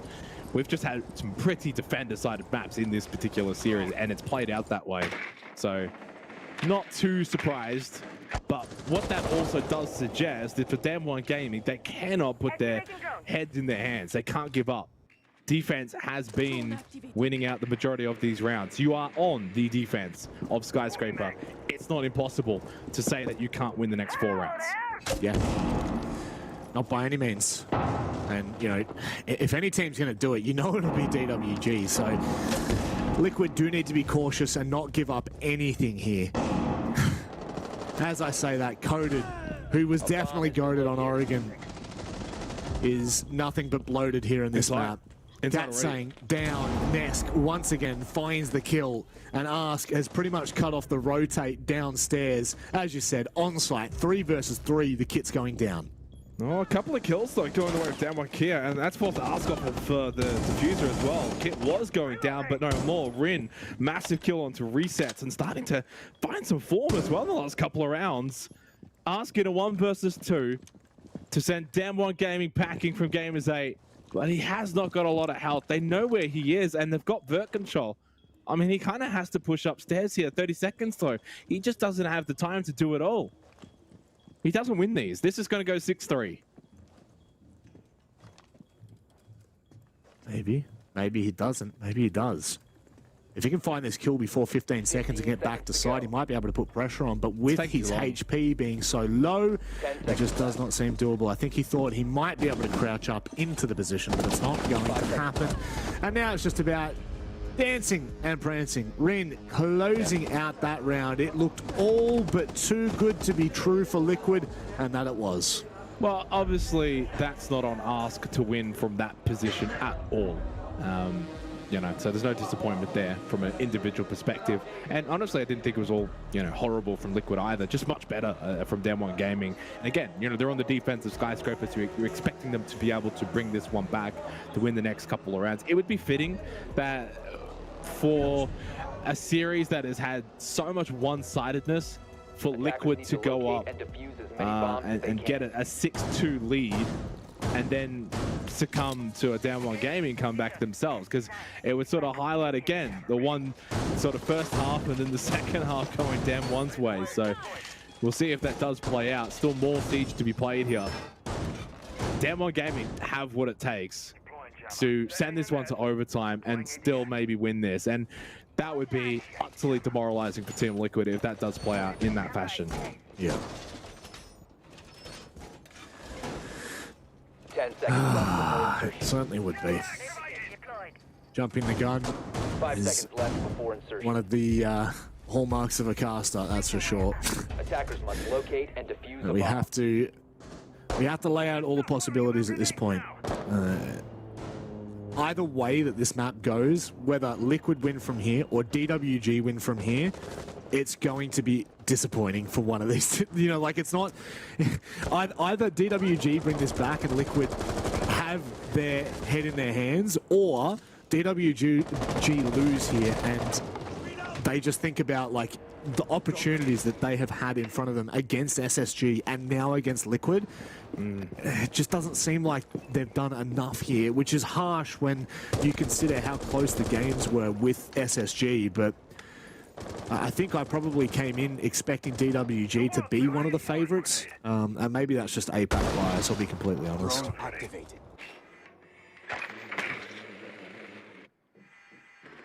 Well, out of a lot of the teams really at this event, they've actually had the most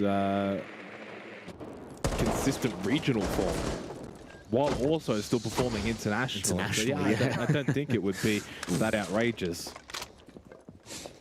Balcony, though, position for PSK. Half health, has to deal with the Soyagate. Bit of pressure, though, on Liquid if they lose this round. Coach with a big early kill from Shrine, and that means a lot, right? That gives DWG Gaming such a big advantage for the remainder of this round. Can they bring it back to 6-4? Looking likely, but don't count out Team Liquid. And yeah, things will start to heat up very quickly. If DWG Gaming win the next couple of rounds, it can happen very, very quickly. Tossing EMP grenade! We've seen it happen before, and we will see it happen again. They are currently in the driver's seat of this round, and Liquid haven't really been given a lot. See, this is what we saw last time from Team Liquid on this attack, but things really started to crumble. Things fell apart so quickly for them when it came down to the ones. This time trying to cut off the lines. They're not going to be able to do so just yet. They're still not being given any opportunities. And Katsang has found himself a pig. It's getting worse for Team Liquid. And they lose Palu as well. Rin finding form. I think from 1-5 to 7-7. Flawless from DWG Gaming. And potentially alarm bells ringing for Team Liquid. They are not home yet. From 6-2 to 6-4. That match point pressure, that series point pressure, seemingly not affecting DWG Gaming. I'm sure there's probably many that looked at that scoreline and thought, that's it. Liquid are home. They'll get the job done. But no, 2 rounds in a row for Damwon, 3 of the last 4. Some form, some momentum, and a forced timeout for Team Liquid. And it feels like if Nesk is not getting those opening kills, then Liquid don't have the entry. Yeah, it's really interesting to see the dynamic for Liquid, because even in the first game back on Villa, it did feel like Nesk was doing a lot of the heavy lifting in the earlier rounds. Once Liquid got moving, very quickly did they just kind of run all over DWG. But in this map in particular, the first half, at least in the early portions of the round, can be thanks to Nesk. Some huge picks being found across the map. And every round he's kind of faltered in that department. It does feel as though things have crumbled in their hands. And, I mean, you kind of ask yourself what came first, the chicken or the egg. But in this case, I do feel like there have been opportunities where, unfortunately, Liquid have squandered, even if it's a small lead, squandered opportunities to get in the face of DWG and force this game into a really uncomfortable position where maybe DWG have to clutch up massively. But this is the site right now that we should 100% be going to the final round on this map in regulation, because I don't think we've seen a defense lose this. So this is a great opportunity for DWG to put Liquid on the back heels heading into the last round of the map.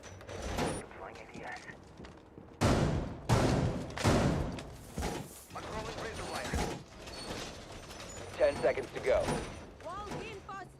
Crazy to think that 2 rounds we could be heading to overtime.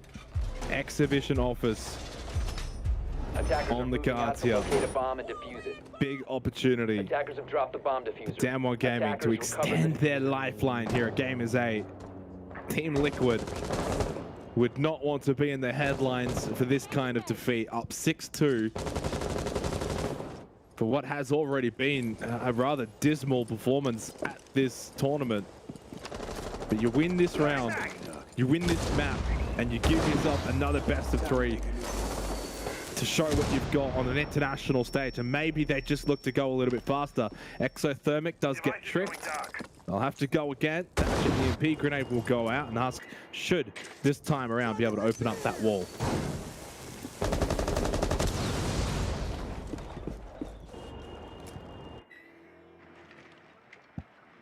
Slowly and surely for Liquid.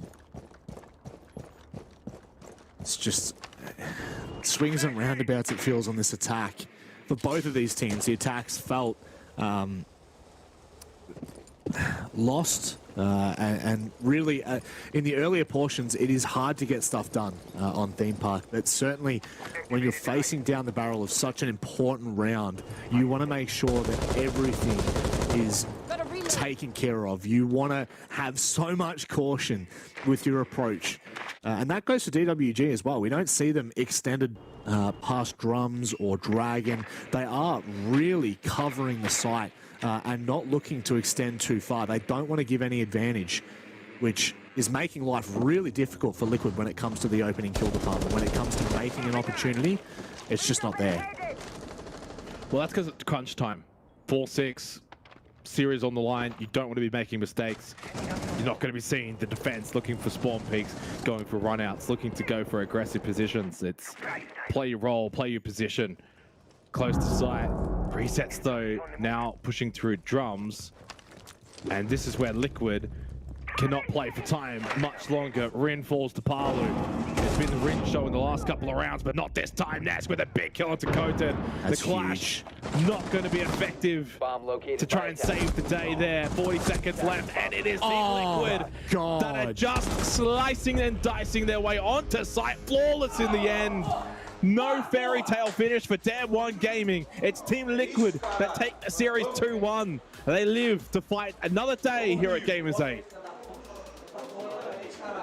And unfortunately for any DWG fans, that means you're going to have to wait until the Berlin Major now to see them perform on the international stage. They bow out with 2 losses, Spacestation Gaming and then against Team Liquid. They have played 6 maps tonight, and unfortunately, they are unable to turn the tides.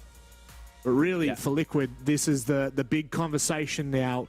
They started really poorly against Wild, but they have shown that in positions where they can find a bit of consistency, that they will be dangerous, as they have always been.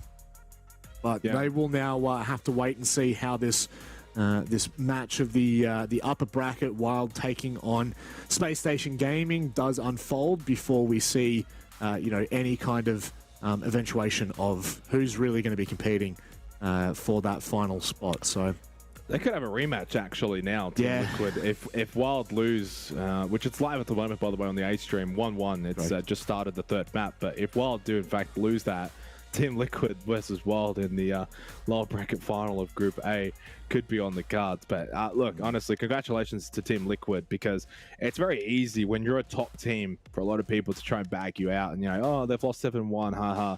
To bounce back the way that they did, you have to commend them. They had to fight their way against M1 Gaming, who, obviously weren't really competitive on that first map. It was very, very one-sided.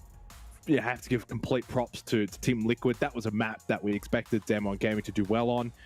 Did they drop the bundle a little bit on Oregon? Yeah, rightfully so, but credit to M1 Gaming, they responded to. And then Skyscraper, while it didn't go to overtime, it wasn't another 7-1. It was pretty close in the end. A very flawless way to finish off in the end, 7-4.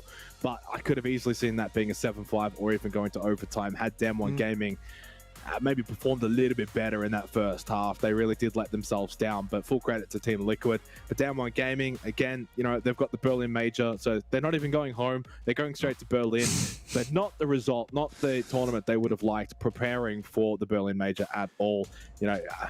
What are you meant to say going into Berlin? That you're going to be expecting them to lead the way for APAC? Well, I don't think so. I think you have to look to Elevate now to do that job. Well, that's just it. I looked at this event as a really great stepping stone for DWG. I literally had in my notes, this is for DWG to take momentum into what is, the biggest tournament of the mid-year stage. And it's not to be. This is just overall, it's disappointing for DWG. There's no two ways of putting that. I don't want to beat around the bush, because quite frankly, I think everyone expected better, and we've spoken on it multiple times, Xenox. There's nothing to hide strats for. You're playing for big bucks here. You're playing against the best teams in the world. You have everything in front of you, all these opportunities. You play against Space Station Gaming and Liquid, and both of those teams, you are actually in the realm of beating them, but you're just unable to get it across the line. So, yeah, I don't want to harp too much on DWG. Their storyline's done. I mean, I don't think we've ever been as negative on a team that technically lost 2-1, 2-1, but it's a staggering 2-1 that has obviously taken place here in this second series, to be exact. But, you even look back to the first series against SSG, really after Chalet, it was also a bit of a no contest, 7-5, 7-4. The scorelines maybe say it was somewhat close back and forth, but I didn't really feel at any point that M1 were the better team. I remember when we finished casting that game, I was like, well, I felt like SSG were by far and away the better team over the course of that series. They deserved that, could have easily won that 2-0 as well. So for M1 Gaming, there is a lot to work on going into the Berlin Major. There's absolutely zero chance they were saving anything. I didn't see anything that was too crazy, but they brought out maps that they like to play. They brought out maps that we haven't really seen them play as well. Like they did so well on Oregon, which is a map they don't really play too often either. But obviously they can also watch the VODs back. They'll learn a lot from it. But yeah, again, credit to Team Liquid. Yeah, all credit to Team Liquid. And we've got Ask ready on the sideline. So let's go to the quick interview and find out how things have been going for Team Liquid. Ask, congratulations on your victory. An important one at that. Obviously, it's nice to meet you. I don't think we've ever spoken before, but I do want to ask you, the 7-1 trend for tonight, there were 4 7-1s. What's going on? After our first game, we talk a lot because we made a lot of mistakes. So that explains a lot of 7-1s. So we have some issues of our communication, but basically we talk and fix it. And to the game with Dawn, we we can play better to our first game, and that's it. Ask, obviously a bit of a rough stage 2. You miss out on Berlin, so that's not going to be happening. Is it just complete focus on this tournament, to win this tournament, to be the best you can, and prepare from this to then take a bit of form into stage 3? Yeah, of course. Me and Paulo, we talk about this week, and this is a big tournament, the Gamers8, and we want to win, but we use this Gamers8 to train to the stage 3 of BR6. So basically we just won the Gamers8 and fix our problems to the stage 3. Win Gamers8 and take some big bags of cash home with you. Look, I do want to talk to you very quickly. You said that you were finding the team with some issues when you were losing 7-1. Do you feel like you kind of fixed them coming into this matchup? You know, obviously Oregon did not go your way, but definitely Skyscraper looked really clean from you and Liquid. Do you feel like things are trending back in that direction? I think the union of our team, we can solve all the problems, and I think that's the way, the union of our team. So if we are unite, we can solve our problems, all problems. Very, very defender-sided series in the end, Ask, for what has been a bit of an attacker-sided meta in recent times. Obviously, the maps themselves lent into the defenders, but what do you think sort of was the letdown in this series from not only, obviously, yourselves, but also from DWG KIA? What was the issue with attacking in this series? We struggling every time on attack, so since he talk to us, we struggling every time, every attack. So basically, we just, I think the way to solve this is being more aggressive. So our playstyle is like some SX, it's bomb sites SX. So I think the being more aggressive, put some drones on Paulo and Ask and reset, we can solve these problems of struggling. Now, generally, we like to give you the floor here. Is there anything that you'd like to say to, you know, friends, family, fans out there? Yeah, I appreciate all the fans that support us. I'm sorry for the first game. That's ridiculous for us and for him. But we do our best here. We can win this champion, and we will. That's it. Thanks, my family, and thank you, guys. Thank you, Ask. You're an absolute legend, Ask. Congratulations on your victory, mate, and best of luck with the rest of the tournament. Thanks, guys. Well, good to get some insight into Team Liquid there, because I wasn't quite sure if we were going to get an interview from Liquid, but Aska spoke very, very well, and really good to get some insight. And obviously, look, it's, as he said, an opportunity to not only win a big tournament, but also to improve, train, fix some things going into stage 3 after what ended up being a bit of a lackluster stage 2 in the local region. I think my favorite part of that interview is, you know, what can you do to better your attacks? Be more aggressive. That's one of the more blunt and simple takeaways I think I've ever heard from how to improve an attack. So I'm looking forward to seeing how Liquid unfolds for the rest of this tournament. Obviously, again, for those of you that may have missed the very end of that matchup, they now go up against the winner, the loser actually, of Wild and Space Station Gaming. So there could well be a rematch, a bit of a redemption arc for them should Wild lose. But yeah, overall, I think that Liquid are going to be happy with the takeaway there. Although they lose 7-1 on their second map, yeah, I take my hat off to them, especially on that third map, for coming back and instantly 5-1ing in that first half. That is a tremendous effort. I'm already watching Wild SSG here on my second monitor. 3-2 at the moment on Villa. Wild's up going into the 6th round of the first half. So, geez, could you imagine upper bracket final win qualifier for the further portion of this tournament, and it would set up SSG versus Liquid, which is obviously going to happen tomorrow. So that could be such a fantastic game if that does eventuate. So yeah, look, if you're not watching the A stream right now, you're missing out on a big match, but obviously we're kind of concluding things here as well on the B stream. It's been a good day though, Rob. Obviously we've gone the 9 yards here. It's getting close to 6 a.m. Here down under. So it's been a long one, but it's been a fun one. Yeah, it certainly has. It's almost been like thunder from down under Xenox. Just, we'll have a look at how Group A has unfolded in front of our eyes as we have covered 2 of the matchups tonight. And, like we said, Group A is pretty much cemented their first team through to the playoffs. But, of course, that will be taking place over on the A stream right now. Loser will go down against Liquid in a matchup tomorrow. But when you look at this, I mean, really, the 2 upsets on the top side of the bracket, I don't know whether you'd call the SSG, DWG an upset, but definitely that Team Liquid game really had us all scratching our heads.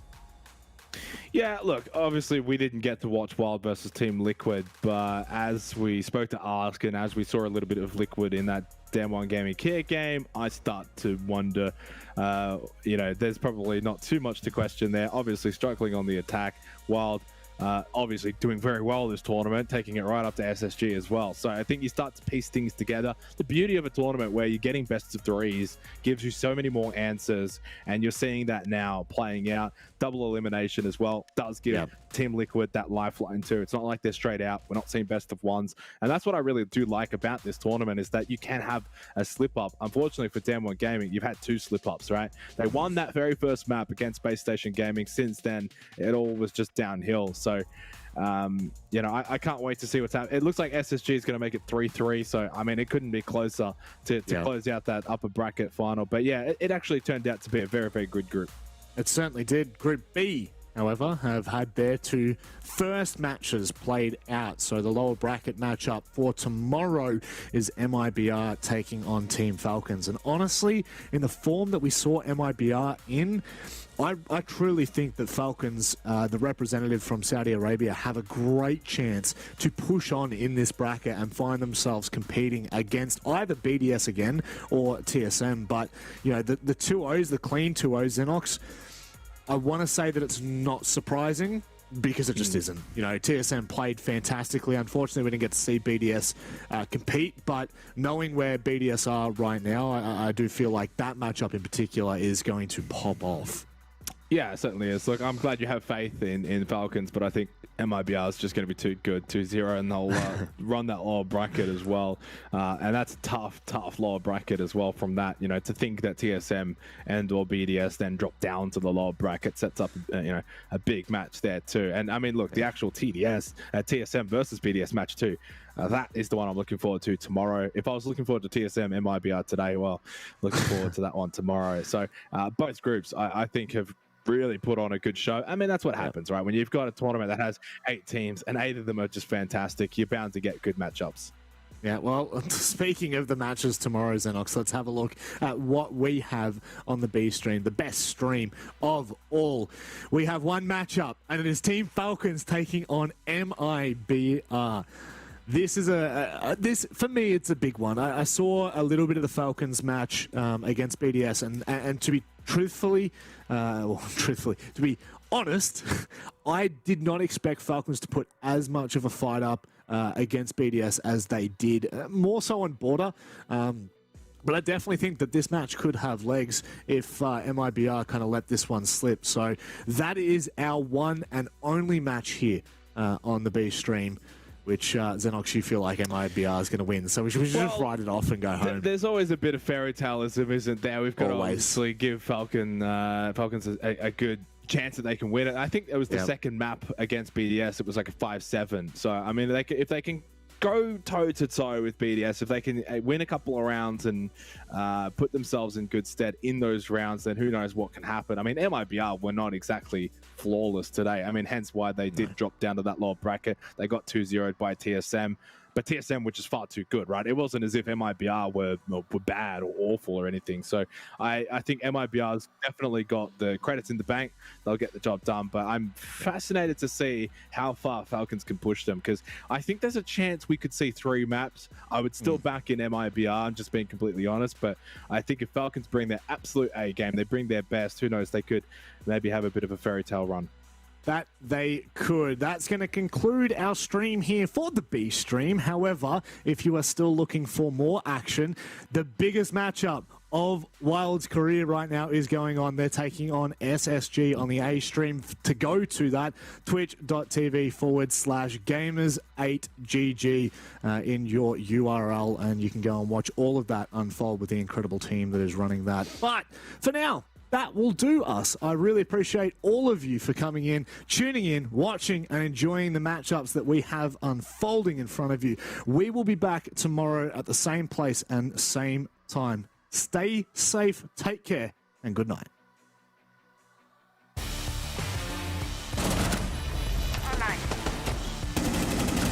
Drop the bomb. Attackers activating the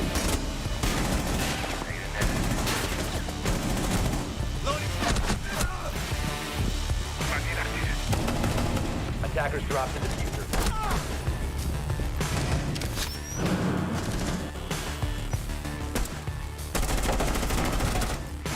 Reloading! Cover me!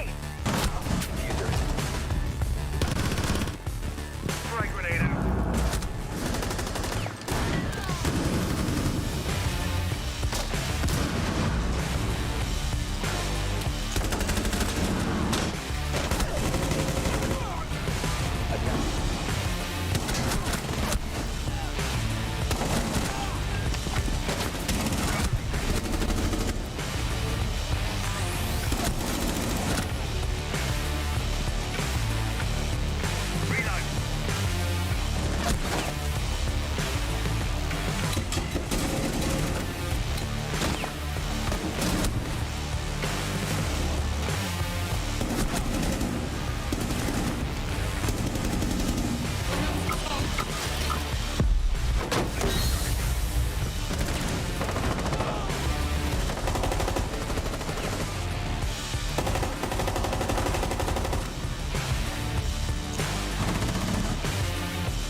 Throwing frag grenade.